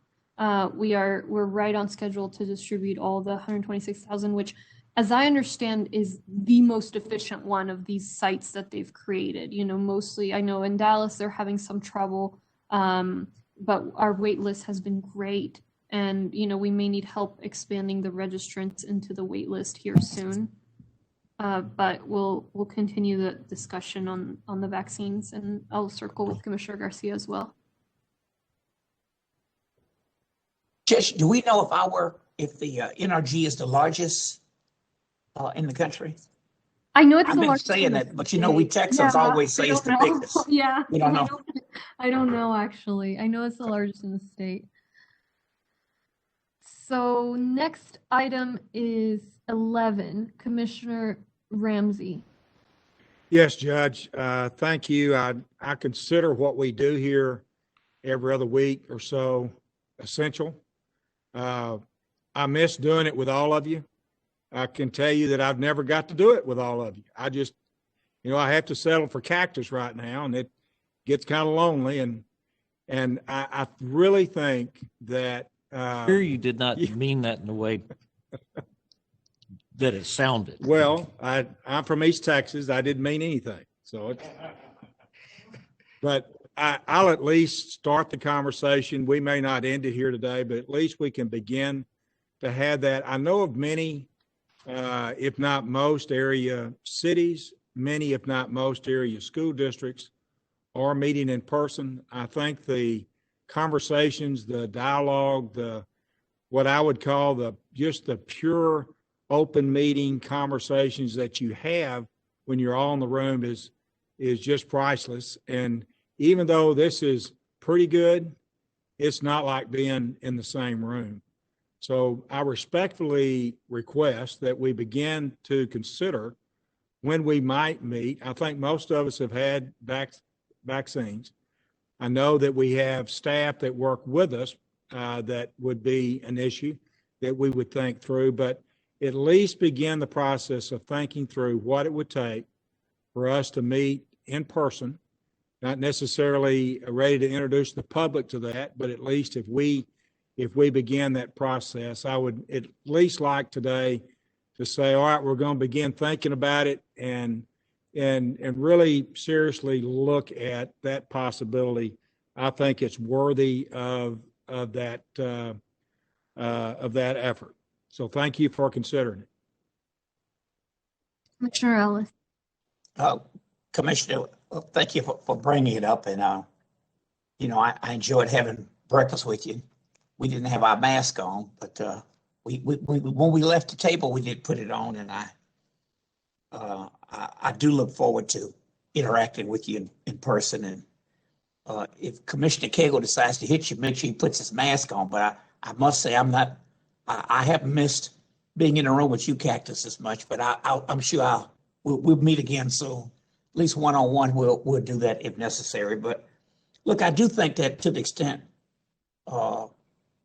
some of us, I don't know many, I think you and I are the oldest, Commissioner Ramsey. So we've had them. I don't know who else has, but I do worry about our staff. And I don't know about the others, but I rely on my staff to help me with a lot of stuff. And I've been doing this a long time, but it's amazing the things I forget. And the meetings would be even longer if someone couldn't pass me a piece of paper and tell me I'm thinking about A instead of thinking about Z. They really do help me a lot with that. And I would hate to put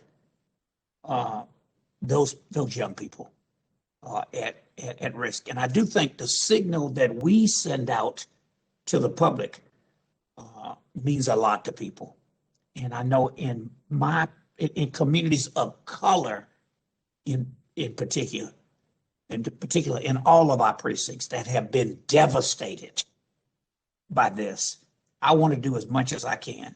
Even if I've had a shot and I'm tempted to go somewhere, I'm at a press conference and folks can't hear me as well speaking through that deal. I try to keep the mask on. Sometimes I take it off just to make sure I'm far enough away and I can be heard. But oftentimes I put it back on because I'm thinking about the signal that it might send to somebody else. So as much as I miss you all, I'm in no rush to be in the same room with you.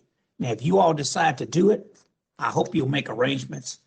I'm 66, about to turn 67. I'm on blood pressure pills. I know I'm overweight, no matter how much I ride my bike. Other than being Black, I know I got pre-existing conditions. So if you all do decide to go, if the law permits it, I'm going to sit in my office and vote by Zoom, or I'm going to show up when it's time to vote. And if you want to shorten the conversations, I'll just show up when it's time to vote. But I, for one, I don't want to put my family. It's a personal issue with me. They might want to get rid of me, but I'm not going anytime soon. That's my 2 cents for what it's worth. Yeah, Commissioner Garcia. Thank you, Judge. And And look, I too miss the normal of doing business in the official commissioners court chambers. But, you know, I just think that there's, I want to make sure, look, we just passed a resolution today for Mama Lucy. And I just don't want to communicate to those families who understand this pandemic the best, not because they studied it, but because they lost someone in their home. There's an empty chair today. There's a phone that isn't being answered today because someone has died, and it's attributed directly to loss of life related to COVID. I just something in my gut tells me that we're debating how to get more vaccines out. This is an indication of, and Commissioner Cagle wants an improvement in his area just as much as I want mine, one in mine. And I just out of respect for the families who understand this pandemic the best, I just think that there's something, I don't want to come across as insensitive to those families. I do not want to come across as insensitive to our medical professionals who have been really sacrificing through this entire thing and seeing some of the beautiful high points through this pandemic, but they've seen the tragedy too up close. So I just think I appreciate Commissioner Ramsey, and I do want to show up and sit at the table at Commissioner's Court. I just want to, number one, I recognize I'm fighting for my precinct. I don't want more of my precinct to die. And I just don't think by not intentionally, but by showing up, we're pushing aside the recommendations from our health professionals. I just don't want to come across as disrespectful in that regard, and especially to those families who have lost someone through this pandemic. So I want to be there. I'd love to engage you more, Commissioner Cagle, but something tells me that it's, every time I talk to someone who has lost someone, I've had loss in my life and my family, but I never say to people, I know what you're going through, because I don't. And so I don't want to show up in our chambers, be there in close proximity to each other, and then communicate to people one thing in what we're trying to do, and then an example, we might be communicating something else. So I will just, I think we can still serve our constituents well here under this process, and I'll wait till the numbers get a hell of a lot better. Commissioner Cagle. Your Honor, I've had it. It's a little scary. A little monitor on your finger to watch your oxygen levels to make sure everything's okay. 2 months after I had it, my son got it. 2 months after he got it, my eldest daughter got it. So my family has experienced the process of COVID on a firsthand basis. I still have a bride of 39 years and our baby who has not yet gotten it, but 3 out of 5 of us at close hand have. Also, as many of you know, I was very close to Mary Hammer. She used to come and sit out here. She died of it.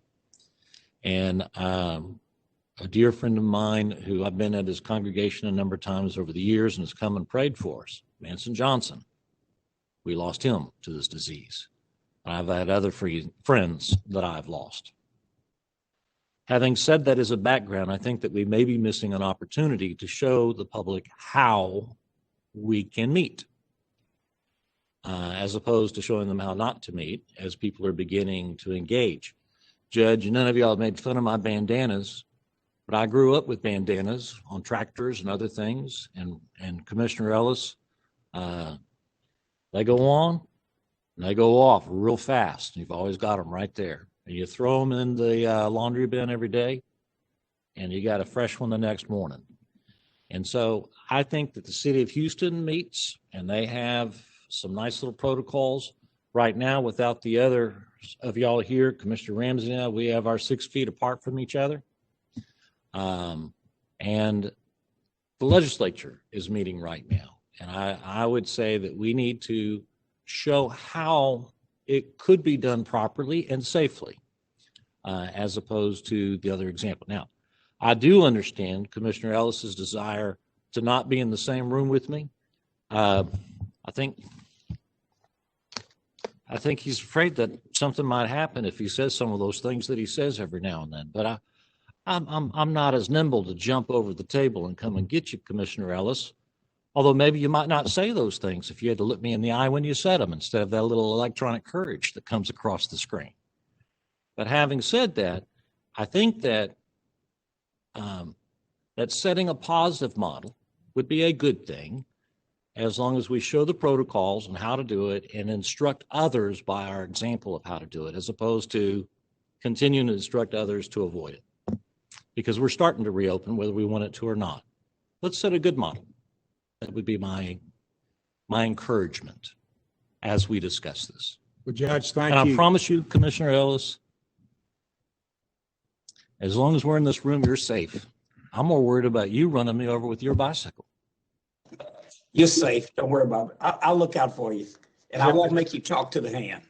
Thank you. Judge, this is good. Thank you for the conversation. Just know that the spirit of my ask is this. I was shoulder to shoulder with some great people handing out water, handing out food, doing things that mattered out in the community. And I look at what we do as going shoulder to shoulder to do essential services and do stuff that matters. So the context was not showing off. The context was not trying to send a wrong message. It really was in the spirit of like we were all out there handing out water, doing things that needed to be done. I would consider that's what we're doing here. But looks like we're a little early on the conversation, but would like to continue it down the road. Thank you. Thanks. And I'll just share my information is Houston, Austin, Bexar County, Dallas City, El Paso County are not holding their sessions in person. Travis County, Dallas County are doing sort of what we're doing, sort of a hybrid model. And I, for my part, as I said, 6% of the population's been vaccinated. I'm part of the other 94. So I'm not, trying to get it myself.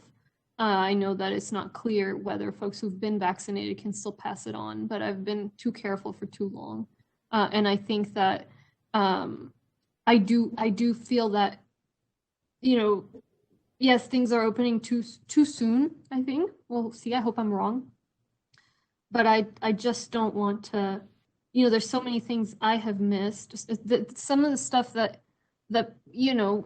I wish I'd gone to, but just for the sake of setting an example, I'm trying to set an example that we need to continue to protect ourselves. So I don't want to set an example that all bets are off.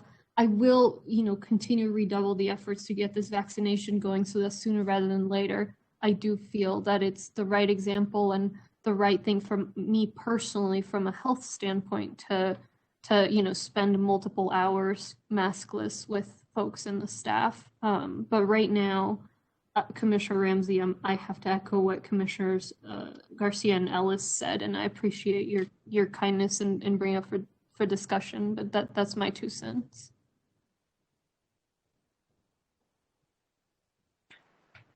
So that was item 11. Judge. Yes. So is there any action on this item or is it no action? No action. Thank you. Thank you, James. Item 69, Jack Peterson. Judge, Yes, Commissioner Garcia. I asked to discuss that item, and I've had the pleasure of meeting Jack when I was sheriff and when I was making regular visits to DC, and Jack was always kind to host me and set up a few meetings. But today's conversation regarding the bond election, just there's an opportunity for us to have shined. It would have been that one. And so, we've had the same representation. I'm not sure how long. I mean, I met Jack in, I think, 2009. So I'm not sure how long he has been our lobbyist up there. But I guess I'd like to know what success we have gotten from that representation, and I'd like to see specifically on the flood bond HUD money what work has been done by Mr. Peterson, and so I'd like to see some reports, because I've never seen any report. I stay in almost daily contact these days with my folks at in Austin as we try to navigate, whether it's testing sites or vaccines or Harvey recovery. I'm in constant communication with my guy here, and so there's a lot of discussions going back and forth, but I just haven't seen where we've said, oh, we're waiting to hear from Mr. Peterson. He's doing this or he's doing that. And so I think he's a fine individual, but if the current standing with HUD is it turns out to be something that's stays what it is, then I think we really should be rethinking our who we're working with in DC, and so I'd like to propose that we number one, get an idea of what's been done on those HUD dollars, and then number two, I'd like to see some reports regarding his work. Commissioner Ellis. Thank you, Judge and Commissioner Garcia. I certainly have no problem with holding this item. I think it's appropriate to review it. I know Jack Peterson, and I do think highly of him. I do know that we added to the mix. I held it for a while, but Mr. Reed was recommending another firm that we also pay, I think $20,000 a month. So that's $240 plus this. And I also, I guess, speak from the vantage point of somebody who was in the legislature for a very long time. And sometimes I'd be amazed how I'd go somewhere or read something and somebody was responsible for a bill that, my staff worked up, we put in. I had to get up and explain it, keep from being embarrassed with 31 of the biggest egos in the state and 150 of them over in the House reviewing it. But so I used to joke and say, everybody's responsible for passing a bill other than the person that carried it. So I know there's a tendency, I guess we do it as well with whatever we get. We so great, we got this $900 million that's going to come from the federal government. But I do think it is appropriate to do an analysis and see what we got. One of the main reasons that I agreed to the additional representation for $20,000 a month was with an eye towards cutting back on that cost benefit ratio language that at the time everybody on the court agreed was a problem. And I hope everybody still does. And that hadn't happened yet. Didn't happen under the last administration. I don't know if it'll happen under this one, but I do think it's appropriate to review.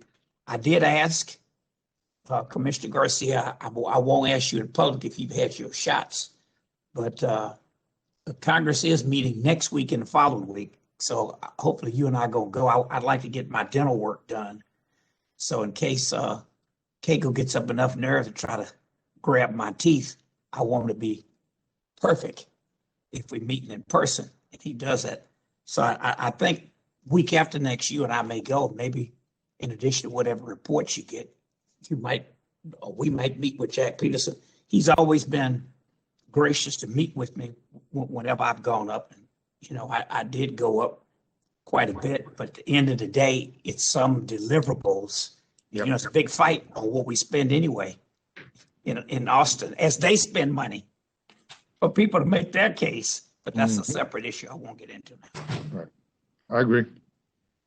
So I'll go ahead and hold this item, Judge. Okay, so no action on item 69. Item 89 is the county's rollover policy. Yes, Commissioner Cagle.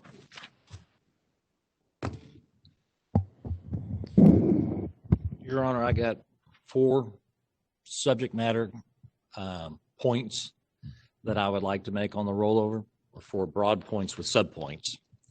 And I'd like to thank David Berry, because he and I have had extensive discussion on these, and I would like to compliment him. Maybe it's that Rice thing going, you know, that little small school off of South Main. My staff made me a little sign about that. If you note, Judge, Precinct 4, when we have our signs that say question, they're in Rice blue. And when the Commissioner of Precinct 3 holds his up, do you note the color? I couldn't. Aggie maroon. That's cute. That's cute. I'm told that the reason why A&M has maroon was that they'd actually ordered red, but it was a bad batch of paint, and they ended up being stuck with that color thereafter. I don't know if that's true or not. That's just part of the Rice legend about Texas A&M. But let me get to the 4 points here, Judge. The first one is very, very important to me. After paying those compliments to my fellow Rice grad, and for him listening, and I actually think he understands many of my points. He may disagree with me, but he understands where I'm coming from. The first one is Judge, I think that by us doing this now, it's a broken promise. Years ago, when we set this approach to where we shifted from where everybody had a budget, and if you didn't spend your budget, you lost it. If you don't use it, you lose it. And everyone was out there buying pencils and stamps and things like that at the end of the year to keep from losing all their budget stuff. People were a little bit leery when we moved into this rollover thing, because it was something a little bit more modern that was tried in some places, some best practices from other areas. And what's ended up happening is that it has benefited us in a number of ways, and people have become dependent upon it. And the 3 good things kind of relate to why they become dependent to it. One of which is that we incentivize people to not waste taxpayer resources. And if you are in your office, or if any of our directors or other folks are able to find ways to save money, they are incentivized to do so, because then they get to invest those funds in things that they think best help them serve the public. So it is an approach to where we incentivize savings, as opposed to incentivizing spend everything you have or you'll lose it. And if you don't spend everything you have, if you do, after you spend everything, if you suddenly have an expenditure that you need to do, then you come to Commissioner's Court to get for more money. And so there's not a savings mentality. It is a spend it and then come with your hand out whenever you have a need mentality. Secondly, Judge, we used to have to do a whole lot of TANs, tax anticipation notes. I call them payday loans, because with everything being spent, there wasn't money in the system that we could rely upon. And with folks doing the rollover the way that they do, there's now money in the system, so we don't have to borrow from the outside. We have our own savings internally. And the third thing, Judge, that I'll talk about today, there are other reasons, is a best practices mentality, which this may also be a disadvantage. And that is that I think that it is the best practice to let those who are the boots on the ground have more discretion on where their dollars are being spent, as opposed to those of us who sit around this horseshoe being the omnipotent and omniscient purveyors of what is best for someone who is out there on the ground trying to decide what piece of equipment that they should have, as opposed to letting them have a little bit more of that discretion on where to save and where to invest. And because we've adopted this approach for a while, and now we're all of a sudden going to shift it and take away their savings accounts, we're going to break their piggy banks and take their piggy banks away from them. I feel that we're going to send a bad message to those who have for a long time been adjusting to the new system, like the new system relied on it. And so I think that this is not fair to them. There are some things that need to be tweaked, and I'm in agreement with Mr. Berry pointing out salary should not be part of the rollover, because that becomes a recurring expense and you're never caught up. If you need an employee and you're using your rollover to pay for employees, that never goes away. It's a constant sort of flip. Or if you use your rollover to get an employee and it's 1 year, then you're not done. Now you've built into something on the other side. It's a very valid criticism of the current system, and I agree that salaries or recurring expenses should not be part of where we tip into the rollover. And so I also see problems, for example, like Judge Adams. She's been calling all of us. She's got that courthouse down there, and it's the same courthouse that our Congressman Al Green, back when he was a JP, and I appeared in front of him. And that place needed some help when he was there. We could call him up and he'll vouch for that. And we've had a series of folks that have come through and rotated through there, and it's time now to fix that place up or build a new one. Well, a new one right now is pretty expensive as opposed to fixing that one up. Well, she's got rollover that she could use that we won't have to raise new monies for or to spend. She should be allowed to spend that rollover funds that have been saved by her and her predecessors towards that event. We have folks that are about to use their rollover to buy cars who are in our law enforcement entity. They've saved it up. They had something that they needed to get, an automobile to serve the public, and now they're potentially at risk. Now, I know that in this proposition, we have this system to where they can all come with their tin cup to David Berry, and he'll listen to them real close. And if their case is sad enough or good enough, then he'll send it up to us for us to decide for them on what to do. I don't know if I like the tin cup approach, but he has promised me that he'll be fair and he won't be overly cruel. And if we promise that we will be fair when we take people's piggy bank away from them that they've been saving for, then maybe I can go with those other areas, but I'd like to offer a compromise. And this is my fourth point. My fourth point is Judge, I'd like for us, and I've sent this around, for this year, since we are transitioning away from something that people were expecting to something that is new, I request that we let them keep their 25% that they have saved as a transition. And then next year we tell them, look, you don't get to keep your piggy bank. We're gonna be looking at you, and if you don't use it, you may lose it, or whatever it is that we want to tell them at that time. But to give at least a buffer to the transition. And so that's my request, Judge, is that we at least, since we are, now, if y'all don't like my offer to try to add a buffer or to take a little bit of the pain off of the transition, I understand. But I think that it's not fair without much notice to zap them without giving them at least some buffer in the transition. Yeah, Commissioner Garcia and then Commissioner Ellis. Thank you, Judge. One is I'd like to hear from Mr. Berry about this. And, I will just say that, I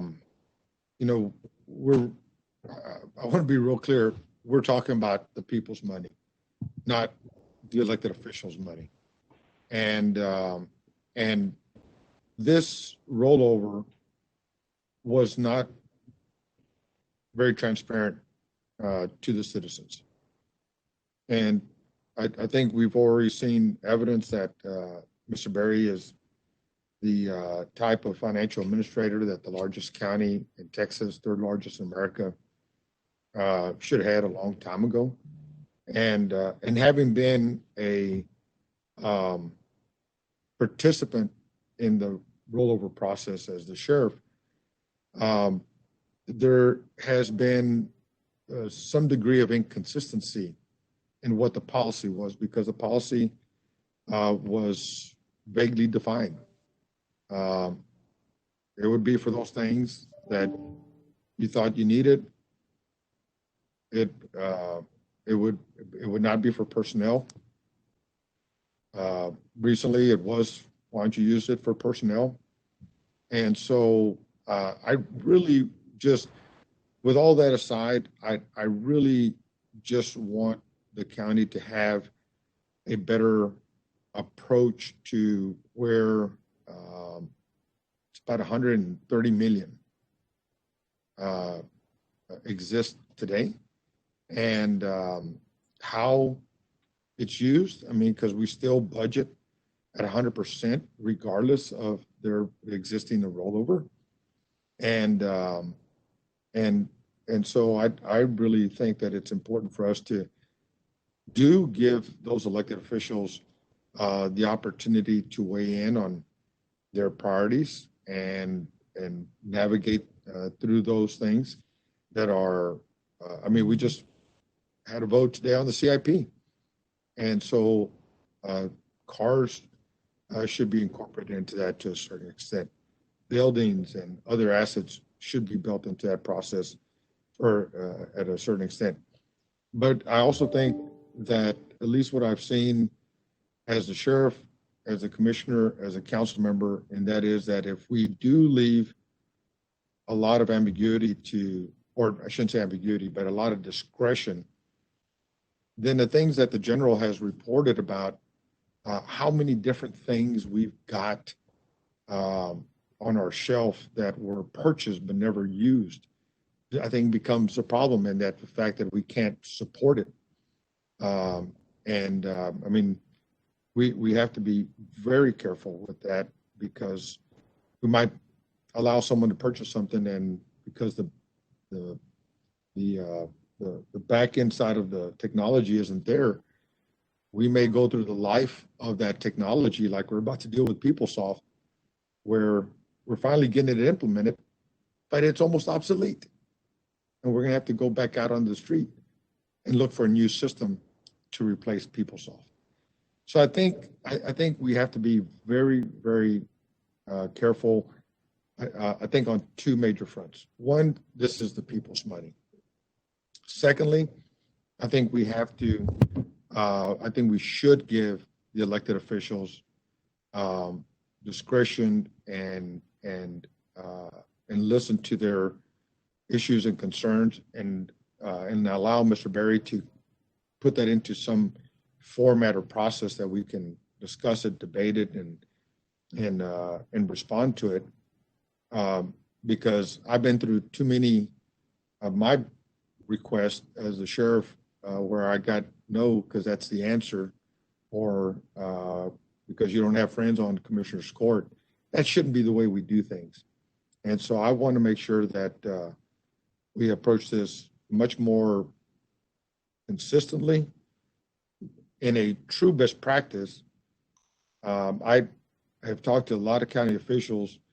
No one has said, hey, thank y'all for doing that rollover thing, because we're doing it now. So I don't know who's adopted the rollover. But I think the first guiding principle we have to work by, Judge, is that this is the people's money. And before this conversation, I would venture to say people didn't know there was 130 million socked away in different places. And then, most importantly, I just could never understand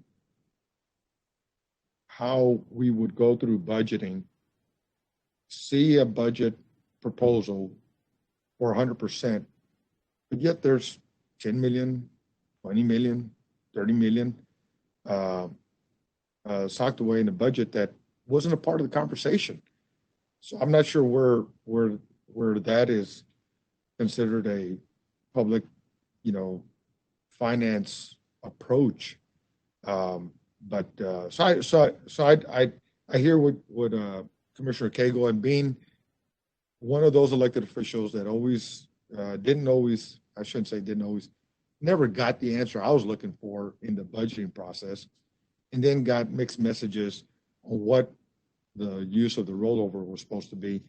I really think we owe it to our elected officials a better way to serve them, but also to our taxpayers a clear picture of what the county finances look like. Commissioner Ellis.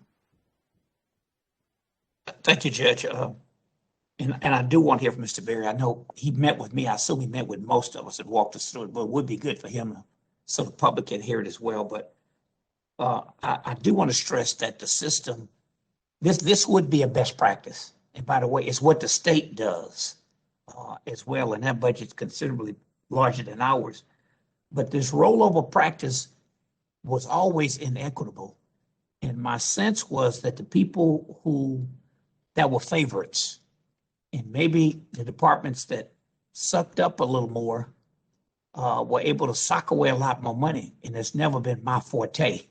But if we did this arbitrary proposal of leaving 25% aside, it's an arbitrary number. You'd still have the same inequities that are already in place. And it's amazing how some agencies have $185,000 in rollover money. And according to my staff, the highest on the other side was $9 million. And when they come in and ask for additional money, instead of seeing if their priorities align with whatever the county's priorities were, it was as though no one paid attention to the money that was already over there. And Commissioner Cagle, in addition to, I think it has a positive impact on us using TANs, also on the RANs, the revenue anticipation notes, on the BANs, the bond anticipation notes, and on the GANs, the grant anticipation notes. We had a lively discussion about flood bond issues earlier. A lot of that is us banking on what we're going to get from grants. But I think it's a good practice, but I'd like to, and I'm supportive of, be more than happy to make the motion, to second the motion to adopt the proposal as presented by Budget Management. And I think they gave enough flexibility in it because they can still come and make their case to us. So I think you were trying to be fair and balanced when you did it. I think under your proposal, departments can apply and describe why they need to retain their rollover. Departments might even get to keep 100%. There's no cap on the amount that they'll be able to retain in the new process if the reasons are valid.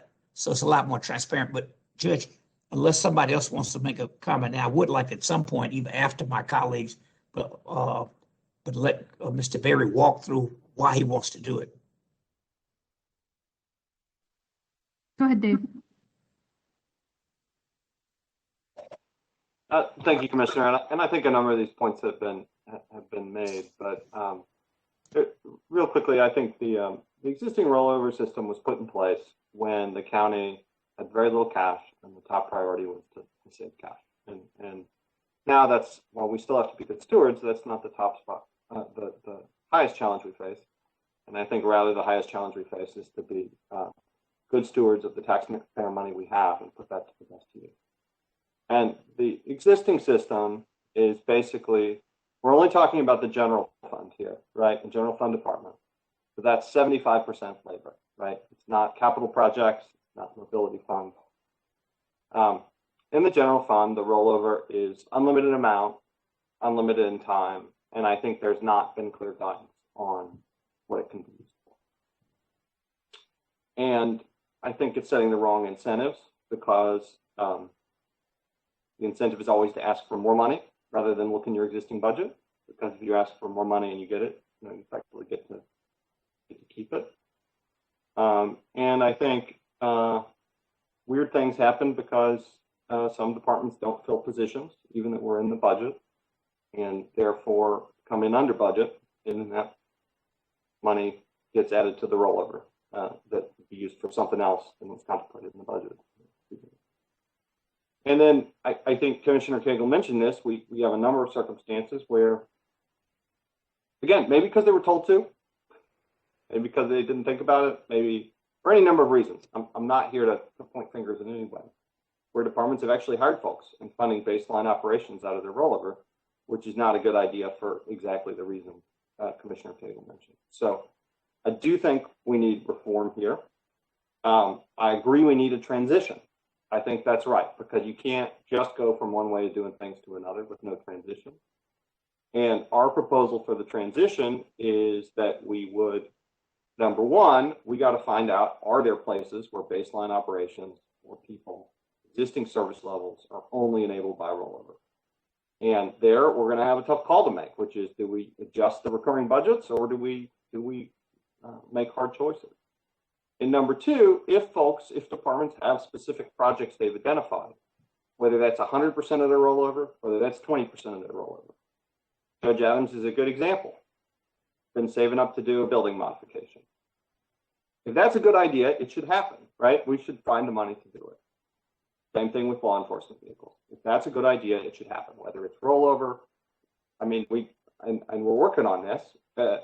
Find a different way to pay for proper vehicles for law enforcement, so they don't have to depend on rollover. The point isn't to choke off those good ideas of investing taxpayer dollars, but my opinion is the transition is best accomplished if we actually work through what are those specific projects, what are those specific uses of rollovers, rather than set a specific percentage, right? And so Commissioner Cagle and I talked about this, and I think we heard each other out, and I appreciate that. But I'll just give you an example of my department. I'm going to pick on myself. We have about a $4 million rollover. That is something that I don't have a use for, because the only thing I really want to do is hire more smart people. I don't need to go buy equipment, and I think it would be better. Honestly, my number should be close to zero, and I think it would be better to work through that with each department, and we'll be as fair as we can. And that's the transition I propose, rather than setting a fixed number. But we'll do as Commissioner's Court directs here. Commissioner Ramsey. David, I have numerous conversations with several people on this. Of course, I come out of the private sector, where I don't even understand what rollover means. I understand the concept. I understand why it happened. But when I think of the 20 different departments in my firm of 150 people, and having them get involved with retention of dollars just is an odd concept. But we're going from one way to another. So what I've told everybody, Mr. Berry, is this: you can trust David Berry. He will sit down with you and have the conversation. If you need 10% of your rollover for justified reasons, if you need 40% of your rollover for justified reasons, he will listen and figure that out. Because the thing that we do have a rollover pot. So you do have money with which to transition people from one way to the other. So that key word there is trust you as the good arbiter of making sure that those people don't end up being impacted negatively, and more importantly, our residents in terms of services rendered. So I hope that is the case, and obviously there'll be many different opinions, but you got to look at it. Each one of these is going to be different. The percentages are probably going to be different in every department. Just look deep into it when you're making that transition. Judge. Yeah, Commissioner Ellis and then Commissioner Cagle. I was just going to move that we adopt a rollover policy as proposed by the department after Commissioner Cagle's comment or question. Judge, nobody seconded my motion, so I was going to say I think my motion died by lack of a second. And so to that extent, I guess Commissioner Ellis is calling the question. Well, no, I'll just move adoption. I didn't know you made a motion. I'm sorry, I forgot. My staff didn't pass me a note. I made a motion. I was hoping you, Commissioner Ellis, would second it, but you didn't. If I was in the room, maybe I would have, but. No, and I think to the concerns that you raised, Commissioner Cagle, what I appreciate about Dave's proposal, and I think Commissioner Ramsey got at this, is if there is a department that has this need, or maybe Dave was the one that said it, right, that hasn't a one-time cost that could be covered by the rollover, then he'll work with them on that. So it's a smart approach. It's not a blunt tool, and I appreciate it. So I'll be happy to support it. The commissioner, who made the motion on approving as is? The Commissioner Ellis? Yes, ma'am. I was making a motion to approve it as is. Second, Commissioner Garcia. All in favor? Aye. Aye. Opposed? No. I'm in favor. So the motion carries 4-1.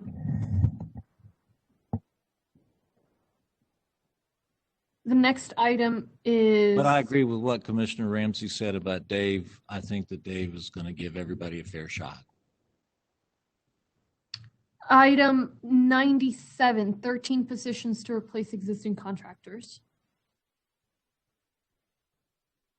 I believe that has to do with universal services. Move adoption unless somebody has a question. I had a question, Judge. One of those positions is quality assurance analyst for O'Donnell. I would agree with 12 of those, but not that one. Judge, I made that comment earlier, and so I would make a motion that we adopt the proposal, not because PFM did it, but because the Major General said that he needs these positions for the 12, excluding the one on the O'Donnell. And that would be my motion. So you want to vote for those, but vote against the other one? That's okay. Yes. All right. I'll second that. Tom can second it. Second. All in favor? Aye. Aye. Aye. Judge, Yeah. go ahead. I'm sorry. Was that James or Jay? This is James. I'm a little confused on what's actually being voted on. So Judge, there. can I take a stab at it? Yes, go ahead. Go ahead, Commissioner Cable. We just voted on 12 of the 13 positions and we were unanimous. I think we're about to have a motion and a second real quick on the 13th position. Correct. I was just waiting until a vote on this one. We just divided the question. Exactly. So James, that way, we're unanimous on the 12, and then you will say, as to the position relating to O'Donnell, somebody's going to make a motion, there'll be a second, and then we'll vote on that one separate. Right. Okay, so we got Commissioner Cagle made the motion for the first 12. Who made the second, Judge? Commissioner Ramsey. Okay, thank you. All in favor? Aye. Aye. Opposed? Motion carries unanimously. Judge, I'll make a motion for the one additional position related to the O'Donnell case. Second. All in favor? Aye. Aye. Opposed? No. No. I'm in favor of Commissioner Ellis's motion, so that carries 3-2. The next item is item 118. Discussion and possible action on updates regarding the transition of elections and voter registration functions from the Harris County Clerk's Office and Tax Assessor to Elections Administrator. Judge, I'd like to hear from the elections administrator, if that's okay, just to see how things are going. And then I read where the county attorney's office says it is legal to do voter registration at those tax assessor offices as long as everything is divided.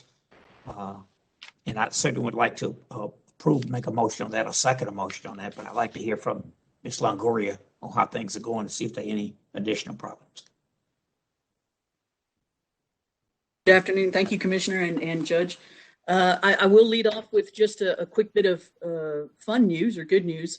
The U.S. Elections Assistant Commission, so that's essentially the National Elections Administration, awarded Harris County last week its first CLEARY, which is a national award for elections, for the program we do to train up high schoolers and college kids to be technicians at the voting locations. So that's many of you all, your high schools, right, have young folks come out.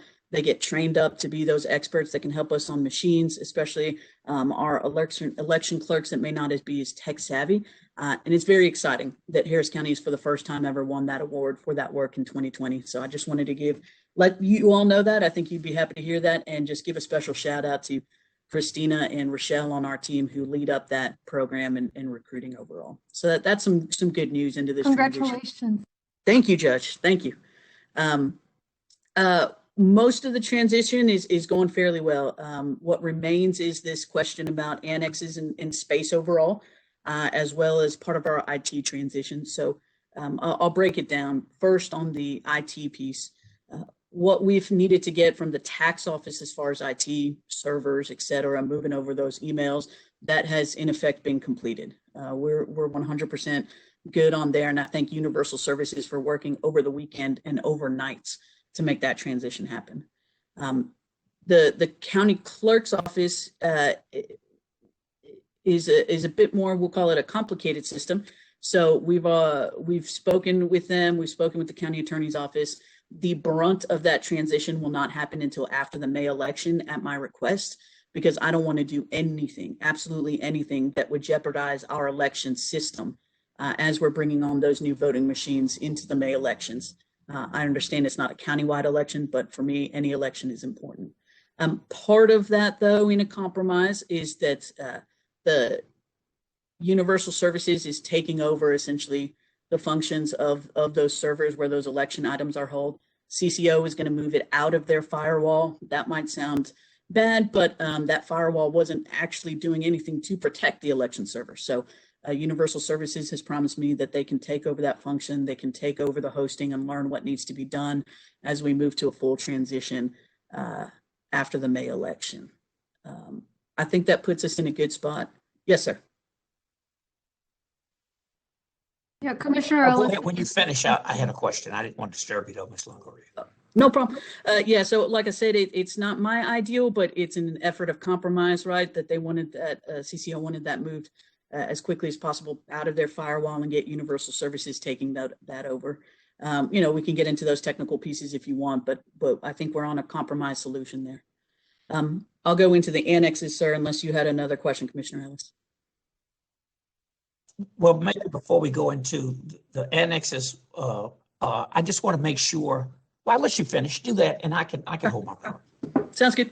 On the annexes, as of the moment y'all directed us to go ahead and find those annex locations, Josh Stuckey, as the coordinator of the transition, was able to come up with a plan where he looked at those looked at the windows that the tax office was using, found where, because of the traffic there, right, that there were spaces that we could still slot back in, because tax has to do their job as well, right, where we would be able to take over a window with little to no impact on those services. Proposed, I believe it was 8 solutions, and then the tax assessor collector shared that she did not like that plan, that she had several legal questions, and that she might even go to the Attorney General. I believe, as you shared, Commissioner Ellis, that as of yesterday, there seems to be some motion. So it's good to get things on the commissioner's agenda. Let's put it that way. So we'll seem to be moving quickly, and I look forward to conversations at the end of this week where we can get into those offices much faster. Yeah, go so ahead. Judge, And then Commissioner Cable. Yeah, did you finish, Ms. Longoria? Yes, ma'am. Yes, sir. I just want to make sure that this process is as seamless as possible. I think that we got a lot of international attention about the way the last elections, major elections, were run in terms of giving people access to the ballot. And I think leading up to the next election, in addition to that, I hope we are as aggressive and forward-thinking about registering people to vote. I'm going to do some things out of our office, even some, using any resources that I can to make sure that in this age of so many people trying to cut back on people's access to the ballot, at least in Harris County, in America, despite some of the battles that may go on in Austin, I believe in voting rights. I mean, it's part of my DNA. I've mentioned all the time, my dad had to pay a poll tax. I think it's the least we could do. So I want to make sure you all are doing that, Ms. Longoria. Let us be the ones who are reluctant to pay for it if we don't want to do it. But your slot is nonpartisan, whether they have a D or R or I by their name, everybody ought to be able to vote for or against us. But I do want to make sure in terms of this registration effort, I appreciate the work you, the tax assessor, county clerk, Josh Stuckey, judge's office, everybody's put into it. I do know from my days in Austin, I don't think anybody down here can ask for an opinion from the attorney general anyway, other than the county attorney.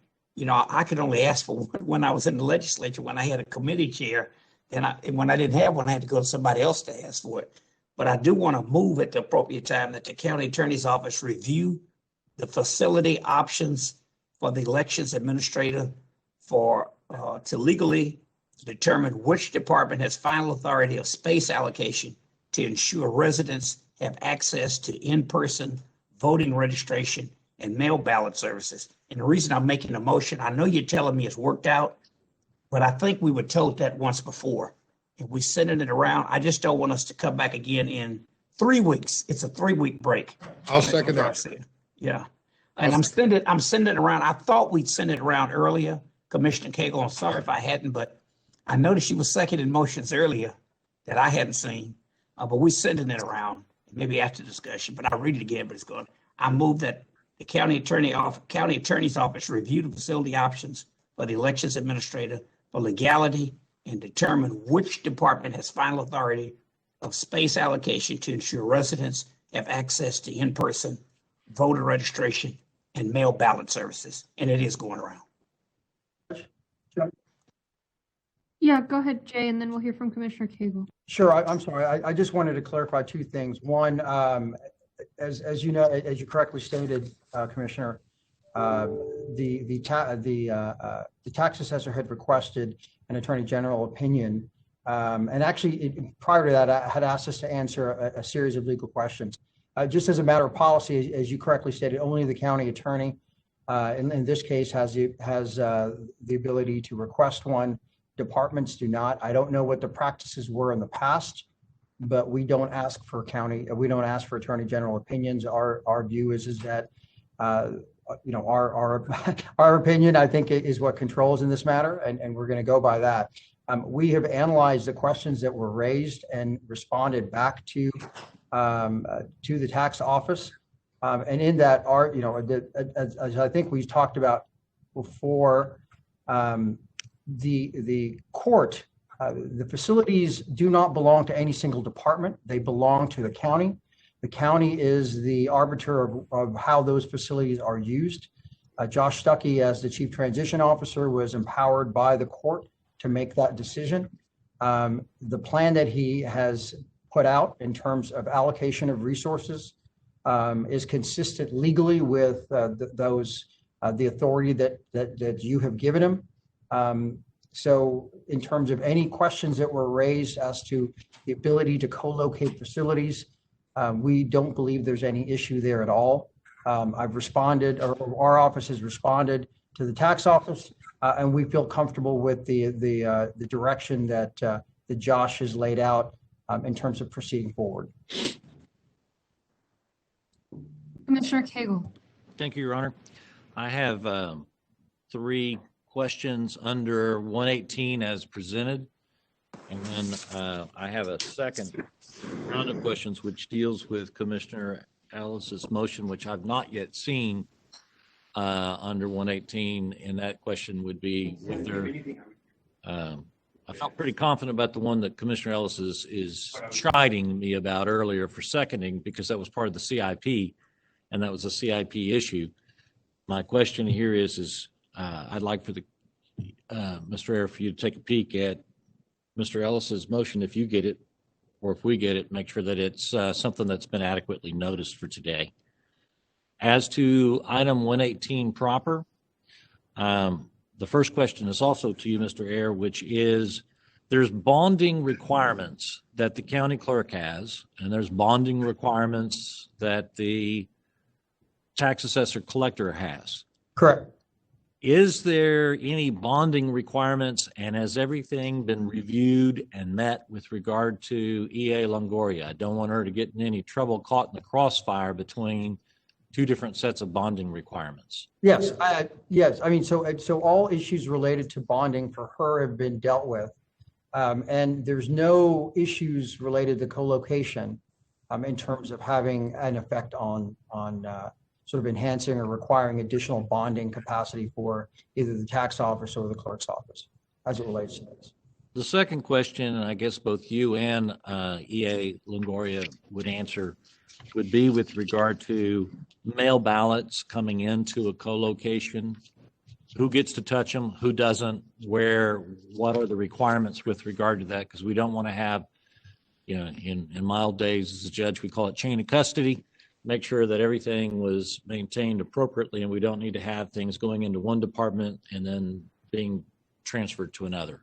Is that all being covered and looked at and being analyzed to make sure that we don't have a problem or a challenge potentially to over 65 ballots being mailed in and one group receiving it and going to another group? So I can take that one, Jay. Please do. Yeah. So the question there, Commissioner, is yes. So in this plan, you know, there could have been a couple different ways. Previously, for example, the tax office deputized some of their folks to essentially be VDVRs that allowed them, though they weren't part of the voter registration team, to touch forms and then bring them to the voter registration department. That was proposed at one point, right, to perhaps save money, et cetera, on kind of sharing staff. That, for the exact reason you expressed, is why it won't work for us and why we need windows that are dedicated solely to the EAD office that are essentially our annex locations, right? Be them temporary or permanent branches, because then we can have a full-time EAD employee. And by the way, we're going to double task our call center folks with now being our voter services folks, since we're kind of trying to share resources there and be good with money. They will be there. They are full-time employees. And by definition of being a full-time employee of the EAD office, instead of a deputized, right, employee, they will get to touch those mail ballots, as you've put it, be able to accept them and then bring them into the chain of custody inside the EAD office. And what that means in effect too is that we'll need a lockbox or a lock closet that, should anything need to be left overnight at an office, it would be in a secure location that the EAD staff has access to alone through, you know, a key or code. But, you know, not to get too much in the weeds there, but when we come up on election time, we work really hard to get trucks out there every single day at the end of the day to bring those mail ballots dropped off at locations back into the central location so that it can be vaulted up or processed that evening.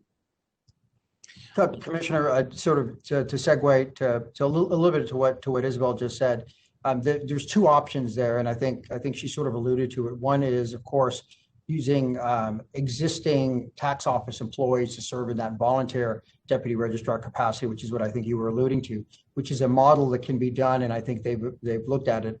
The other option, which is the co-location, where they're essentially EA staff who are so it's actually her office there. So the chain of custody question is probably easier, can be more easily solved, but you can get to it by using a volunteer deputy registrar model. It just makes the system more cumbersome.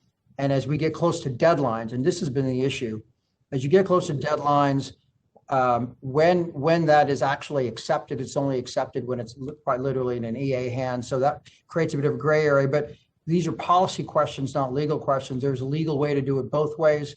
It's really a policy question for the court to decide as to the direction it wants to take, obviously with the input from the EA and the tax office. My third question is a follow-up on your statement earlier there, EA Longoria, and that related to the transition of servers and other items. So if I understand what you're saying, you're going to be utilizing the clerks or the tax assessors' computer systems and items in this May election, and then after May election, you're going to transition the databases and the servicing to your shop? Did I understand you correctly? The servers are ours. We got them in the transition. And this gets into some technicalities. The servers we use share a same rack. So essentially they, kind of on the same shelf as you would with other CCO things that are staying with CCO. Right now, CCO is letting us essentially use their closet where these are stored, right, to allow the server to be stored so that we don't have to unplug it and plug it back in at the Universal Services site. So the only thing that they're allowing us to do is keep it in that server closet. But the election, it's under us completely. So the clerk's office, or for that matter, the tax assessor, neither of them are doing anything with your servers, except for maybe if they dust the room, they may dust a piece of dust off of your server. They're still helping in the transition. For example, they have coders who have helped code different parts of the election process before that did not come with us in the transition. So they are imparting that knowledge to Universal Services, as Universal Services, I might add, is doing the gargantuan task of learning all of these things in order to execute the May election. And I'll jump ahead with you there, Commissioner. We went ahead and asked the Secretary of State, and they are A-OK with this plan. Per the election code, they actually recommend that we continue with this transition plan so as not to disrupt services for the May election. What the code says is that these items would move as soon as practicable and not as soon as kind of we wished and hoped they would. I'm going to. Did you get it in writing? I'm just curious. Sir. Yeah, I'm going to credit the boots you wear for the fact that you jumped ahead and mine read my next question. Hey, y'all voted me in to think ahead on these questions, not to present more problems. So what I'm getting at here is it's good. The SOS cleared it. We're working on a transition that protects the voters of Harris County. And we're thankful for Universal Services for jumping in, like I said, and trying to pick up these pieces that we were left with. Commissioner Ramsey. Well, being a person that has primarily participated in May elections for the last few decades, these are very important. I don't have to tell you how important they are to school districts, area cities. So we got to get it right. The thing that I think of, we don't need to create confusion to the voter. We can work out our internal issues, but if people are used to going to the tax assessor offices, the 10 annexes, we don't need to disrupt that. It's going to be confusing enough in terms of making these changes. So I, for one, think we need to figure that out. Now, if it gets to the point it's complicated and we can't, then it doesn't sound like that's the case. It sounds like we have the space there. But the biggest thing we have is that's where people are used to going to do that. That's where they're familiar with that. We don't need to create confusion for the voters. And frankly, I kind of like having a third party in the building with the voter administration staff. I think that's a good thing. So we put folks in the building that have been doing it with the folks that are going to start doing it. I think it's two eyes are always better than one. Judge, if I might, I want to withdraw that motion. I think this discussion shows that it's not necessary. I just sent a second one around, and it pretty much implements what Commissioner Ramsey just said, Commissioner Cagle. So I want to direct the elections administrator and the relevant departments to execute the plan to use county annex space as proposed by Mr. Stuckey. The reason is I thought this was worked out some time ago, and we don't want it to come back again. Second. So it simply says, direct the elections administrator and other relevant departments, 3 sentences, 3 lines, to execute the plan to use county annex space as proposed by Mr. Josh Stuckey. Did you get that, James? Yes, ma'am. And I withdrew the first one. So we withdrew the first motion. Then we've got this other motion by Commissioner Ellis and a second by Commissioner Garcia. All in favor? Aye. Wait, is this the one you just sent out 4:35 p.m.? Yes, sir. I'm reading it. Okay. Jay, it's okay to make this motion? Yeah, yes, it is, Judge. It's germane to 118. Jay, you've read this one? I have, sir.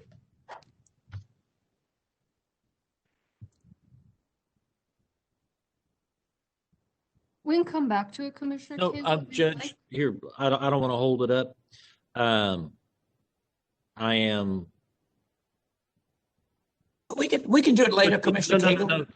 No. I think I'm going to be voting against this anyway, just because until I get all of my questions resolved with the Attorney General and the Secretary of State, it looks like we're getting really close to there. I have been consistently voting against all of these items anyway, but I don't think I see a problem with what the recommendation is. But let's just vote on it. I'm going to vote no on it so I can be consistent with my prior position until we get that resolution from the state. Okay, I'll move it. Aye. Motion and a second by Commissioner Garcia. All in favor? Aye. Aye. Opposed? No. Motion carries 4-1. I'm in favor. It's been 2 hours since we came back. Time flew. So I propose a 15-minute break. It's 4:43. Let's be back at 5. I just got here. It's 5:02 and Commissioner's Court is back in session. We just finished the item on the elections administrator. The next one is 157, is the advertisement for the Harris County Immigrant Legal Services Program for the legal groups that are going to administer it. I'll move it. I think some may want to vote against it. I'll move it. Oh, Commissioner Garcia, you want to move it? I'll second it. I'll move it. By Commissioner Garcia. Any discussion? All in favor? Aye. Opposed? No. No. I'm in favor, so the motion carries 3-2. The next one is 172, an agreement with PFM. Move.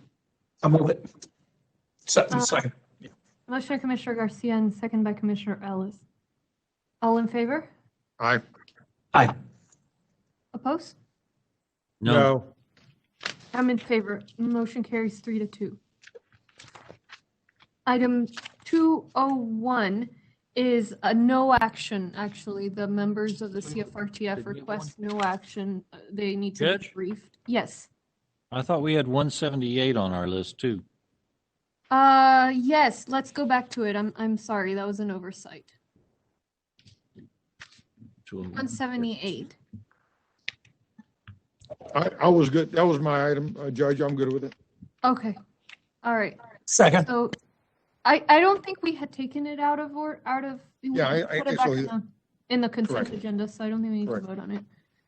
Okay. It was voted at the consent agenda. Yeah. Okay, thank you. 201, it was, we were going to house a community flood resilience task force in the flood control district, but the task force has questions about what exactly is changing, so we're going to give some time for them to ask their questions and bring it back. Yes, Commissioner Cagle. I had some questions. If the task force is going to take it up, that'll be good. There's some typos and a few things like that that need to be cleaned up in here and a few definitions that had some problems. My little legal mind had picked up a few things. And so if they're going to work on it some more, let me wait till it comes back because they're probably picking up the same things that I am. So Great. I'm happy to not discuss it if we're taking no action at this time.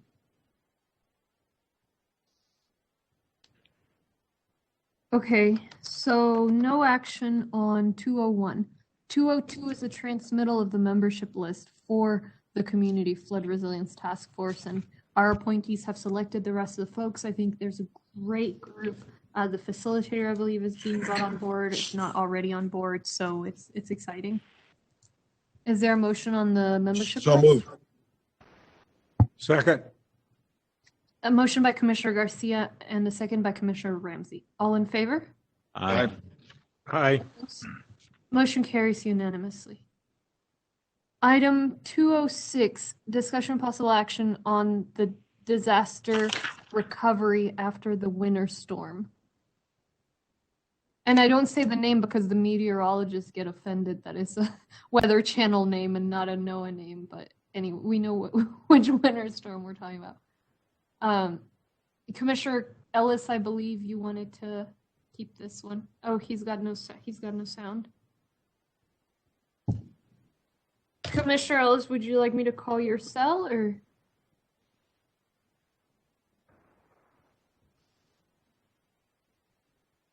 I think Commissioner Cagle hacked this. Oh, go ahead, audio. Commissioner Cagle.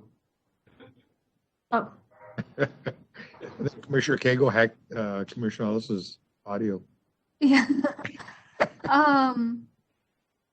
The least technologically savvy guy in the room. You Yeah, accused of it that. came back. I don't know what, you had my sound, Commissioner? I don't know if I touched something or it went away. So where are we, Judge? We hear you loud and They're clear. on 206, Commissioner Ellis, the disparities in disaster. So Judge, when Ms. Purcell was speaking earlier, I read her op-ed, and I know I called you about this, and what I want to do is just try to ask the departments to come up with something that addresses some of those disparities. So I hope my staff sent around one motion, we combine the two. And do I have the combined one? I have an old sheet here. I'm sorry. Put your mask on now, because Cagle's gonna say you're coming over near me with no mask on.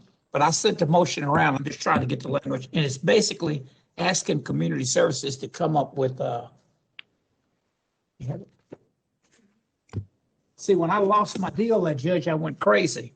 Pull it out for me. That's there. But it's basically moving to direct community services to work with relevant departments and precincts to create a plan to support residents in applying for FEMA individual assistance after Winter Storm Uri, and to develop a program to provide repair and recovery resources for low-income county residents facing damage because of Winter Storm Uri. Okay, When I I lost shouldn't you all, I shouldn't- lost all my paperwork, by the way. But I think should you have not the do actual this. motion. I should not do this because I don't like getting motions on the day of. And we didn't get this till 10:15. But basically directing everybody to do their jobs, I'm fine with that. That's what your Well, motion thank is. you. You're I've just never directing agreed. people to do their job. Get out there and help folks sign up. Well, thank you. You seconding it? Yeah, yes. I mean, unless I'm misunderstanding your motion, but your motion is tell everybody to do their job. Thank you. See how it worked, Ramsey? You see how easy I am? I'm keep paying telling attention. him. I'm taking notes. So the motion, James is going to need it. Do you mind reading it, Commissioner Cagle? Yeah, I sent it to James. because I got it at 10:15 this morning. Motion to direct the Community Services Department to work with the relevant departments, precincts, and local community-based organizations to create a plan to support residents in applying for FEMA individual assistance and to provide repair and recovery resources for residents facing damage because of Winter Storm Uri. Now, I understand that Commissioner Ramsey has been working with his senior adult program and his community centers. Many of y'all have met our Jan Sexton. She has been a hook and bull in getting all this kind of stuff done out there, getting our folks signed up and whatnot. And I'm sure that Commissioner Ellis and Commissioner Garcia are doing the same thing. This is what we're all doing right now. It's just formalizing. And all I'm doing, Commissioner Cagle, is I think part of why our county, in my judgment, has been behind many other places in the country is everything here is so compartmentalized. I want that department to come up with a plan. If we don't adopt it, we don't have to. But I don't think we move forward based on what I say I do, you say you do, which I'm each fine person with that. does. Okay. I've seconded your motion, but I ain't waiting for them. We're signing folks up now. What I was proud of during Uri was it was the county folks from every department out there providing the leadership to get things done.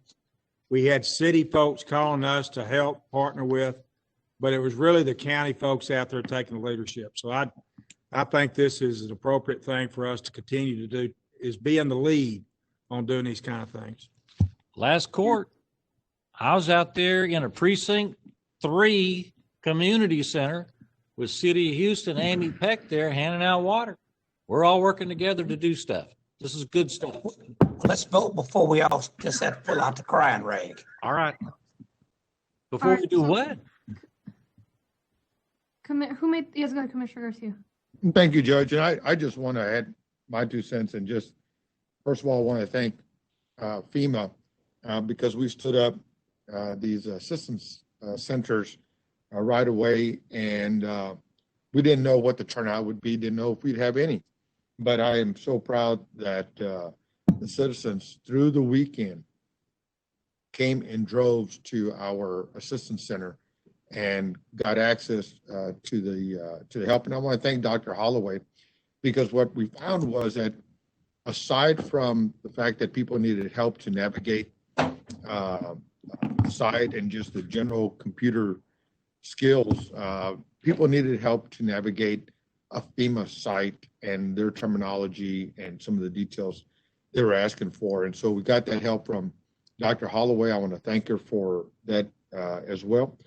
But I'll just tell you that these little things, you never know just how far they go, but the citizens do need them, do appreciate them, and will take advantage of them if presented. And so I just want to thank my team for working through that, getting all that stood up, and for all of my staff who were serving as interpreters, because we had a large number of Spanish-speaking families that were victims of the freeze. And so I was just so glad to see them stepping forward and getting the help that they needed. It sounds like with the work that the community services and all the precincts, Office of Emergency Management have been doing, that just access to that FEMA sign up is hard. So we're pushing for the disaster recovery centers and trying to see what else we can do. And, we'll all keep working together. Let me know if there's anything that you guys see is missing from OEM or my team. All right, so we have the motion. Who made the motion? Commissioner Cagle? Commissioner Ellis, and Commissioner Cagle made the second. Okay. Judge, and I'll take the motion. I'll use the wording that Commissioner Cagle spoke. Yes, that's the one. Thank you. All in favor? Aye. Aye. Opposed? Motion carries unanimously. Cagle, I'm gonna send you a resolution from Precinct 1 for seconding my motion. You can frame it and put it up on the wall. And deliver it in person? We need to keep track of your guys' exchanges. I want to frame that one. That'd be a real fun one. Oh, man. So next is 210, Commissioner Ramsey. Let me go through some data, and not to bore you with a bunch of numbers. I'll try not to be an engineer. But after our previous meeting, I want to see what the data was, the crime data was in Precinct 3. So this is from the Sheriff's Department data submitted to the state. Murders are up over 41% in Precinct 3. Rapes are up over 100%. Domestic violence is up over 100%. And we've known this is true. I've met with Mayor Turner, and he acknowledges this is one of his top priorities. Met with Chief Acevedo. He's recognized the need to do something. I've been into several town halls. I've been in super neighborhood discussions on the topic. So it's out there, and I felt like I need to bring a bit of the data to the table in terms of what are the numbers in Precinct 3. And I think in response to the safe neighborhoods, the underlying concerns, what I think about when I see numbers like that, that's an average number. What about the single mom with 2 babies in Sharpstown? Somebody needs to be thinking about that person. Somebody needs to be advocating for that person. You're talking about underserved neighborhoods. It's the underserved neighborhoods that are most impacted by crime. So in response to that, in response to do something, I'd like to make a motion to create a task force to examine the influences impacting community safety and safe neighborhoods, examine the critical safety issues of rising crime in the communities, and engage in relevant discussions based on outcomes of the task force missions, its role in Precinct 3, and actually all of Harris County, focusing on analysis, equity, justice, evidence-based experiences, current and emerging best practices, and the strategic goal of identifying and investigating the negative impact of crime on the safety of citizens in Harris County.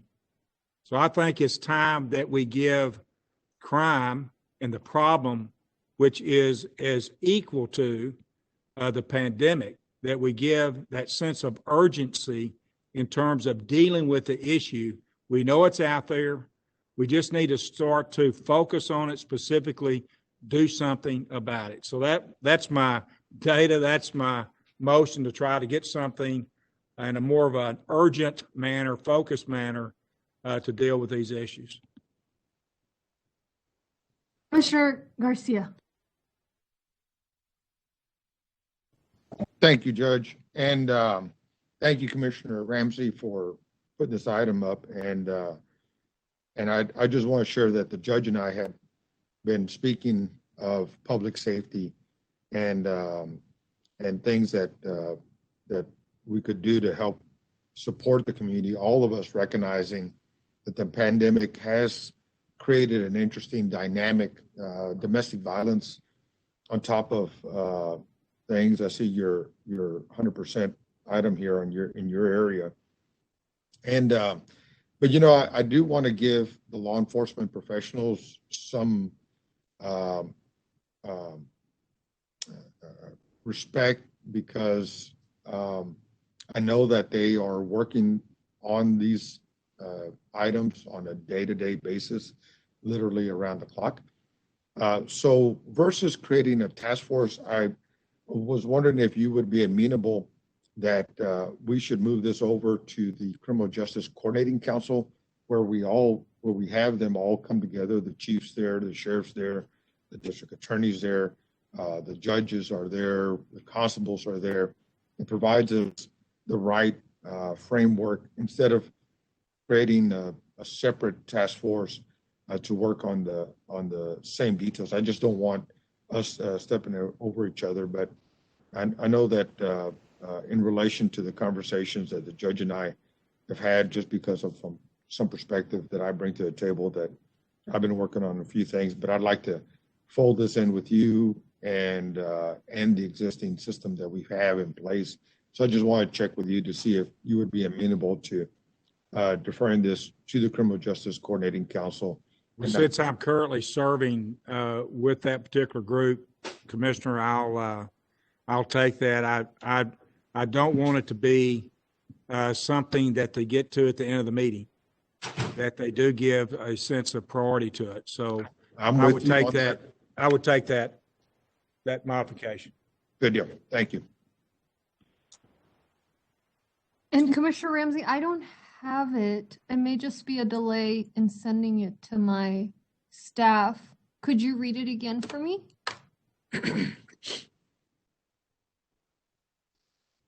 Oh, your mic is off, Commissioner Ramsey. Instead of task force, we'll move this to the Criminal Justice Coordinating Council. Coordinating Council. Judge, can't find it because this was sent out yesterday. I'll just wait a minute. I will say, I wonder how this intersects with the work JAD is doing. So I would say that we put, I'm just a little bit thrown in the sense that I thought that from what I took some notes on what you said, and it sounds like that is a lot of what JAD is currently carrying out. So how do you envision marrying the efforts of JAD and this as well? And maybe I haven't seen a whole lot of interest on JAD's part in dealing with safe neighborhoods, honestly. I think what Commissioner Garcia was referring to, there might be a bit more focus within that particular group than there would be with JAD to deal with, because that's primarily law enforcement folks. So I would think that would be the place for it, not in JAD, but to be sure, JAD is focused on a lot of different things. This just isn't one of them. Jim, are you on? Jim Bethke? Judge. What are your thoughts? And I know, so there's a couple things. I mean, first, there are very concerning trends. At the same time, as we've discussed, there's some that's up, some that's down, a lot of it is out of our control. but we're doing a lot on it. I had my staff pull the investments we've made on sort of justice related, particularly entities whose purposes are reduction of crime or support of crime victims. And overall, there's been a 4.1% average annual budget increase over the past 5 years for the combination of the department's budgets who list as their goals reduction of crime or support of crime victims. So there's a lot that's been done. And I know that there's, commitments we've made to on the domestic violence side as well through the CARES dollars. I know that, Commissioner Garcia and I are working on something. Jim has several initiatives that he's drawing up.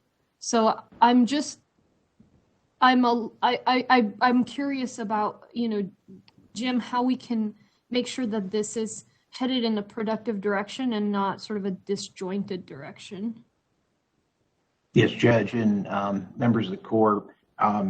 Commissioner Ramsey, I may not have done. But I didn't have a problem with it. I'm just wondering. Yeah, go ahead, Jim. Yeah. We actually are doing significant work in the area of victims, and we're really close to publishing a pretty significant report, Victimization of Data in Harris County, which I haven't shared with the members of court, although it's very, very close to being finished. I do think what Commissioner Garcia said, actually working this through the Criminal Justice Coordinating Council does make a lot of sense, since the chief of police and the sheriff, members of the court, and survivors of crime and a multitude of others are on that committee. So I think it would be, a excellent vehicle.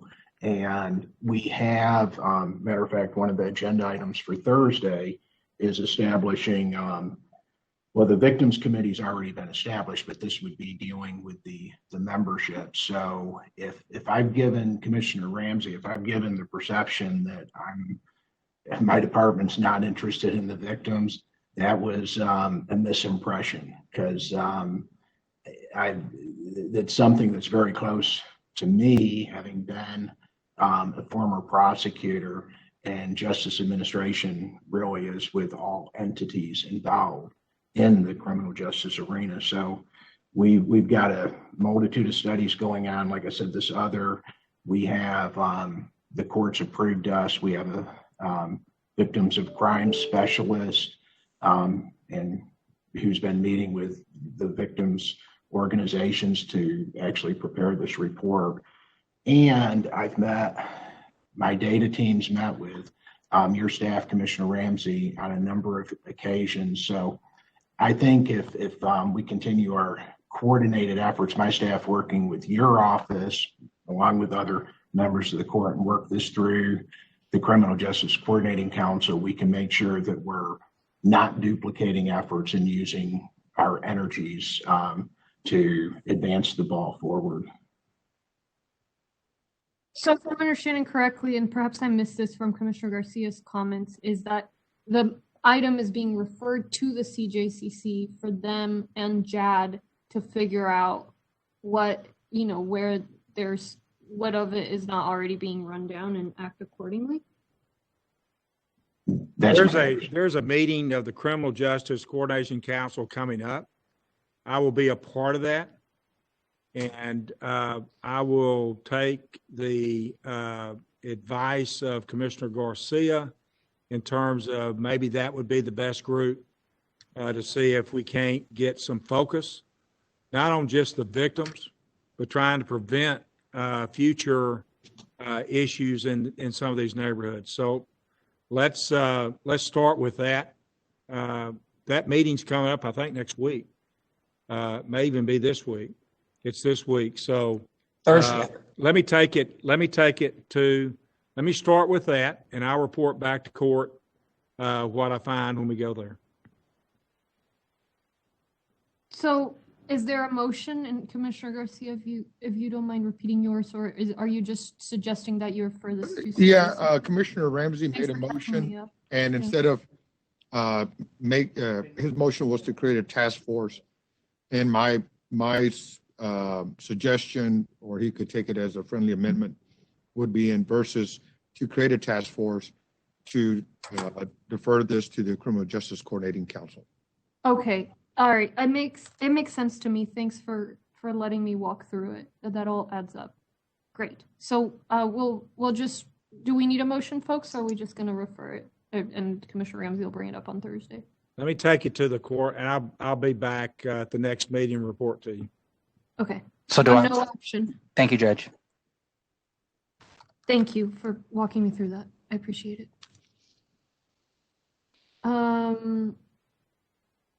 Commissioner Ramsey, you have an item on the City of Houston's drainage criteria. This is just a heads up. The City of Houston and Harris County were going down, we thought, the same road on drainage criteria and other things. And in the last few weeks, we found that there might be significant differences in our approach versus the county.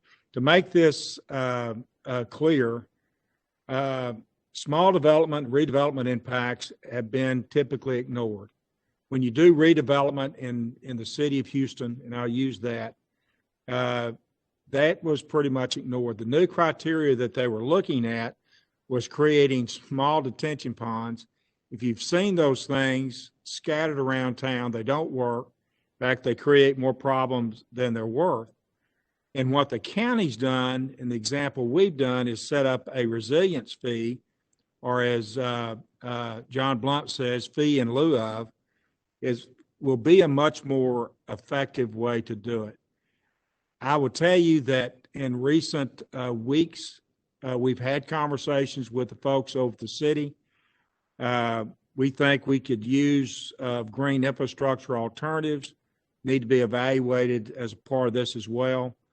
But the real concern is the redevelopment in the city of Houston, because there was discussion about potentially creating a situation where my friend Julio, who has J&J Tire on Long Point, if Julio wanted to expand or add to his building and he goes downtown to get a permit, they would require him to treat his current plot of land as if it were a green field, which means he has to mitigate for the size of his entire lot. What we normally do in the county, in the unincorporated area of Harris County, is you get credit for all the paved area. You don't have to go mitigate for that. Well, what I've simply, in my motion to the court this afternoon, is to direct the county engineer's office to work with the city of Houston to jointly develop a program to address redevelopment and development impacts on small tracts of land previously exempted from the regulation. The program should consider the use of a resilience fee as well as a green infrastructure alternatives in mitigating impacts. Once developed, the program should be vetted, obviously, with our Community Flood Resilience Task Force that we just got through naming. But I think we're close to getting this resolved. But I would like Mr. Blunt to take the lead on this and meeting with the city. I think the mayor has expressed an interest in being sure we're on the same page, because if we're not on the same page, if the county's doing, if the unincorporated area of Harris County is doing something, then the incorporated area of the city of Houston, guess where people are going to go do things? They're not going to do it if they're more difficult, more expensive, and they don't make any sense. That's going to hurt, I think, the incorporated area. So I think there's a solution in play, and just want to be sure that the court was aware of that. And my motion is to direct the county engineer to work with the city in resolving that. Commissioner Garcia. Thank you. Judge, if I may ask Commissioner Ramsey a couple of questions. Commissioner Ramsey, we don't have ordinance making power. So how do you envision this redevelopment fee coming to life. We I mean, currently collect a fee in lieu of detention currently. Mhm. And we do have detention requirements within the unincorporated area of Harris County. Obviously, the city has Just ordinance. So just converting that county process into a redevelopment fee, just retitling it, is that, or Well, that's, would we be collecting more? well, we would continue to do what we've been doing. We collect a fee in lieu of detention now. And in certain watersheds, and over time, when we get enough money in the account, we create a detention facility, a regional, well, the city's not used to doing that. And so what Mr. Blunt will do is work with the city of Houston in creating something very similar to what the county's doing. And obviously this other issue related to Greenfields, that would not be a wise thing to do for the city of Houston in terms of redevelopment within their incorporated limits. Oh, so we would be suggesting to the city to create another fee structure? Yes. Gotcha. Oh, I was an advocate for the drainage fee, but and those were in good economic times. I'm not sure how create another tax would work right now. So I from what I've been told, John, you've been talking to Costello over at the city on this for quite some time, and so I would have liked to see a proposal or a conversation flushed out with Commissioner's Court, but I'd be very careful to tell City of Houston residents that we want the mayor to collect another tax. And so, Okay, if you don't collect a fee in the city of Houston, what could happen is you could tell them they have to mitigate for the whole lot. Tell Julio, as he does his new tire shop, he'd have to mitigate for the entire area, which would cost him a lot more money, to the point he might choose not to do redevelopment. So I don't think that's a good option. Yeah, Commissioners, court members, it's John Blunt. Yeah, Commissioner, this isn't necessarily another fee, but it's an alternative to allow, for example, homeowners to pay a fee in lieu of putting detention on their property. And the reason it's very critical is very small detention ponds, like at a house, really aren't effective, but they're very expensive. The example would be if you lived on an 8,500 square foot lot and you triggered having to put detention in, your pond could cost $20,000 or $30,000 just by the requirements of the city of Houston, having to put in 2 manholes and boring under the road. So this is a more logical approach. Clearly the city and the county want to look at this redevelopment impact and prevent it, but we also want to make sure we don't set up a system that doesn't allow people to make improvements to their property. We're calling it a resilience fee, but it would be in fee in lieu of. They still have the authority and the right to go put detention in if they want to. It's just typically cost prohibitive. And of course, Commissioner, this would come back after we put something together, vetted it, the city, the county staff vetted it through the Community Flood Resilience Task Force. Then we'd bring it back for your consideration. Gotcha. And I hear you. I just don't think it's our place to suggest to the mayor what they ought to be suggesting to their taxpayers. And right now, I don't want taxpayers to feel like we're having a conversation of another tax, even though it's in lieu of retention or detention on their property. Right now, people are they're not even getting their head above water yet with this pandemic. And so I'm not sure whether the climate is right for this conversation. Well, if we simply ignore it, then the city will do it one way. which will cost the citizens of Houston a lot of money, and the county will be doing it a different way. And I, having done engineering in the region for many, many years, to have the county doing it one way and the city doing it another, and at the end of the day, it's costing the residents a lot of money.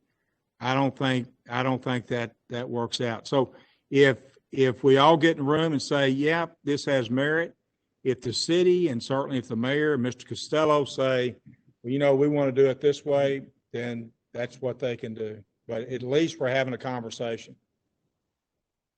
Commissioner Ellis, and then I hear you. I'm just very, very leery that we would have a conversation about a tax, especially in this climate right now. I think the strategy, there's some credence to the strategy, but man, I just don't think our citizens are anxious to hear a tax conversation right now. Commissioner Ellis, and then Commissioner Cagle. That's all right, Judge. I'll pass. Commissioner Cagle. With all due respect to my colleague from Precinct 2, the tax is already there. If you're going to do a remodel, you're going to have to pay the tax of putting in a very expensive type of detention. One of the things that we started a few years back and has been very, very successful, especially in our underdeveloped, unincorporated Harris County, is we've got a pioneer program.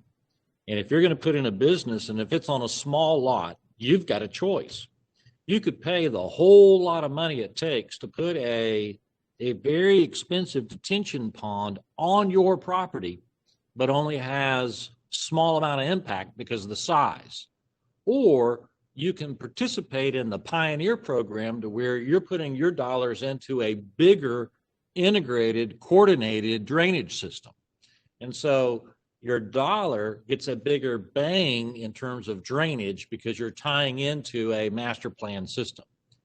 And by doing a option to the business person of giving them the choice of either doing it all on their own at great expense or not doing it at all, or to participate in a bigger drainage system that we may be able to offer through flood control and or our engineering department, we're not forcing them into a direction. We're giving them another option, which oftentimes is a less expensive option and provides more drainage.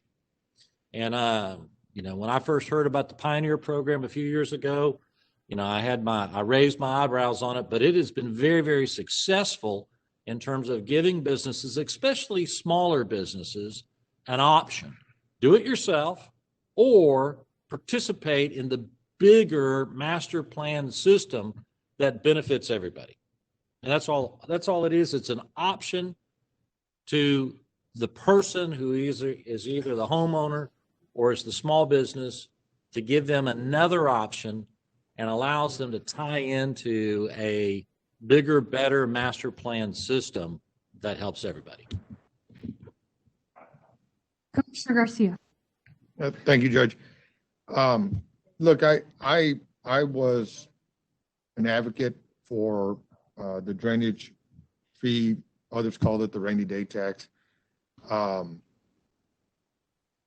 I just don't know any part of this. I did hear that Mr. Blunt had been talking to Mr. Costello, and I wish we had been briefed on this in a different way so that we could already have, some understanding besides what I'm hearing now. And I know that there's other details in the equations that we're not looking at. I'd love to have my engineers review it as well and give me some feedback.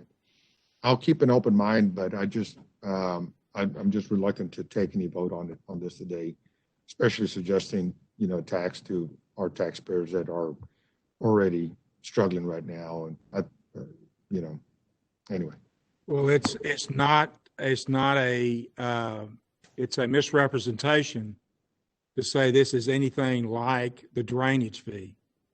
So, and it's not Mr. Blunt, it's probably me, Commissioner, that raised my hand. The Public Works Director in early January, to the surprise of everyone, issued some guidelines on detention that were a lot different than what the county was doing. So I don't know anybody that thinks it's a great idea that the county do it one way and the city do it another.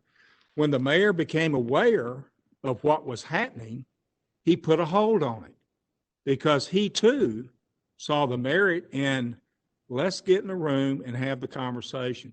So all we're talking about doing now is getting in a room and having a conversation, because there is great merit in being consistent and not confusing to residents whether they live in the city of Houston or they live in the unincorporated. It's not doing it the county way or doing it the city way. It's doing it in a way that doesn't punish or penalize one group over another. Is this something that, I mean, I think that the broader idea is it makes sense to have consistency. At the same time, my concern, I don't think has been brought up yet, which is I'm always nervous about anything that subsidizes, development that is not smart. We've come to a tipping point where, I mean, if it truly is, you're paying into it and building more efficient detention, that makes sense to me. But I would want to be able to dig into it and make sure that we're not subsidizing growth that is not smart. So I wonder, Commissioner Ramsey, if this is something that, John can continue the conversation and with more time, brief us all. I also, did not have a whole lot of background on this. I'm not opposed to it. I'm with you on the consistency across city and county. I was surprised that we didn't have redevelopment parameters. I've expressed that in the past. I think we need them, but I also see Commissioner Garcia's point that this is a little bit early on the, on the how fleshed out it was before it was presented to the rest of the court. Commissioner Ellis? Judge, I don't know enough about it either. And Commissioner Ramsey, it might be a good idea. I don't think there's anything that keeps you or any of us Mr. Blunt from talking to the city. I do know that the county adopted Atlas 14 and then the city came around, I'm assuming in part over that Perry Homes project. Just to be honest with you, that was part of the draw to bring them in. And there were other factors as well, joint projects, but I just don't know enough about it. And I know I've heard that the mayor is for it, and I certainly want to be supportive, but I think the dialogue could go on. And while y'all in there, ask about that money for those bike lanes after I put my money up as well. I'd like to throw that on the table.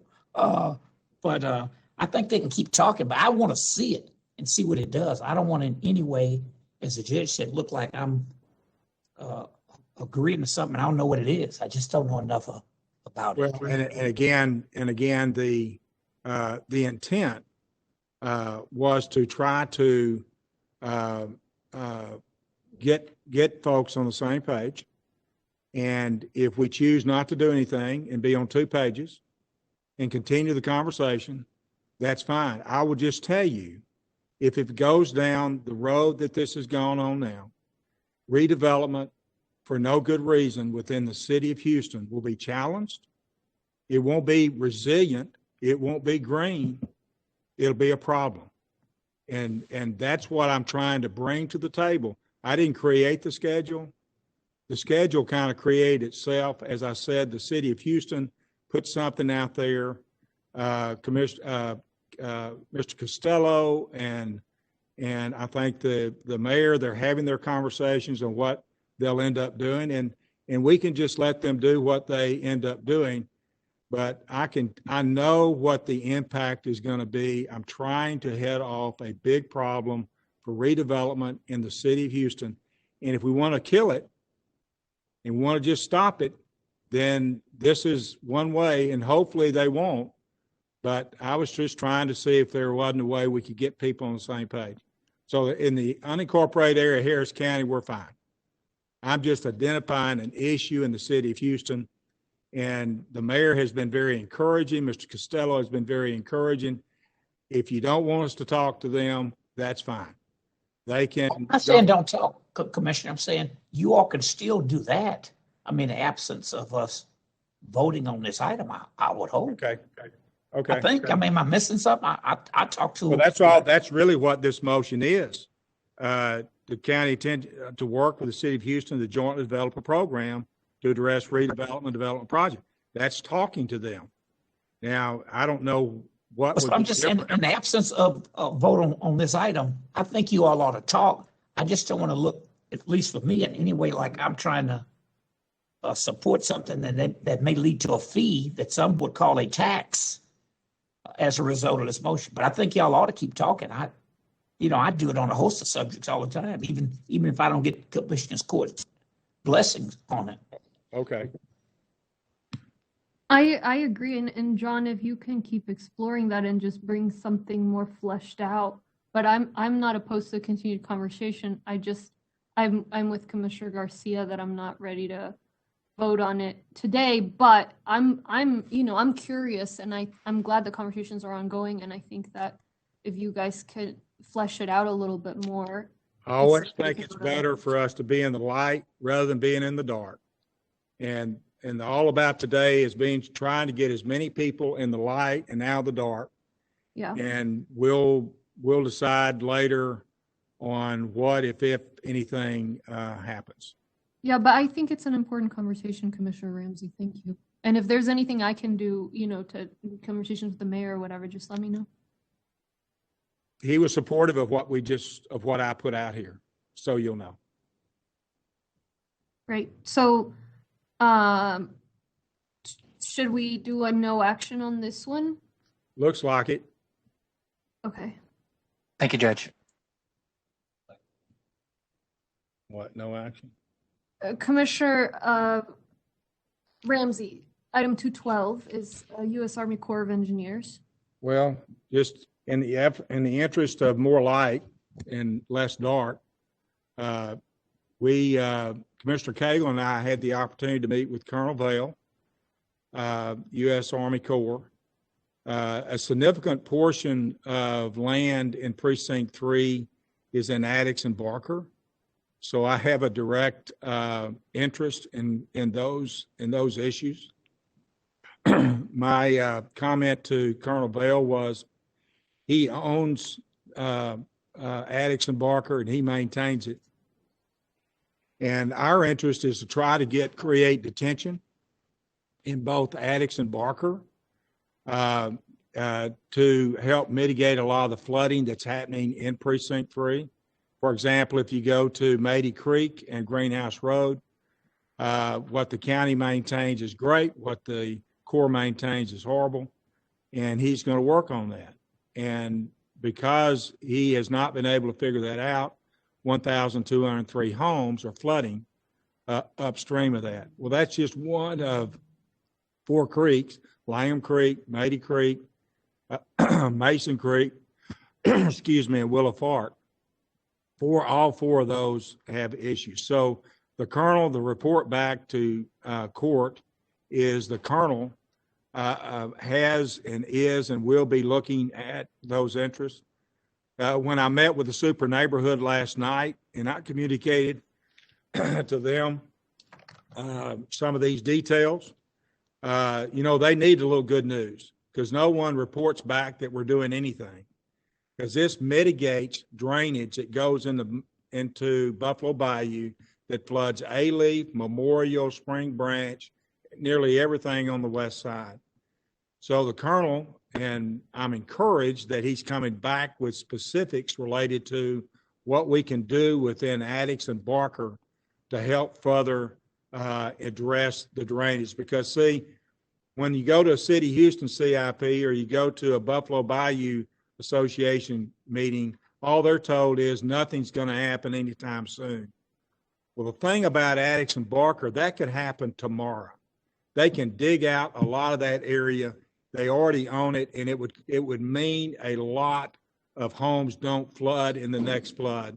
So trying to address things immediately is something I think worthwhile. Again, trying to keep the court posted on these kinds of meetings and what the Corps may be able to do. Judge. Commissioner Ellis. Yeah, Commissioner Ramsey, thank you. I heard about your meeting, and as a result of that, the meeting that both of you had, I'm gonna, if they'll do an in-person meeting, I'm gonna go down and meet with them, or we're gonna do a Zoom one, but thank you for that update. And the other quick thing to point out, Judge, is the study we're doing on the tunnel. We're in phase 2 of it. I think it's due out in another month or two. The Corps is paying particular attention to that. They're very interested in that. That could mean the world of difference to folks in Harris County, east side, west side, north side, not just a tunnel on the west side, but tunnels in other areas. So that technology, that strategy, that out of the box thinking, if you will, could mean the world to a lot of folks here in Harris County. So we're optimistic. I think the Corps looks at that as a good option that we need to vet fully going forward. So that's my brief update on the Corps. That's good news. And I heard, I don't know that is the Army Corps. I guess it's not germane, but I know someone mentioned something about Montgomery County earlier, but I'll call you about that, Commissioner Ramsey. Okay. Judge, is there any action on this item? No. Thank you. The next is item 221, which is the Public Health Director, so we'll take that one to executive session. 228 is the Coates case. That should go to executive session. 229, District Court's contract for felony indigent defense. Judge, Yes. I'd like to ask Jay, are there some legal issues, Jay, involved on if we don't approve this? Yes. So I'd like to take it to executive session then.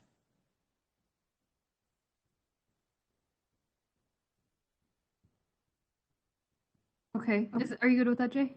Yeah, that's fine, Commissioner. That's fine, Judge. We can discuss it there. Okay, so that's 229. And then 237 is an award to Environmental Southwest for mowing, irrigation, etc. I'll move it. I guess somebody wanted to vote against it, maybe. Did someone have an issue with that one? It may have been an oversight on my part. Second. Okay, all in favor of 237? Aye. Oppose? Judge? Yes. Commissioner Ramsey was getting his paper out. Yeah, I was grabbing something. Just my only question on this item, I pulled it.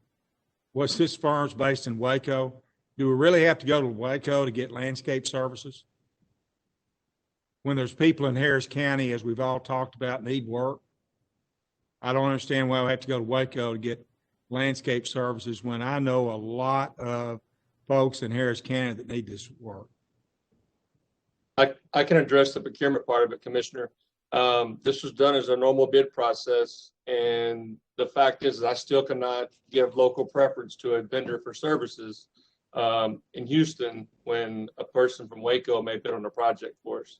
This company's been bidding on work for us for the last 10 years, and they actually have a lot here in Houston, but at this point, it's more than just landscaping. It's actually turf establishment and vegetation. So it's a lot more work until there's only a group of folks, maybe 5 or 6 vendors that bid on these projects each year when it comes to this. But unfortunately, based on the statute, I have no way of bypassing a vendor out of Houston area when it comes to normal bidding processes for services that we put in a detailed specification. This is not like the professional services where I can put a price in there to give them scoring for that. So from my standpoint, I can't do that, Commissioner. I apologize. I know we have legislation that we presented to IGA that's included it. I don't know if it's been picked up by the legislation yet, but we are working to try to change that requirement. And Judge, if I might, I didn't ask Indra. Don't want to go back this time of night. We could do it privately, and Commissioner Ramsey, you could probably help. Even if we get someone to carry the bill, it's like with that Houston first issue, you can get a point or two, but I don't think the legislature would pass something where we would drive up the price much just to get someone with an address in our county. But So do I I. just can't remember where they left it on finding a sponsor on the version that they drafted. It may come back to me later and I'll call you, but we could ask Ender on the legislative side. So are there any other questions on this item, Commissioner Ramsey? No, that's it. I'll move it. Second. All in favor? Aye. Are you opposed? Opposed? No. Judge, I'll vote no. I'll vote in favor, so the motion carries 3-2. That leaves us with the executive session items. So it's item 10 on the county buildings health precautions. And we want to go back to consult with our attorney. Item 221 on the public health director, a personnel matter. 228, the Coates lawsuit. We'd want to discuss with our attorney. In 229, indigent defense, we want to discuss with our attorney. Before we head to executive session, on the previous item, Commissioner Ramsey's item, Commissioner Garcia's amendment that this sense of safe neighborhoods that be brought to the CJCC. I chair the CJCC and I've seen the agenda, and the agenda is full. It's pretty full. We can certainly try and speed things up, and I can make a commitment to speed things up. I just want to make sure before we adjourn that we have feedback from the CAO as to whether we can bring this item to this CJCC on Thursday, given that the agenda is already posted. Would it fit with any of the items? I think one of them is a broad sort of COVID item, and we all recognize that the crime increase in a lot of ways is COVID related. So that would be a thought, Jay, but I just don't want to blindside Commissioner Ramsey or Commissioner Garcia. Yes, Judge, that's right. The broad COVID item allows for you to bring in specific items related to that. So that should not be a problem. That's something that we can discuss in an executive session and bring it back. So you think we can discuss the safe neighborhoods item in this Thursday's CJCC? Oh, I'm sorry. I apologize. I was referring to one. Yeah, Commissioner. No, I don't. I took a quick look at the agenda, and I don't believe we're going to be able to do it for this meeting, but we certainly can for the following meeting. That's interesting. The agenda just isn't.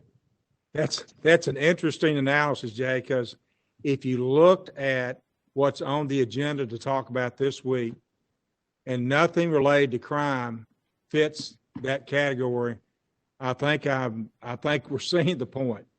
It's not a focus. It's not an issue. No one's talking about it. So maybe eventually we can get it on the agenda and talk about it. I just think it's enough of an issue. We need to talk about it someplace and start dealing with it. Judge, I was going to suggest, since we do have a 3-week break before we meet again, maybe the CJCC could do another meeting before we have to have another court meeting. I mean, that's a possibility as well. Yeah, I know you try to keep those meetings and keep people coming so we don't go over the time frame that's allotted.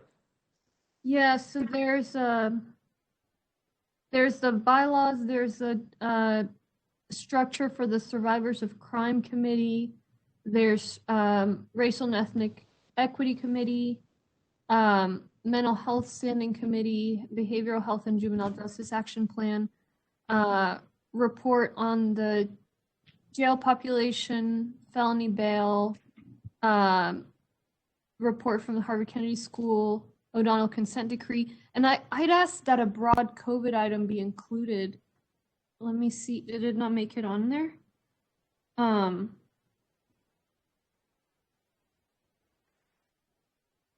I don't think we can say that it doesn't discuss this. I mean, and that was my disconnect earlier, Commissioner Ramsey, because, we've invested a lot into these issues.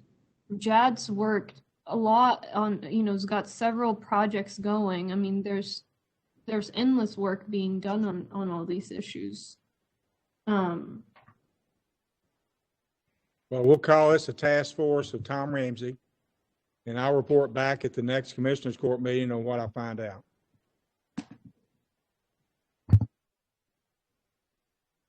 So you don't think, Jay, that we can put it on there?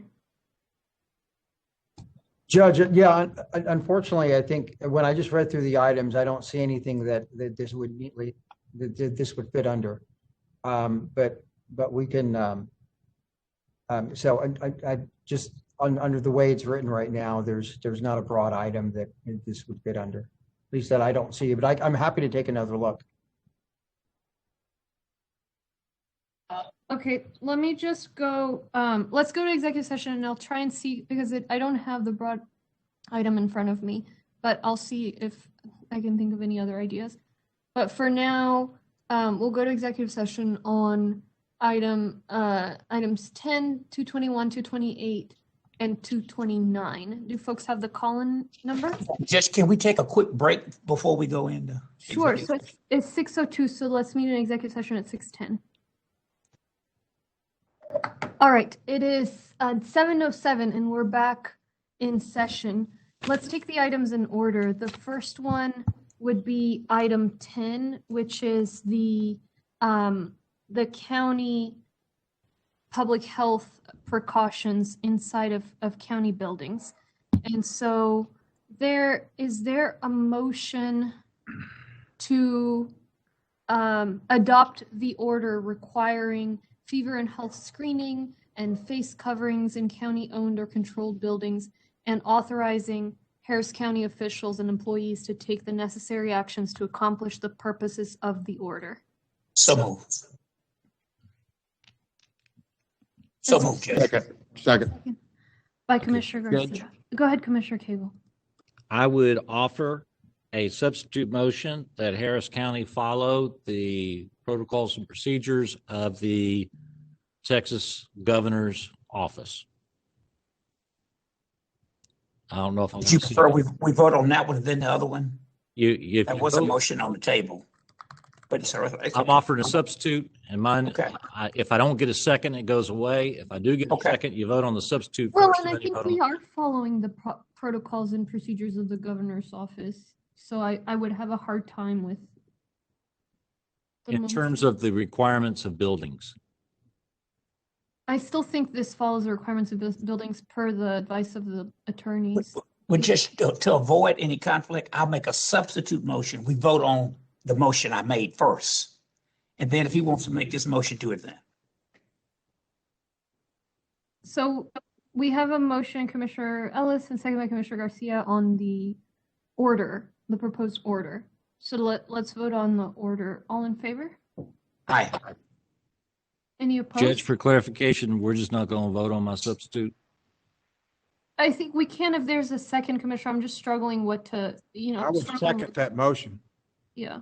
So let's vote on the motion that's on the table, and then we'll vote on that one. So we have an order on the table by Commissioner Ellis and a second by Commissioner Garcia. All in favor? Aye. Aye. Opposed? No. No. I'm in favor, so the order, the motion on the order carries. Yes, Judge, Commissioner Ellis? Commissioner Cactus Jack Cagle's motion, I would move we refer that to the legal department to advise us as to whether or not we are not complying with to review it and see if we're not complying with the governor's order. I think we are. So I just like to move to refer that to the legal department. Then come back in 3 Motion. weeks. Substitute motion. Thank you. Is there a second? Second. So there's a motion to refer the question to legal, whether or not we're complying, which we have the answer already. I mean, that's why we went to executive session, is to get the advice from the attorneys, and I don't. Judge, my motion is that the rules and regulations that we have for our buildings be the same as we have out of the governor's office for the state buildings. Okay, that's a different thing. I think that's appropriate, Commissioner. So Commissioner Cagle's motion is that we have we adopt the same provisions in county buildings as the state has adopted in state buildings. That's correct, Judge. Is there a second for that motion? Second. All in favor? Aye. No.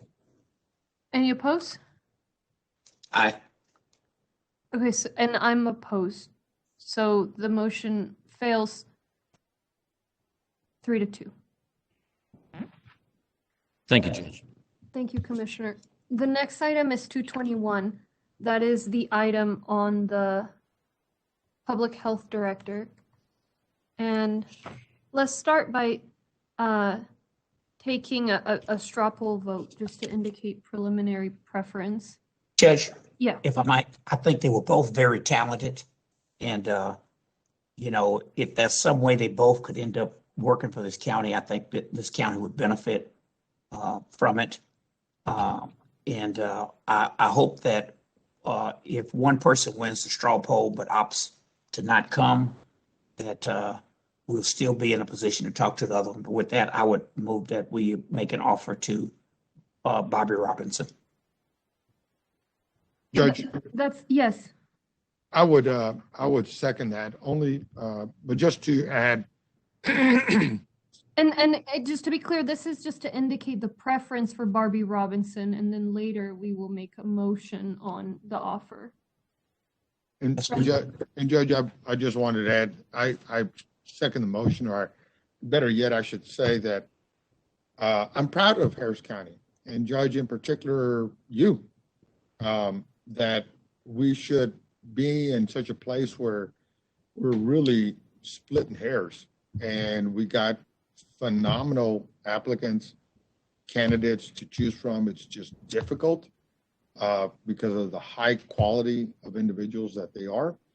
I would love to see them both land here in Harris County, and but my preference for supporting Commissioner Ellis's item is just that I guess it's my law enforcement background, my type A personality of charging and working to get things done, and engaging the community and the challenges. That's the impression. It's really the impression I got from both of them. I just felt like Barbie had just a little bit more experience in that regard, and so it's a tough situation, but I'm just excited that we are attracting that level of candidates. And I really think that's because you're the face of our county nationally and to many extents internationally. And it just wakes people up that, you know what, they're not wearing maybe we are wearing cowboy boots, but maybe we're not wearing cowboy hats every day.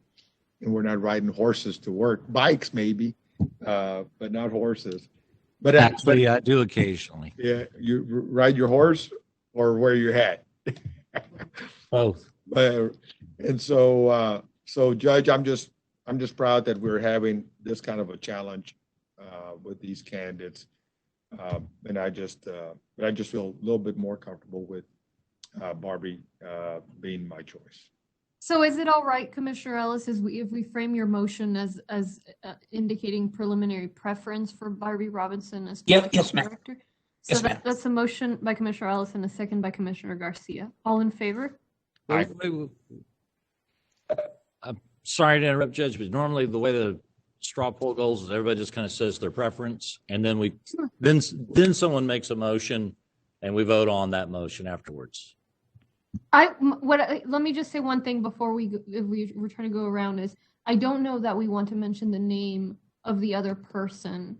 Just think about it, and that's why I was framing it in the shape of a motion. And just for what it's worth, the straw polls that when I've dealt with it, it would operate the way I just made the motion, or someone would make the motion.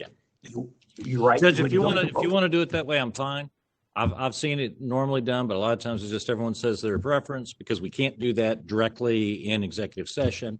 And then afterwards, we just take a vote for who it is after a motion and nomination. But I can do it this way too.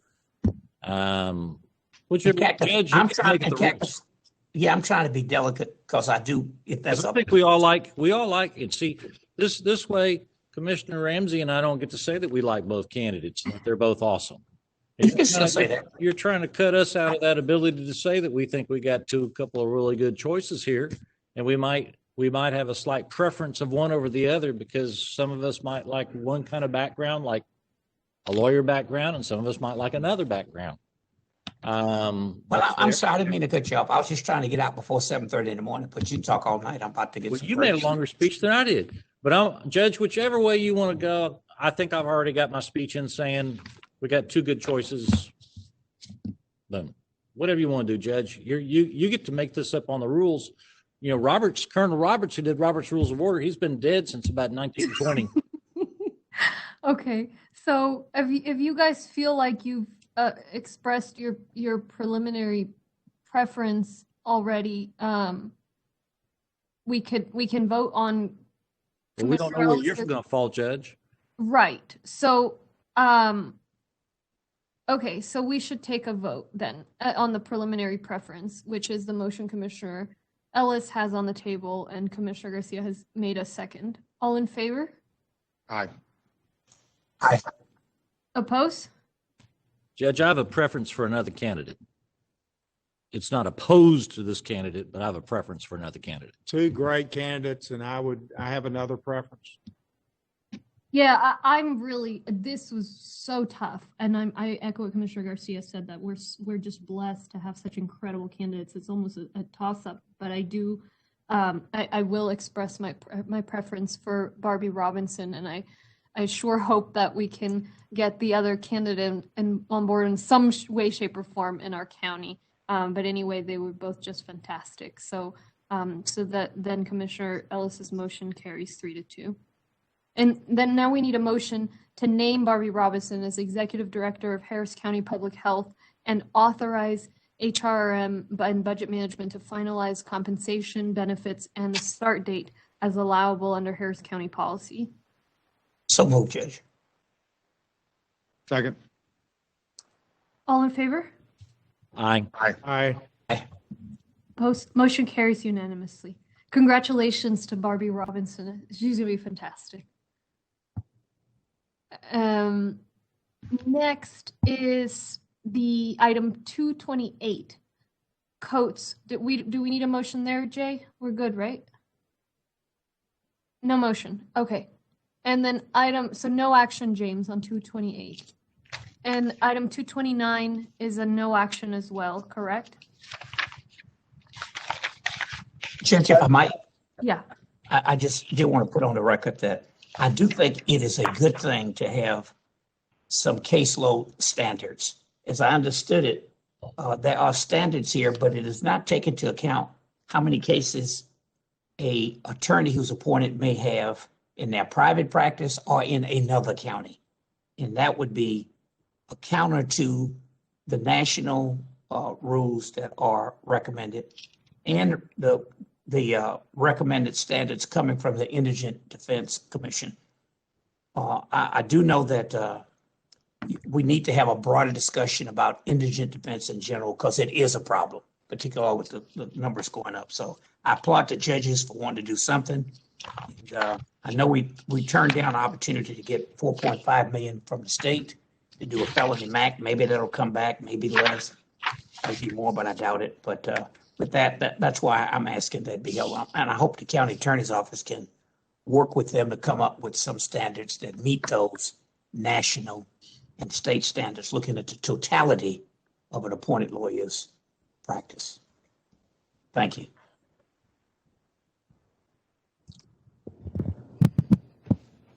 Those should be all the items. Am I missing anything, commissioners? Jay? James? The only one I had, Jay took care of for me. Motion to adjourn, Judge. Okay. Second. All right. So it's 7:20 and Commissioner's Court is now adjourned. Thank you all so much. Congratulations, everybody. Good day. Thank you, Judge.